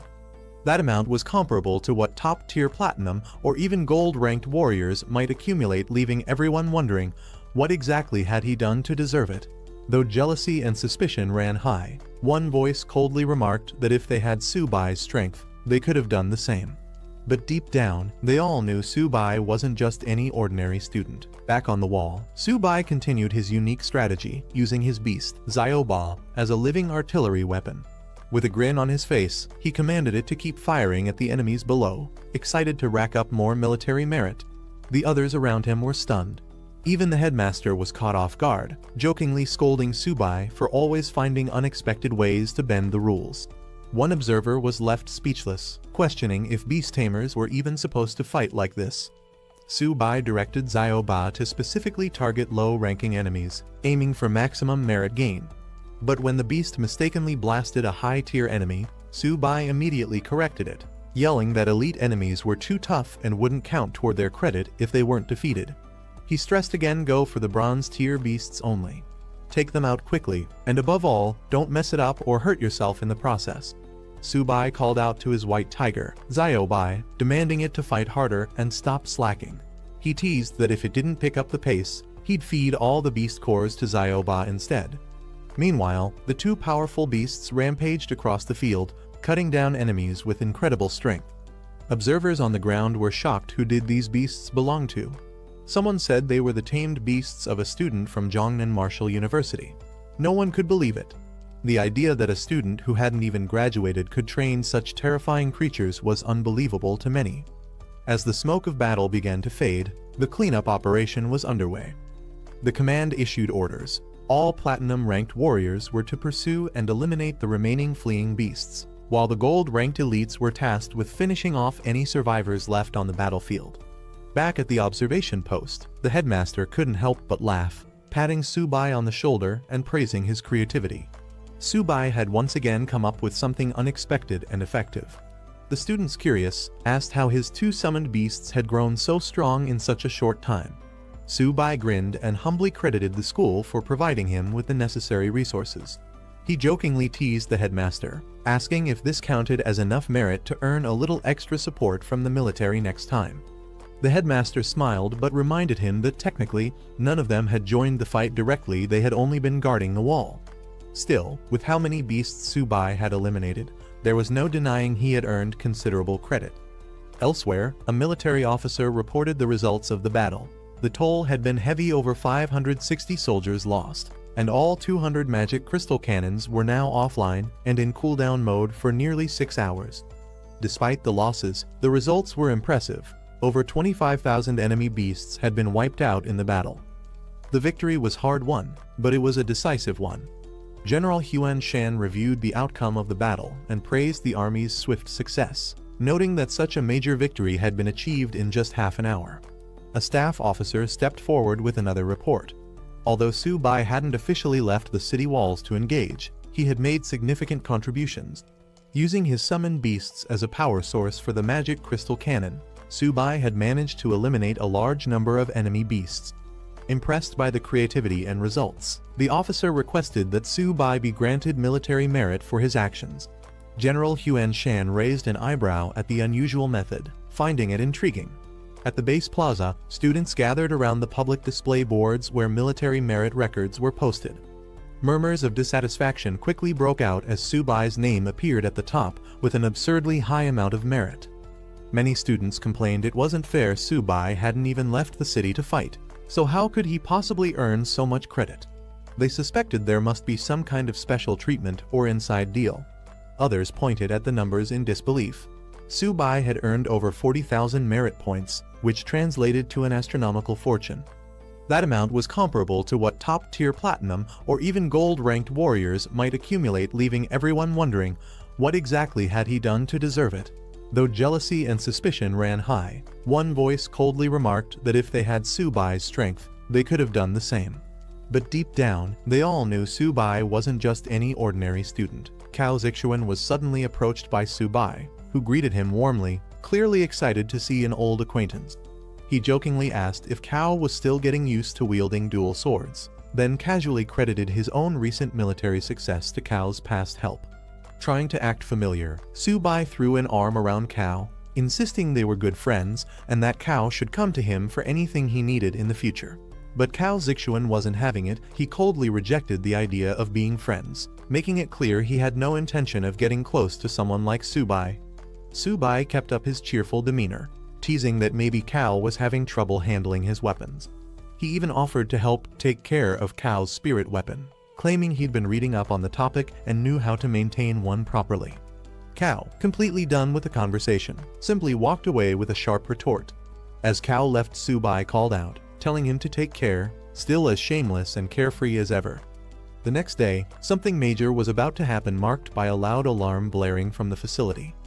A high-ranking officer arrived, descending with a glowing aura as soldiers stood at attention. One of them reported that the Great Wall Guard's preparatory forces had finished assembling. The man, introduced as Principal Zhao of the Martial Academy, stepped forward to address the troops.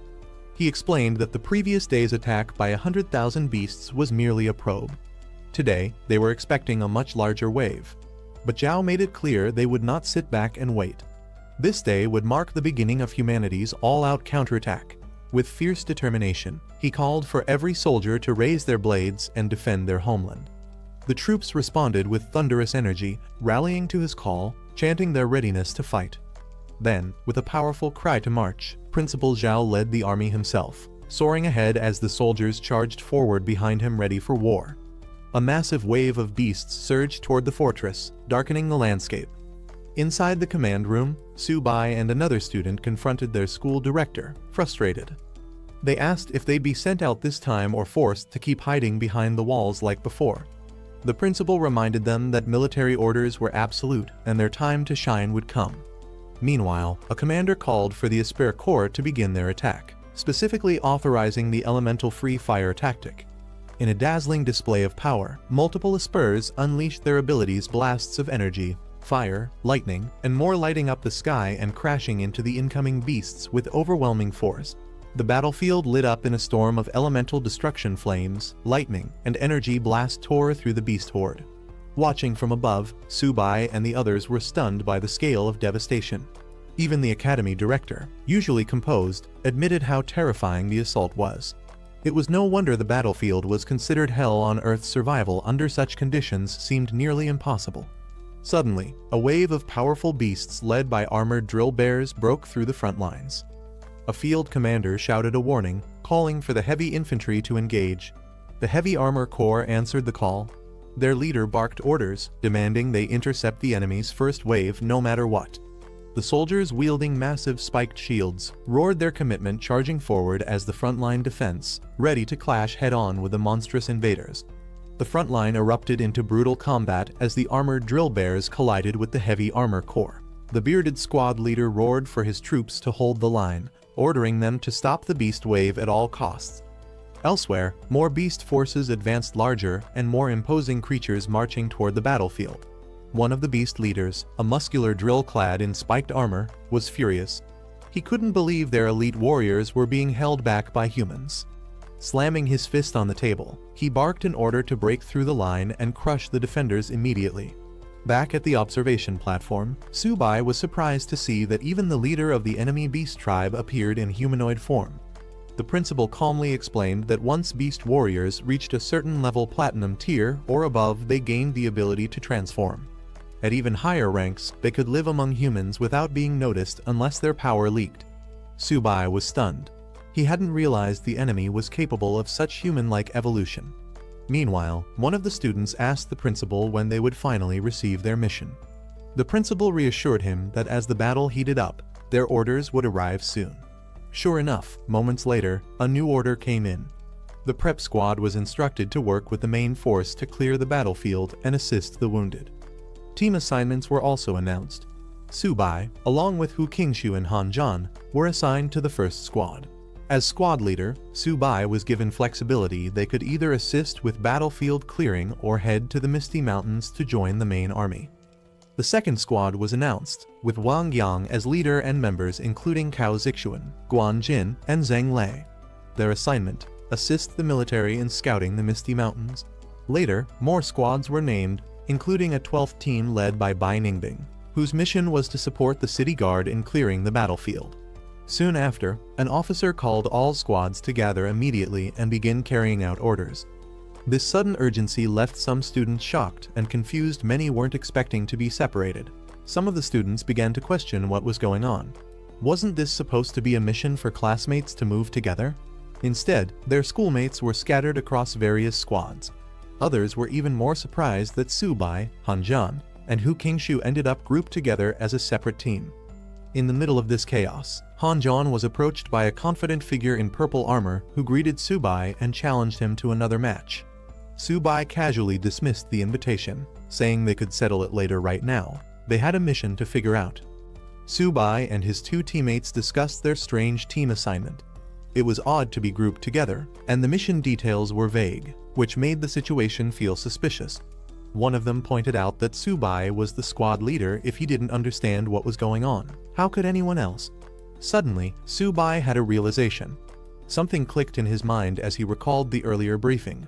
Squad leaders had the authority to make their own decisions. That meant their vague assignment might actually be a cover for something more flexible or secretive.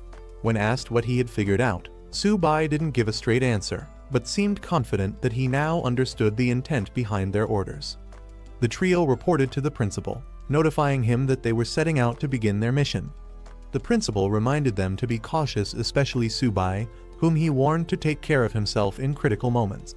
Subai cheerfully acknowledged the principal's warning, then launched himself into action with excitement. He called out to Han Zhan and Hu Qingshu, urging them to keep up or risk being left behind. As the squad sprinted across the battlefield, one of them asked what their actual mission was. Subai didn't answer directly, but was clearly enjoying the rush perhaps too much.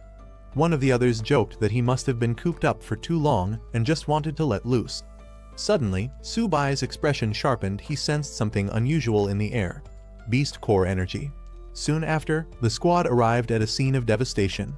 The ground littered with corpses, both humans and beasts, along with remnants of the heavy armor core. Subai looked around grimly, acknowledging the brutality of what had unfolded. As the team stood over the fallen warriors, one of them solemnly stated that dying in battle was the highest honor for any soldier. Subai reassured his teammates that he was fine and told the fallen soldier to rest. His duty would now be carried on by the living. Hanjian checked on him, concerned, but Subai calmly responded that this was just part of a soldier's fate. Subai's small beast companions, Xiaoba and Xiaobai, began casually munching on beast cores from the battlefield.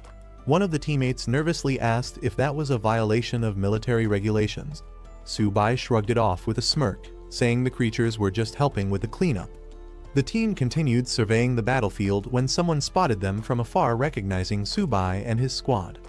Meanwhile, Subai turned to his beast companions, telling them to stop snacking and focus, as their mission wasn't over yet. While holding a freshly retrieved beast core, Subai promised the two small creatures they could feast later. Right now, duty came first. Then, rallying his teammates, Subai signaled it was time to move out. Hanjian and Hu Qingshu asked where they were heading, and Subai casually answered that their destination was the Misty Mountains. As the trio ran off into the distance, Hu Qingshu guessed their heading. One of them teased him for lagging behind, joking that even Hanjian was faster, and if he didn't hurry, the main army would catch up to them. As armored vehicles rolled out, members of the second squad watched Subai and his team rush ahead into the Misty Mountains without waiting for the other scouting teams. Cao Zixuan, observing their eagerness, noted how impatient they were to get started. Without wasting time, the second squad began mobilizing too. Cao gave the order to move out and head into the mountain range. Their objective was clear: assist in terrain scouting. While the Misty Mountains held dangers, as long as they avoided the high-risk areas, the mission should go smoothly. Eager for action and the chance to earn more merit, the group picked up their pace. The team leader encouraged everyone to move quickly. Early arrival could mean more opportunities for military achievement. Subai is surrounded by blazing energy, commands his summons to quickly finish the battle as he's ambushed by a monstrous serpent. A powerful spirit beast glowing blue with intense force strikes the enemy violently. The serpent mocks Subai, calling him arrogant for underestimating them. The man is caught off guard by the immense energy. They're shocked by the overwhelming strength radiating from Subai's summoned beast. The blue energy blast pierces downward with explosive power, crashing into the ground with tremendous impact. Subai surveys the aftermath of the blast as his summoned beasts stand guard. He notes that any regular opponent would have been defeated by that attack, but this situation might be different. From within the smoke and debris, a serpent begins to rise. The serpent revealing its true form. It mocks Subai, admitting surprise that he forced it to reveal its real body. The serpent charges at Subai with deadly speed, aiming straight at him. Subai comments on its intelligence, noticing it strategically targeted him instead of his summons. Riding atop Xiaoba, Subai taunts the serpent, saying it's too slow to catch him. He quickly commands Xiaoba to attack. Xiaobai launches from the sky like a cannonball, aiming straight at the enemy serpent below. The powerful impact lands directly on the serpent's head, making it reel back in pain as Xiaobai smashes it with full force. Subai calls out to Xiaoba, urging him to stop waiting around and finish the fight quickly. The white tiger charges in to assist as the serpent tries to recover. An observer is stunned by how powerful Subai's beasts are. He watches in disbelief as Xiaoba viciously overpowers the serpent. The onlooker starts to doubt whether Zhongyang can even survive this long battle. Subai steps in to finish the fight himself. He tells his team there's no time to play around since they have other missions to complete. With the serpent knocked out, Subai calls out to Xiaobai to get out of the way, preparing for a finishing move as Xiaoba and the turtle beast stand over the downed enemy. A devastating energy surge slams down with massive force, shattering the ground and crushing the enemy with raw power. Subai stands over the defeated serpent, confirming that the battle is finally over. Xiaoba and Xiaobai stand proudly beside him, victorious. just as Su-bai prepares to head off and assist the others. Su-bai is stunned to see the serpent's body suddenly swell and mutate, bulging with glowing purple lumps. A massive purple explosion erupts from the serpent's body. In the distance, Han-jan and Kinshu react with shock as they witness the blast, yelling out Su-bai's name in panic. Su-bai protects himself with a barrier as debris rains down. He realizes he underestimated the serpent, surprised it still had another attack left in it. Su-bai spots the serpent crawling away. Shocked, he questions how it's still alive despite the damage. Han-jan tells Su-bai to stop the chase, reminding him that the serpent is already crippled and their priority is rescuing Elder Wang. Han-jan commands Kinshu and another to hold their position while he heads out to save Elder Wang, urging them to secure the area in his absence. The man faces off against two powerful ape beasts.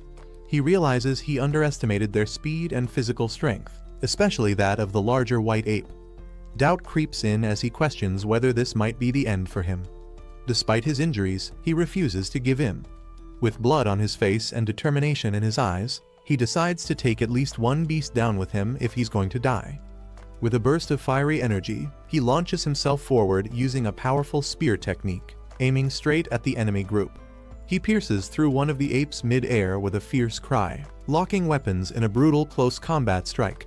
The man, already wounded and exhausted, is caught off guard as two fierce apes leap toward him with aggressive momentum. One of the apes lands a devastating blow directly to his side, sending him staggering from the impact while the other closes in. Before he can recover, he's struck again, this time from the other side, violently tossed into the air, blood flying as he takes severe damage. He is crashing into the battlefield with a powerful force. The man collapses to his knees, battered and bleeding. He realizes that this might really be the end for him. One of the large apes steps forward with a bloodied weapon, taunting the fighter. The apes show no fear, believing it's easy to kill him now. The man glares with defiance. He swears that even if he dies today, his people will eventually wipe out these beasts. As one ape raises its weapon to finish him off, the red-haired fighter mutters a final thought, acknowledging that he won't get the chance to fight alongside Han-jan or Su-bai again. Two spears suddenly cross in mid-air. Su-bai blocks the attack with his shield and rushes to his wounded comrade's side, checking on his condition. The man weakly jokes if Su-bai came to collect his body. The man lies limp, telling Su-bai to avenge him before falling unconscious. Su-bai desperately calls out to him, trying to keep him awake. Enraged, Su-bai charges into the enemy horde alongside Xiaobai and Xiaoba, vowing to tear them apart for what they've done. Su-bai grips his weapon tightly. An ape rushes toward him, roaring fiercely. Su-bai mocks its arrogance, saying it's just a beast yet dares to act so bold. Su-bai unleashes a powerful strike, roaring at the beast to die. A blinding beam shoots from Su-bai's weapon, piercing through the charging ape and sending it flying backward from the impact.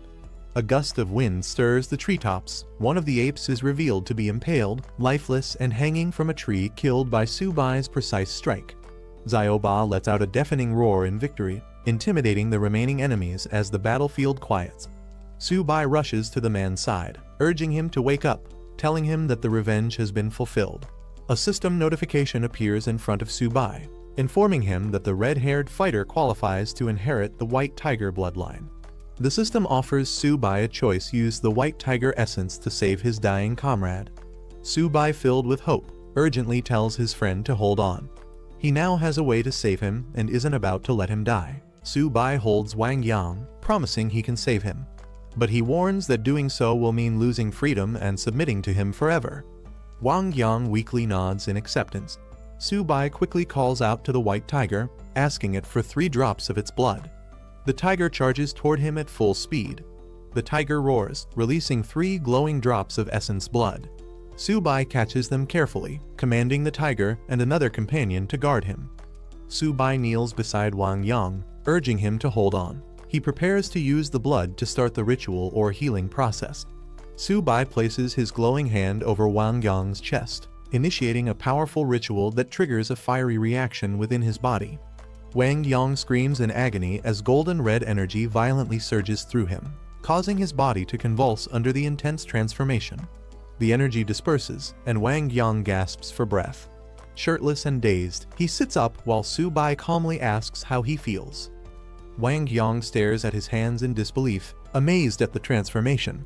He questions Subai's power, realizing it surpasses even the highest level warriors. Subai reminds Wang Yang of their agreement he saved his life, and in return, Wang Yang must obey him and keep his powers secret. A mysterious figure appears in Wang Yang's vision, warning that revealing Subai's secrets would bring catastrophic punishment from the heavens. Wang Yang hears the voice echoing in his head. He solemnly accepts the warning and agrees to keep quiet. Subai casually reminds Wang Yang that saving him was no small task, it cost him a lot, and Wang Yang now owes a heavy price. Wang Yang is left stunned and speechless. Suddenly, the ground begins to rumble, and stones shift violently. Wang Yang quickly pushes Subai back, warning him of danger. Subai, caught off guard, questions what's happening. A swarm of giant snakes bursts from the ground. Wang Yang curses, realizing letting one escape earlier led to this mess.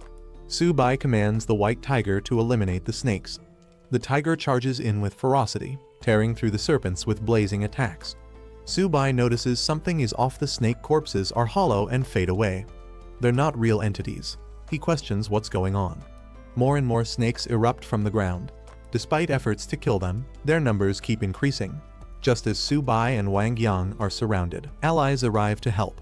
They check if Wang Yang is okay, and Subai demands to know why they're late.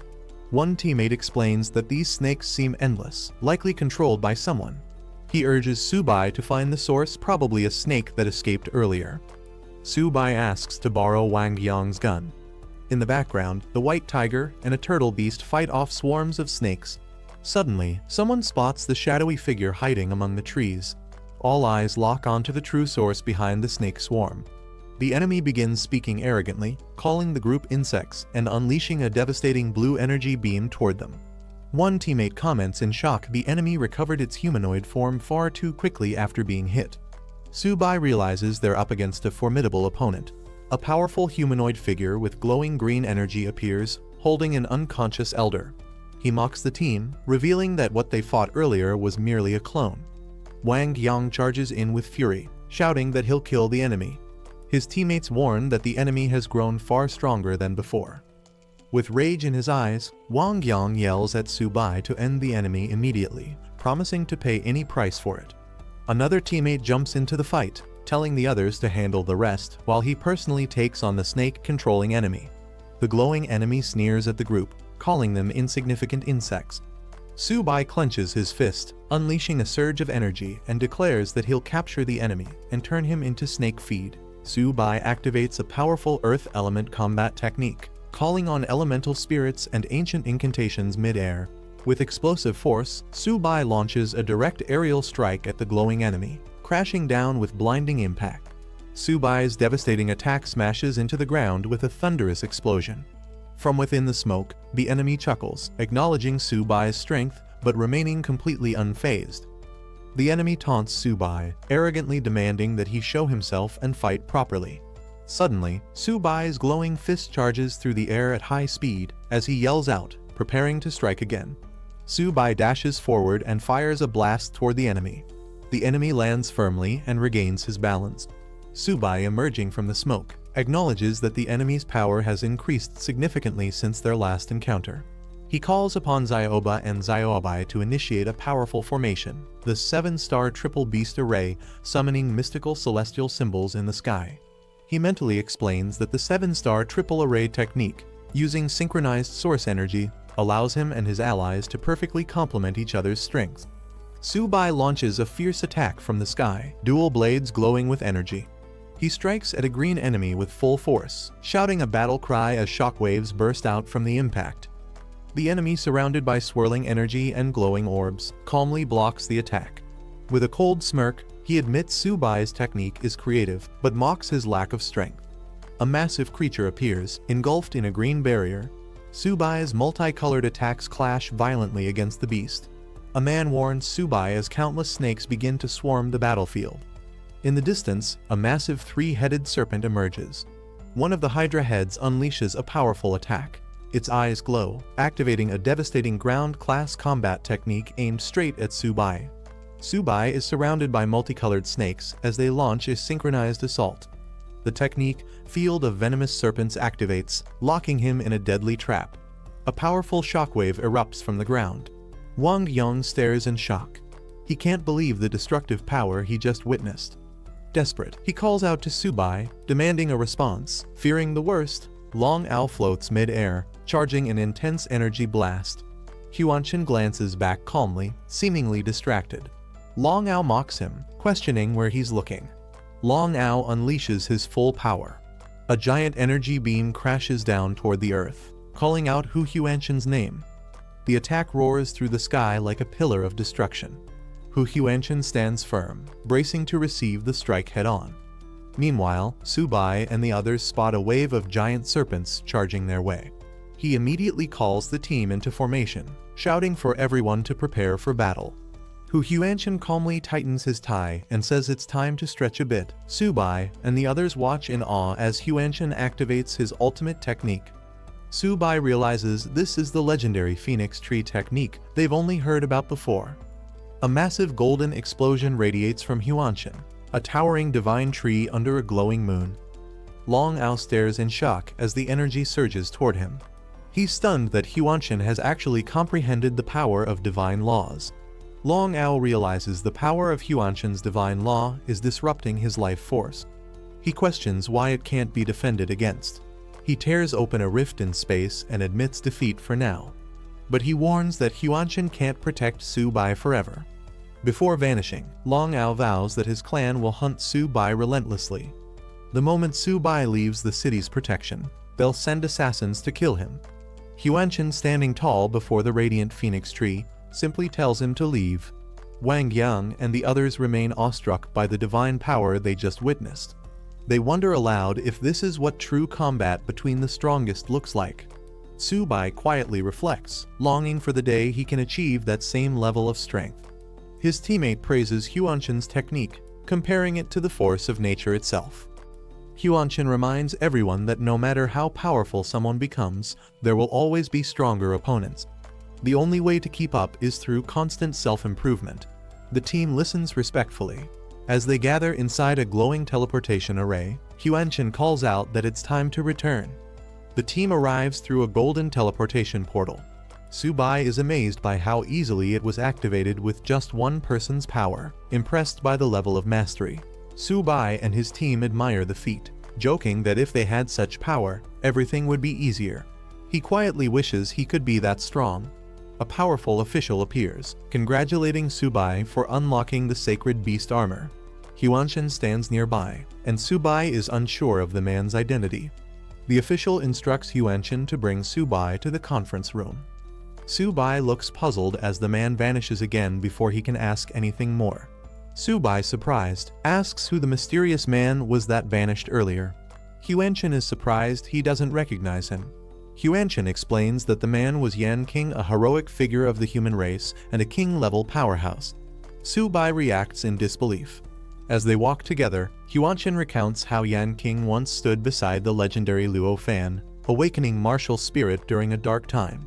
His bold declarations earned mockery at first, but history proved him right. Huanshan describes Yan King's vow to rise for martial justice and the glory of humanity, devoting his life to it. In a bustling hall, a female staff member announces Subai's name with excitement, highlighting him as the one chosen by Luo Fan's legacy, a new wielder of the sacred beast armor. Others around her mention how things might have been different had Luo Fan not fallen years ago. Two women observe Subai entering. One expresses hope for the future if Subai rises successfully, even if their own generation must endure hardship. They remark on the immense pressure he must feel. Huanshan advises Subai not to rush, he still isn't ready to shoulder the nation's burden. He urges Subai to focus on improving his strength. Inside a dimly lit strategy room, Huanshan introduces Subai to a table of high-ranking officials and elites. Subai, a bit nervous, admits to feeling pressured by the sheer presence of so many big names. Lin Zhenan, nicknamed Old Tiger, one of the strongest in the diamond rank. He questions why such a powerful figure is even present at this meeting. Another elder with fur trim explains that the situation is urgent. After Subai awakened the sacred beast armor, the enemy clan mobilized heavily and even sent a lord-level assassin to eliminate him. Everyone is asked to voice their stance on the matter. A calm strategist responds that it's been a century since Luo Fan's armor reappeared among humans. If Su Bai can mature fully, he could lead the human race to glory. That makes it vital to protect him at any cost. A man in a suit proposes assigning Su Bai the best instructors and resources enough to help him reach Lord level, or even King rank. He jokes that Su Bai's life is now worth more than all of theirs combined. Su Bai emotionally declares that he must be protected at all costs to avoid assassination by the enemy. He innocently calls everyone good people and asks if there are any other suggestions. Lin Zhenin steps forward with a contrasting opinion. He believes Su Bai should continue training on the battlefield against the enemy clan. Real strength is forged in the crucible of life and death, not in comfort. Lin Zhenin emphasizes that true warriors are forged through hardships, not by shielding them. Su Bai needs to sharpen his will and achieve invincibility through trial. A more cautious official counters that sending Su Bai to the battlefield now is too risky. The enemy clan views Sacred Beast armor as a serious threat. If something happens to Su Bai, the only one in 100 years to awaken this power, who will bear that responsibility? Su Bai stands up and boldly declares his support for Lin Zhenin's opinion. Real warriors must be honed on the battlefield. He uses a metaphor: eagles don't retreat from storms, and wolves don't fear the long night. Doctor Who nods in agreement, recalling how Luo Fan himself nearly died many times fighting at the front. He believes if Luo Fan were still alive, he would also support Su Bai's decision to fight. Su Bai quietly adds that he wouldn't mind using infinite resources if it meant endless enemy slaughter. Commander Yan solemnly finalizes the decision. Su Bai will go to the battlefield, but under maximum protection. 3 commander-level warriors, 38 elite fighters, and a 1,000,000-strong army will support the operation. Su Bai breathes a sigh of relief, knowing so many people are being deployed to protect him. He says with a smile, "Then I can relax now." Commander Yan declares the final strategy. This time, they will use Su Bai as bait to lure out and eliminate the strongest of the enemy forces in one clean sweep. The team responds with resolve: victory for humanity. Su Bai is completely stunned. His jaw drops as he yells in disbelief, "Did I hear that right? I'm the bait?" In the 9 Nether Royal Castle of the enemy race. Inside the grand hall of the enemy's palace, someone remarks ominously, "The reappearance of the Sacred Beast armor reminds us all of the terror brought by Luo Fan. I'm sure many here still remember that day clearly." The Netherworld race sits on his throne with cold eyes. He declares that he will never allow another human like Luo Fan to rise again. The target is clear: Su Bai must die no matter the cost. 2 muscular leaders, 1 horned and 1 feline, receive their orders. They are told to lead 8 Lord-level warriors and 42 elite Diamond-level fighters to the Misty Mountain frontline. The elder of the ancient Phoenix clan coldly announces that her clan will not send a single soldier to this operation. Seated elegantly, the elder of the 9-tailed Fox clan agrees. She states her clan will also not participate in the war effort.